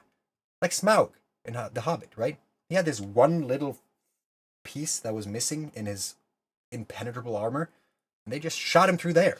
So you just know where you can take your demons by listening to the people who have taken down theirs, and because you resonate with the people who are taking down the demons. And all this, it leads to somewhere, because you start this domino effect that you cannot really explain. You don't know how to explain the insane changes you see in the world, and all of a sudden, like Marcus said, you are faced with a reality. Also, like Brody said, you have reality A and you have reality B. You have two perspectives. The one you have been taught to live, and the one you have been feeling into and experienced and figure out, this is how I want to live. But it comes down to figuring out who you are, because one of those parts of your life is not really helping you, while the other one is the one you need in order to be your fullest self, actualize yourself. But who are you? Most people really don't think about how they show up in the world. Who are they to other people? Who do they want to be? What kind of person are you at the core? I said this 2 days ago. I don't know why I did that. If you keep teaching a child to see the power of a superhero in herself, at one point she's going to look back from a superhero in the mirror. Like, they're going to identify as a superhero, a limitless creator, someone who can do whatever. And that's just how it is. It's like the Jaguar, as we talked about with Ray. Like, you're being it. But who are you? Because you have to choose. You actually have to make the choice to be what you want to be instead of what you've been taught to be. It makes sense. We've been talking about this for a long time. That's a t-shirt. Fighting dragons with tweezers. I like that. Also, where are your thoughts when you're thinking of them? Different presentation. But it all leads to SLS. And that's something that we haven't really spoken about. V, you were on the way in here. This would be a good time if you want to jump on, because now V is the Asas of SLS. SLS was a joke. We were talking about, what do you call this thing where you're so much more free than free, you're more happy than happy, it's brighter than white, and you feel like you're harmonizing in a way that is just pulling you towards something bigger than yourself in short terms. That we felt was a feeling unlike anything else. What do you call that feeling? When your soul string is harmonizing. And then V says, well, in Hindi, feeling is asas. And I was like, interesting. In Norwegian, feeling is følelse. And then we have this documented, so I just have to find it. It might actually be on the hard drive that died a few days ago that I have to fix forensically. But then we just go like, SLS. It's so simple. SLS. It sounds good to say it. SLS. And then it just became something. When you heard it, you can't really unhear it. It's there. Like, now it's like, okay, everything we're talking about is about this thing, SLS. What is SLS? SLS is just being in your truest alignment. And I believe it's individual for everyone, but I think that everyone is energy, so I think it is staying at that highest frequency and having a high frequency of belief in yourself. That's more or less how I would explain it, because if you put your belief system, that could be your BS, by the way, that can either help you understand or it can keep you back, depending on how firmly you believe, right? If you believe that every ounce of truth is written in a book, you will automatically follow the book, and you will not really consider other inputs, external opinions. But if you take the power of the belief from the book and you put that in yourself, knowing that it was something of yourself, a like-minded being like yourself, that once wrote those words down at the beginning, then it's like, okay, but why did they write that down? Like, what experience led to that? And then you're starting to write more than you read. Because, information without implementation is mental masturbation. Let's face it. You can learn as much as you want, but at some point you have to do. At some point you have to do something with the information. You have to implement to get new results. If you continue to do what you've always done, you're always going to get what you always got. It is logical. Depending on how much effort you put in to change the energy, to elevate the frequency, is going to be directly reflected in how much you receive back, because energy attracts more of the same. The more love you share, the more love you receive. The more hate you share, the more lonely you're going to be without really understanding why. So SLS was just to be in that energy of yourself, always chasing that higher frequency while always walking the talk. Do the spew, as my 5-year-old lovingly says before she blows her horn. Do the spew. If you're spewing words, you should do them as well. Don't just talk about things because. Don't just fill the air with things because you feel like you are entitled to be there and fill those words, right? Do the thing. And if you share what you do and people like what you do, then that's not a completely different thing. Then you're doing something that is helping other people. And as we have always come back to in this whole event, broadcast, live stream, it is the helping of the other people that will bring you more fulfillment. And every single person that I can bring on, and there are hundreds, can attest to that same thing. Love begets love. Energy attracts more of the same. How you spread your unique magic is up to you, but we have resources to help you do that. And the more fulfilled and the more free you are, ironically, the more compensated you will be. In terms of energy exchange, just feeling happy is in itself a very worthy result if you go onto this path. Because if you're happy, you're creative. If you're creative, you're probably doing things. If you're doing things, you're fulfilled. If you're fulfilled, you're creating. Like, you're manifesting things. We can go into this in the Legacy Forge because this is a long conversation. The journey of the thought. Where are your thoughts when you're not thinking of them? That's going to change how you see yourself in relevance to the universe and see how you can make things happen based on that. It is beyond words. That's why it's called a tribe experience. Speaking of tribe experience, you will meet a lot of freaking fantastic people along this path. These are just a few. We have V. Didn't I have Ray? Ray? Sorry about that. All this was created yesterday. All this has also led to something. Like, this is the unveilment, the reveal of the Legacy Forge, if you will. Welcome to the unveilment of the Legacy Forge, dear Legacy Forger. It's basically, what is this? Like, all this has led up to what is this? And we can see it as a school, and in a modern fashion. Because before, we were always taught that we have to go to school, we have to get a job, we have to get a mortgage, we have to get a wife, we have to get all these things until we can retire and then live a few years after we have gotten enough money to just barely hang on to our life. You know, the pension things are not really good. The education is not really fulfilling. And it has been proven time and time again through different exercises and trials that we do learn that which we are impacted or affected by. We learn in a way. And we have forgotten how to learn, in my humble opinion. We were watching TikTok, and sure, you can learn a few things, but if you don't implement the things, if you don't do the things, I don't think you're going to learn to the degree that it's going to change anything in you. You have to do the things yourself. You can't just listen to other people talking about their experience. So you have to take the information, you have to put in the implementation so that you just don't let it atrophy. Like, if you're just having information for just the sake of having information, it's not valuable. It is not going to elevate the people around you. It's not going to evolve humanity. And today, humanity is at a point. Believe it or not, you cannot deny this. Technology is here to stay. Like, technology is not going to go away. So far, we have seen things come and go all the time, that there's something that has always been here, and that is the storytelling, the whole energy, the transference of knowledge, the rite of passage. All these different things have always been there for a reason. They knew what they did back there because they didn't have all the distractions of today. Today, we are distracted by everything. Everything. Back then, it was really pure. It was like, well, one bird in the hand is better than 10 in the bush. You know, those things had meaning. It was to transfer the knowledge. Today, we have other means. We can transfer knowledge. Instead of one person over a campfire, I could transfer it at the same time to millions of people. Imagine that. Take a second and just realize that if I fart right now, it's going to be heard on 3 continents. It used to take weeks, maybe years, to hear back from the people you send a letter with over the ocean. You didn't even know if it actually came over. So the technology that we have today has brought us together. We are united. We can actually start to talk about how it would be if more people came together to create their own best reality.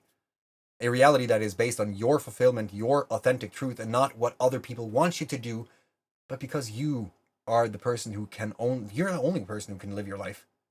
To be honest, everything that you do is based on everything that you know, basically, or your reactions to your environment, and your reactions to your environment is based on your values, and your values is based on what you were taught, and what you've learned, and the insights that you've gained, all these things. So nobody can really go into your body and remember the things that you have gone through that you have never shared with anyone, the thoughts that you've had, all these things. You're unique. That's basically what I'm trying to get to. You're unique, and you have an experience in life that you can help another person with.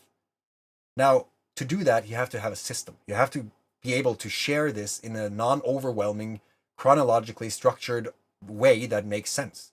That's the hardest thing about teaching. You're going to try to hit people at their level of understanding. So, what we did in the Legacy Forge, which is one of the things that we're going to come up to right now, is your personal saga. It started with a 100-day challenge, but it became so much more than that, as you can imagine, because you're currently watching it. So it became self-awareness, growth, adventure, saga. That program is the most valuable thing I've ever seen in my life in terms of transformation. And I've done a lot. I've invested a lot of money into programs that were supposed to teach me something, but every single person assumed that I had to learn what they knew. Saga flips it around. It allows those who are ready to go on their journey, to do the talk, to walk the talk, do the spew, and actually do the things that you're talking about. And we have done that in a very interesting way by creating a video game out of life. So we have chapters. We're making this whole thing into the Viking-inspired cool thing. And the support system is so important. Exactly. We have the people who have walked the talk, who have gone through the saga, who have seen the results of it, who have gone through their journeys, who have all these different insights and experiences that you can't even fathom. Like, if you were trying to create a program for something like that, it's impossible. You cannot, in 1,000 years, well, maybe today with AI, to be honest, you can't get everything that you want to do out to help one person if you don't know how to basically get to that end, that information. It's hard to communicate. Basically, having a tribe around you that can see you where you are and just have one sentence. One sentence. A bird in the hand is better than 10 in the bush. One piece of nugget that you learned. It's going to just wipe away a whole bunch of things. It just starts with a thought. And we aim this to install that thought at these milestones up the mountain, as we said. First, you have to be feeling called to do it. Then you have to cross a few bridges of bravery. Then you have to go on the path of perseverance. You have to, the meeting with mentor. What do you think about that? We try to make it fun, based on the things that we have seen in the evolution of someone going through shit, and going through change, and going through a frequency elevation. Whatever you want to call it. People go through the journeys at different rates. And we tried to make it so easy to follow that it was fun, and people they didn't even know that they were part of it. I have a few people in chat right now that was kind of, oh, so that's what that was? The tribe experience. This whole thing has been an emotion, but before I could tell people what it was, they had to feel it. And if I was the only one going around talking about this, it wouldn't have any effect, because who am I? If I have other people who have gone through the same thing and we're speaking the same language and we all know what this feels like, then you're just living in denial if you're seeing this and just thinking, no, it's not going to work for me. Because it is you that has to do the work. That's a t-shirt. We're going through a whole bunch of things. I'm going to just click through these because I really over-delivered. I'm going to go through one exercise at the end of this to really just put things into system of how to manifest everything that you want. Basically wrapping up everything that we've talked about today with a practical way of seeing it, a practical perspective to view it through. But as you see, we have a lot of things that we go through inside of Saga, and this is just right now. The more people that join, the more input there's going to be to make it better. The more interactions, the more meetings there are going to be. These are mainly for Saga, like when we're talking as a tribe. But sometimes we like to do a display publicly for free for everyone to see. Because there is a lot of things. Like if you're looking for a path, we've basically made it so simple that we could. Like based on what we know so far, we want to make things as good and epic as they can be, having fun while we're doing it. So with that, this is Orpheus, by the way. That is Orpheus the Wise. He's currently inside of the Legacy Forge, helping all sorts of people with their things. And he's asking you, Do you have questions? God damn, it's so much bigger than what we even could contemplate in the beginning. It's huge. Doesn't matter if you're janitor, artist, broker, or in rehab, or on the streets. Be the best you are in this stage of experience. It comes with divine time, so that might be pressure, no hurt or pain. Yeah, exactly. When it comes, you're gonna feel it. Like it's very interesting to see that whatever happens is gonna happen, no matter what. The more you resist it, the harder it's gonna be. But it's gonna come as a trigger first, and then it's up to you to open the door, which is a very interesting thing because you have no choice. You know, as Shanice says here, is divine, and that is something that you can have a lot of associations with the word. Like the spiritual words, the ascension, the awakening, all these things. But at the end of the day, it is that feeling of now something is wrong, something is off, and I have to fix this. But you don't know what you don't know until you know that, oh shit, that indication right there, that could be something else. The Legacy Forge map design, I love that. I love that. I haven't been paying attention to the chat, so I love the fact that this has been so active, that you have been talking like this, because I have been peeking over, and just a little word of the wise after experience. If you're trying to go by script or trying to always keep your focus on the chat and what is happening in the community, it's easy to fall on tangents, basically. But I have something. The thing is, you've reached. Yeah, I think that this is also going to be a little interesting because it's kind of talking about the things that we're talking about now. Still in the beginning, rather. Let's see if I can go back once and then go back in. The thing is, you've reached out, and there's so many more of you than I thought. And some of you actually says that just by me doing this, that helps. That you are getting some guidance and perspective from just watching this. And I don't feel I honestly don't think that I've started yet. I can't say that I feel like I've started because I'm still in the shed.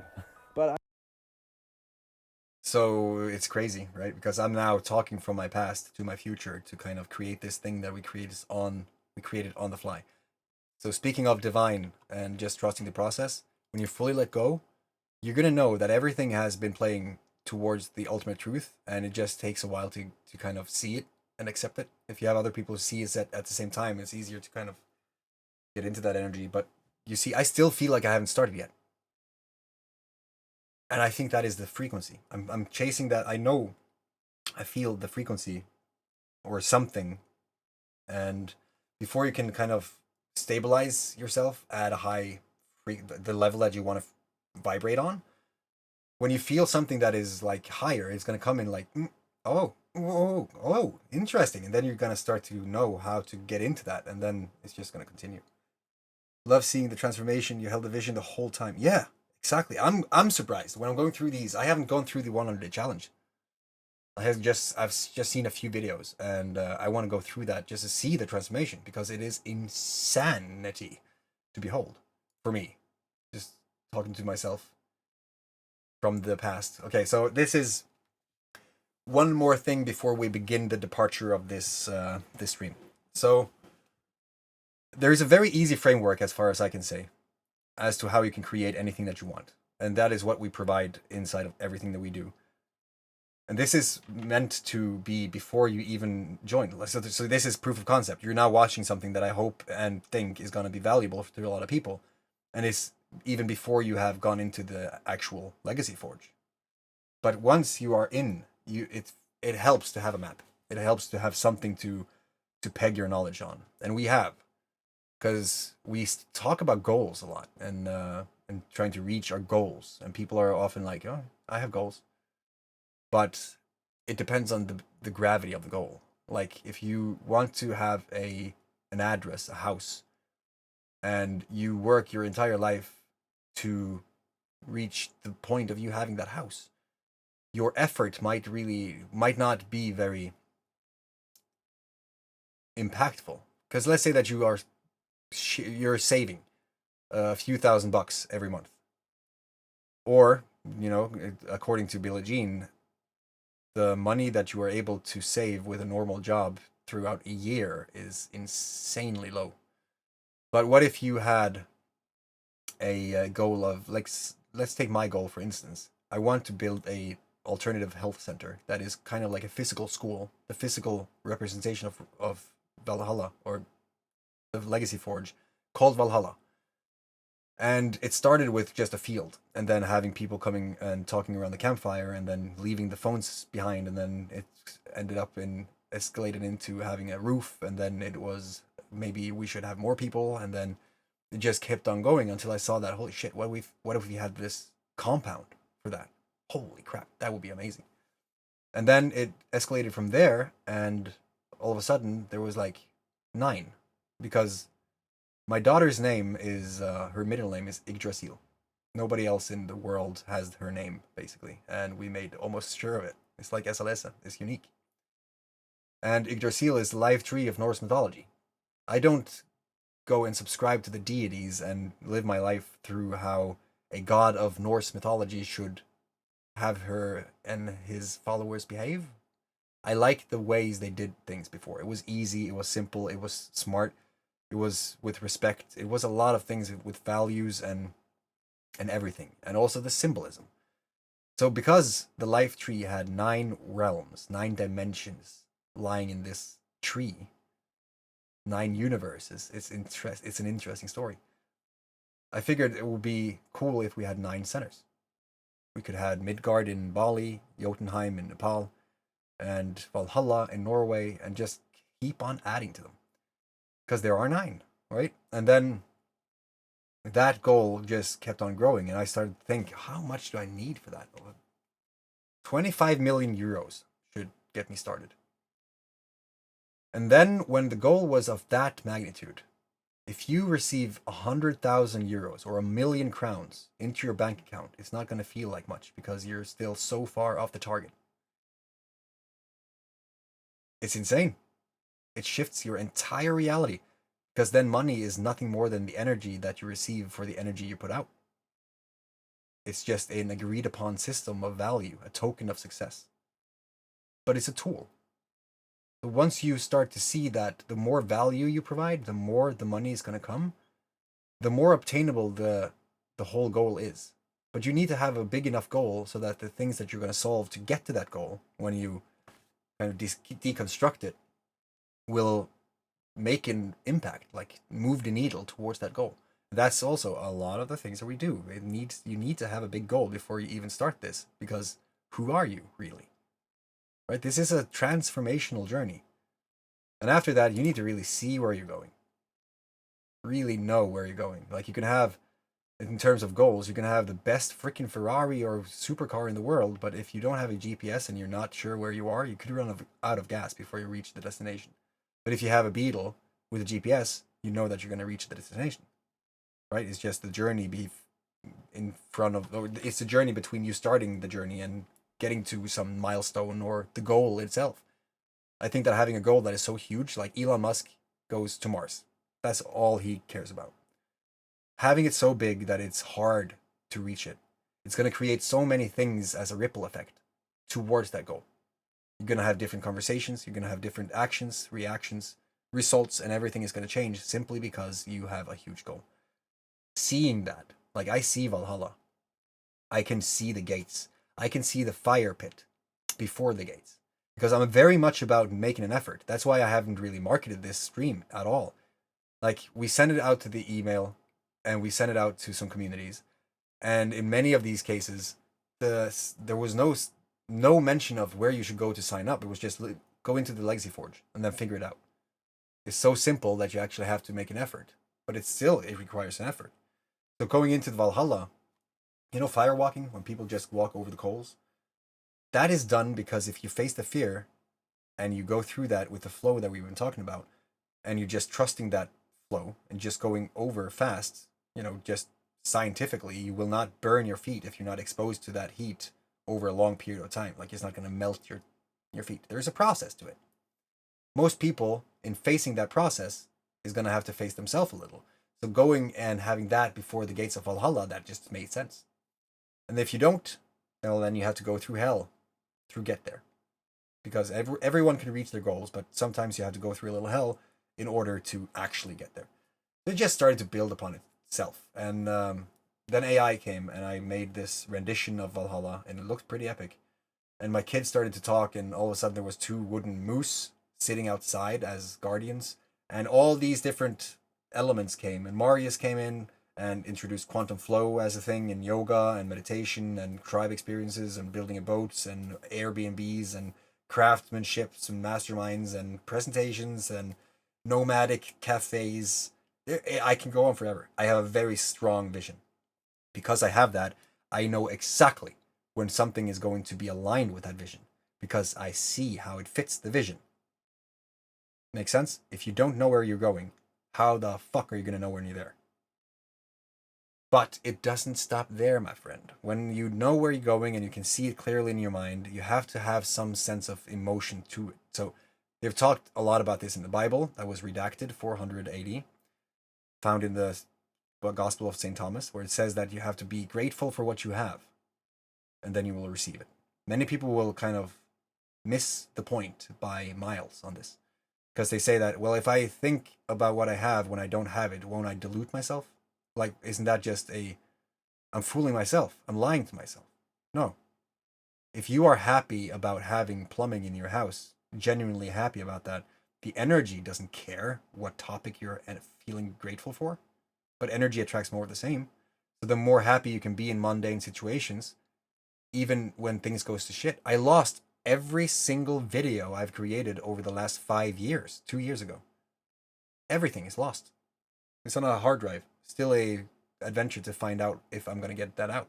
I didn't even feel it emotionally.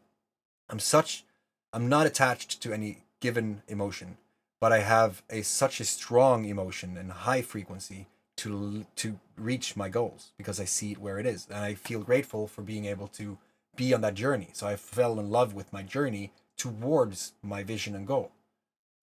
So emotion. You have to be emotionally vested, and you have to really know that emotions is not the label that you put on it. It's energy. Emotions, energy, vibration, frequency, information. It's so much bigger than what most people give that word credit for, because it's our superpower. And you can do things with it that you cannot even imagine. But you have to use it in the right way. Where focus goes, energy flows. So be very conscious about how you feel, what you allow into your space, and how you create that high frequency.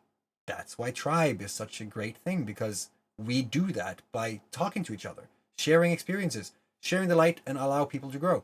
That's how it works. So the more you give, the more you get. Love is the only currency that the more you give away, the more you're going to get in return. Keep that in mind, because if you have that little thing down, I can promise you your life is going to change, because you have things that you can help other people with.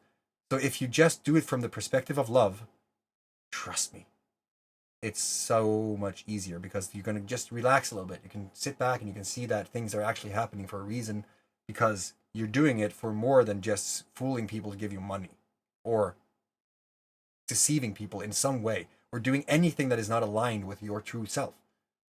You know? But once you have these things, you need to get some sort of a map or a plan to get there. And that's why we have all these things. That's why we've created playlists on the YouTube. That's why we're trying to create different other experiences along that path of where they are on the journey, so that the tribe can come in and support at any given place of the journey. Then you have the plan. Like, the plan is just knowing where you're going, and just being open to solve the problems as you go. You have a plan then. You're just going in and you building the plane in the air. Like, this stream was a plan when I first focused on having a plan. Like, oh, I'm gonna have an online virtual event, 16th of September. Well, then the plan was laid. I had set a date. I had to hold myself up to that. Even better, I went out there to talk to everyone I met about this, so that they knew that there was something happening, and I couldn't let them down. I had already committed to myself, and now I had to stay accountable to the people I promised this to, right? And the more high vibing I am, the more amazing it sounds like. So the more I have to produce. So it's just, that's the plan. I have to get better then to really deliver on the things that I want to deliver on.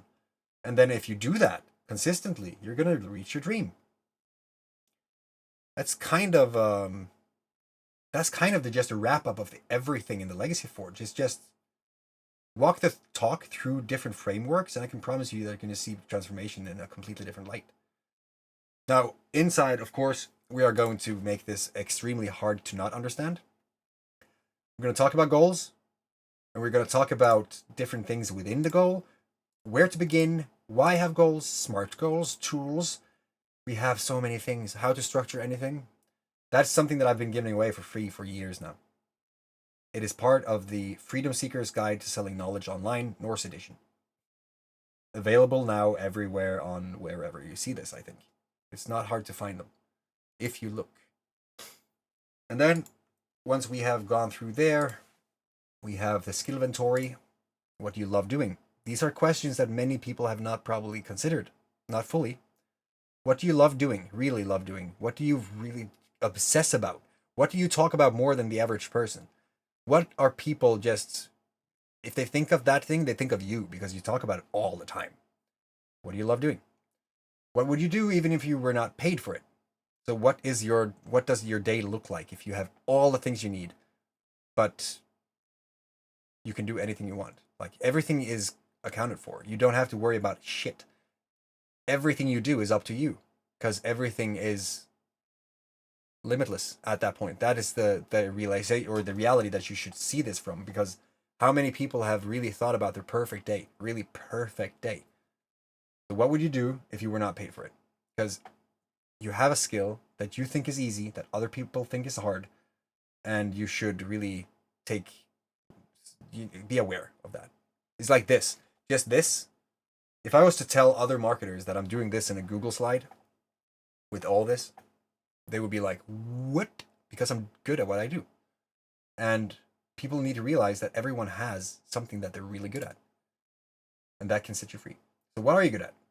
What do people come to you to fix? It could be music playlists. It could be woodworking. It could be sales and psychology. It could be acting or skiing. It could be drawing. It could be anything.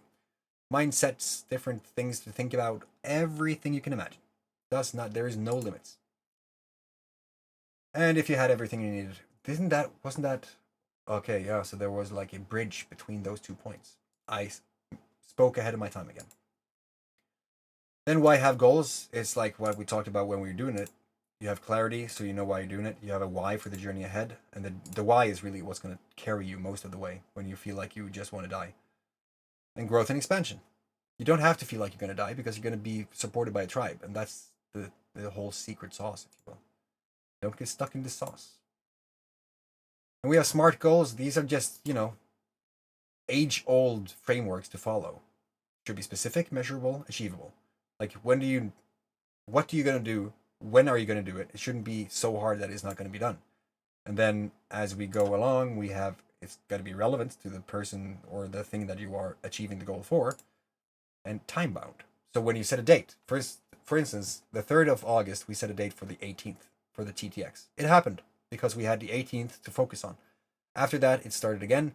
Now it was the 14th, but then we moved it to the virtual world until we have the physical event. And now it became the 16th. We have a date. It's a time-bound date. And then we do everything that we can to stick in that thing. It is a magical thing. I've never seen more things happen because of a freaking date. It makes it important. It is now a thing, right? Then we have the resources to get there with kinetic learning, which means that you're going to learn by doing it, more or less. Better intention, clarity of process ahead. Structure, anything. It looks like a freaking ad for something. But it makes sense in my mind, all of the things that we are doing, because we want people to really succeed. I'm going to teach you about visualization, what to expect, Gospel of St. Thomas. See, I have been structuring these things. But I forgot about those things, and when I go back, I remember them, and then I forgot that I have written them down, so I can kind of... It's like a dynamic dance with the content that I wrote years ago. It was just interesting. So we go through all of this as well. Why does it work? How to practice? What to expect? Wasn't that the thing I just went through? Was that a double? That was a double, wasn't it? There is a lot of things here. The Journey of the Thought can also be found on the YouTube channel, where I go through all the things that kind of make the vision work and the emotion, and how you are communicating with the universe at all times. It's a long video, but I try at that point to relay what I have now. And with the team, we're going to create something that is going to be visually and engaging, like really good. Because I can promise you, this stream, it's good in itself, kind of, in some ways. But what a magician of the craft can do with the content of this stream, that's where the magic lies. And I can't wait. So, with that said, to be continued in Saga, The Call of the Legacy Forger. It does look cool, doesn't it? Like, it looks like a thing. It's because it is a thing. You're going to go through Saga, and you're going to get a legacy key. And as you go through all the things, you're going to get more legacy keys. And with each legacy key you get, and we have 9, we're still kind of designing that whole system. But a legacy key is a transition event. Like, a legacy key is a skill or an experience that sets you up for the rest of your legacy. It's a tale of transformation. And with enough legacy keys, you can create legends of legacy. And I'm not going to gamify it too much because we have a lot that we haven't talked about. But wait, there's a whole lot more. It's like I've planned this. We have Saga. That is for the personal development. We're trying to help as many as we can to get through that in a enjoyable, fun way with Tribe. And we're still building this. Like, all this is just still being built. We have the support system. We have communication with the team. We are setting up systems to make sure that this is running fluently, because we do have, like, it does take effort. We have to plan our days. We have to do things that I really didn't consider before. So we're creating these in different containers. As I said, Saga is just one. It's just a beginning. It's just that 100-day challenge that can set you up for the rest of your journey. But if you want to have more, let's say, financial freedom, then we have Fenris, the Breaker of Chains. Learn how to liberate yourself financially to live a life of fulfillment and purpose. And also, I'm going to try to mix it in with the Norse mythology to make sure that you get the insights and the principles, and not just, this is how you should do things. Because that is a mindset thing. The whole financial thing to create money is a mindset thing. And I say that with kind of the understanding that some people will think more about mindset than they should. I remember me thinking about mindset, and I really didn't understand what that was to some degree. But it is being at that level of frequency. You know, when you are at that frequency, you see that you have more value. You have to express that value. And in order to do that, you have to be okay with other people criticizing you. So you have to stop thinking about what other people think. You have to create from your essence. You have to stay your ground and have values and communicate clearly what you want to give to people. You see, this doesn't sound very much like you need to create a sales script and then you have to dig into their pain. And after that, you have to go find the lemon squeeze and then some salt and do a lemon tequila shot from their pain. And that is most likely going to make them want to pay for the thing that you know is not going to help them. Sales 101. We have received a fucking horrible association with sales. Honestly. I think that we should just, if people have a problem with sales, we should rebrand the word. Energy exchange. You're helping another person who's going to be compensating you for that help. You're helping people have a better life. They're helping you spin the wheels so that the world can turn. Because we have these needs, right? I will be able to eat from my garden very soon. And so my food will be covered. But until I have installed energy, creators, like if I don't have solar panels, I need to either build it or I need the money to get that. So that's where we have this whole quid pro quo. I had to change my entire perspective on money. So that's why when I talk about these things, it's based on me having had that debt and what I had to learn to understand that money is actually not bad. The person using the money has bad or good intentions. That's a completely different thing. The money is just a tool.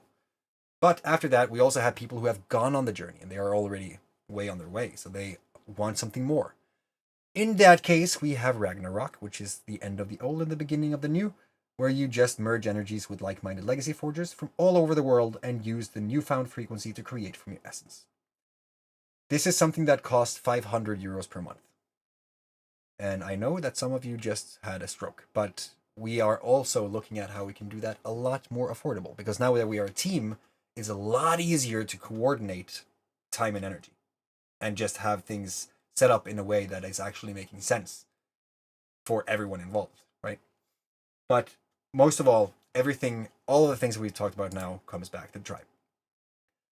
The raising of frequencies, whether it be a tribe experience or a community hangout online, tribe is there to support you towards your goal.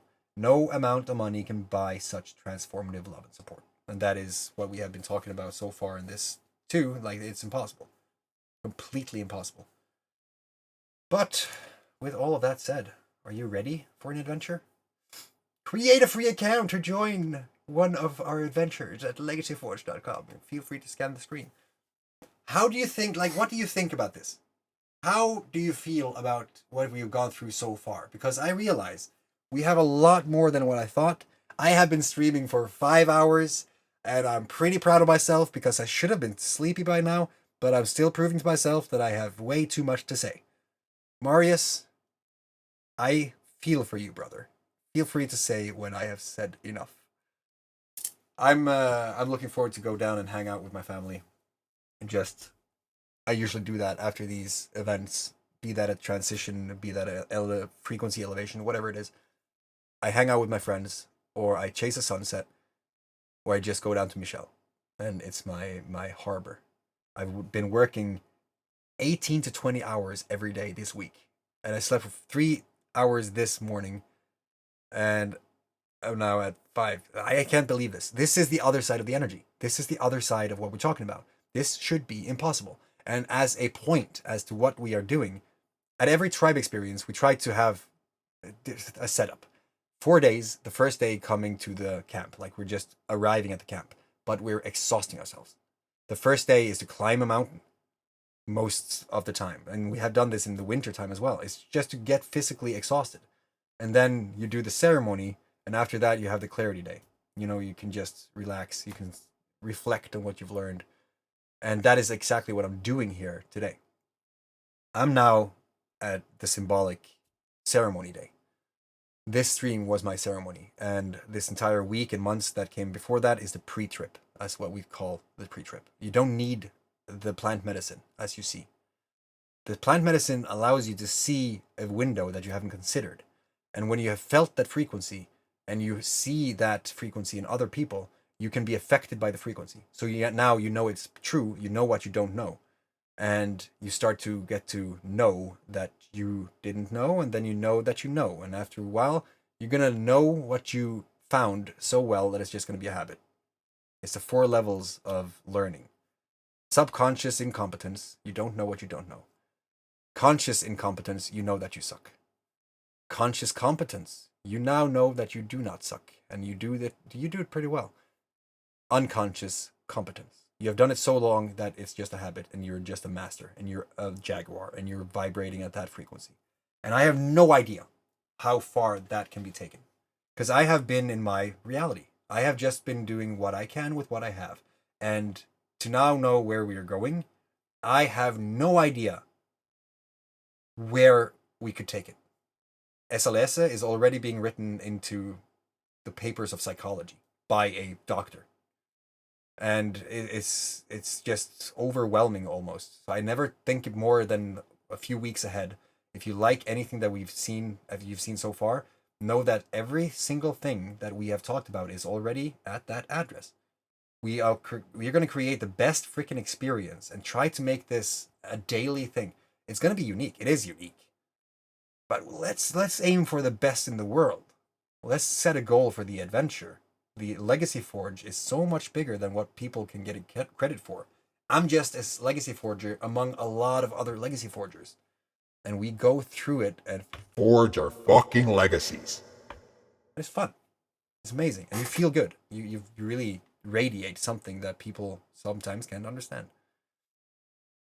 I love seeing okay. So that, with all that said, which is a lot, if you have been here since the beginning, let me, I mean, seriously, that requires some fucking, I acknowledge you. I see you. That is insane. I have all the respect for you to be able to sit through 5 hours.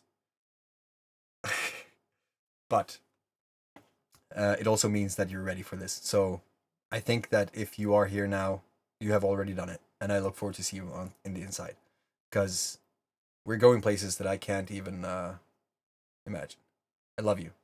I will go down to my family, and I will probably crash. I think I'm going to just... But let's see how it goes. I'm going to update you on how it turns out. With that, thank you so much for being here. Take care of your freaking family and your tribe, and I love your face. I'll see you in the next one.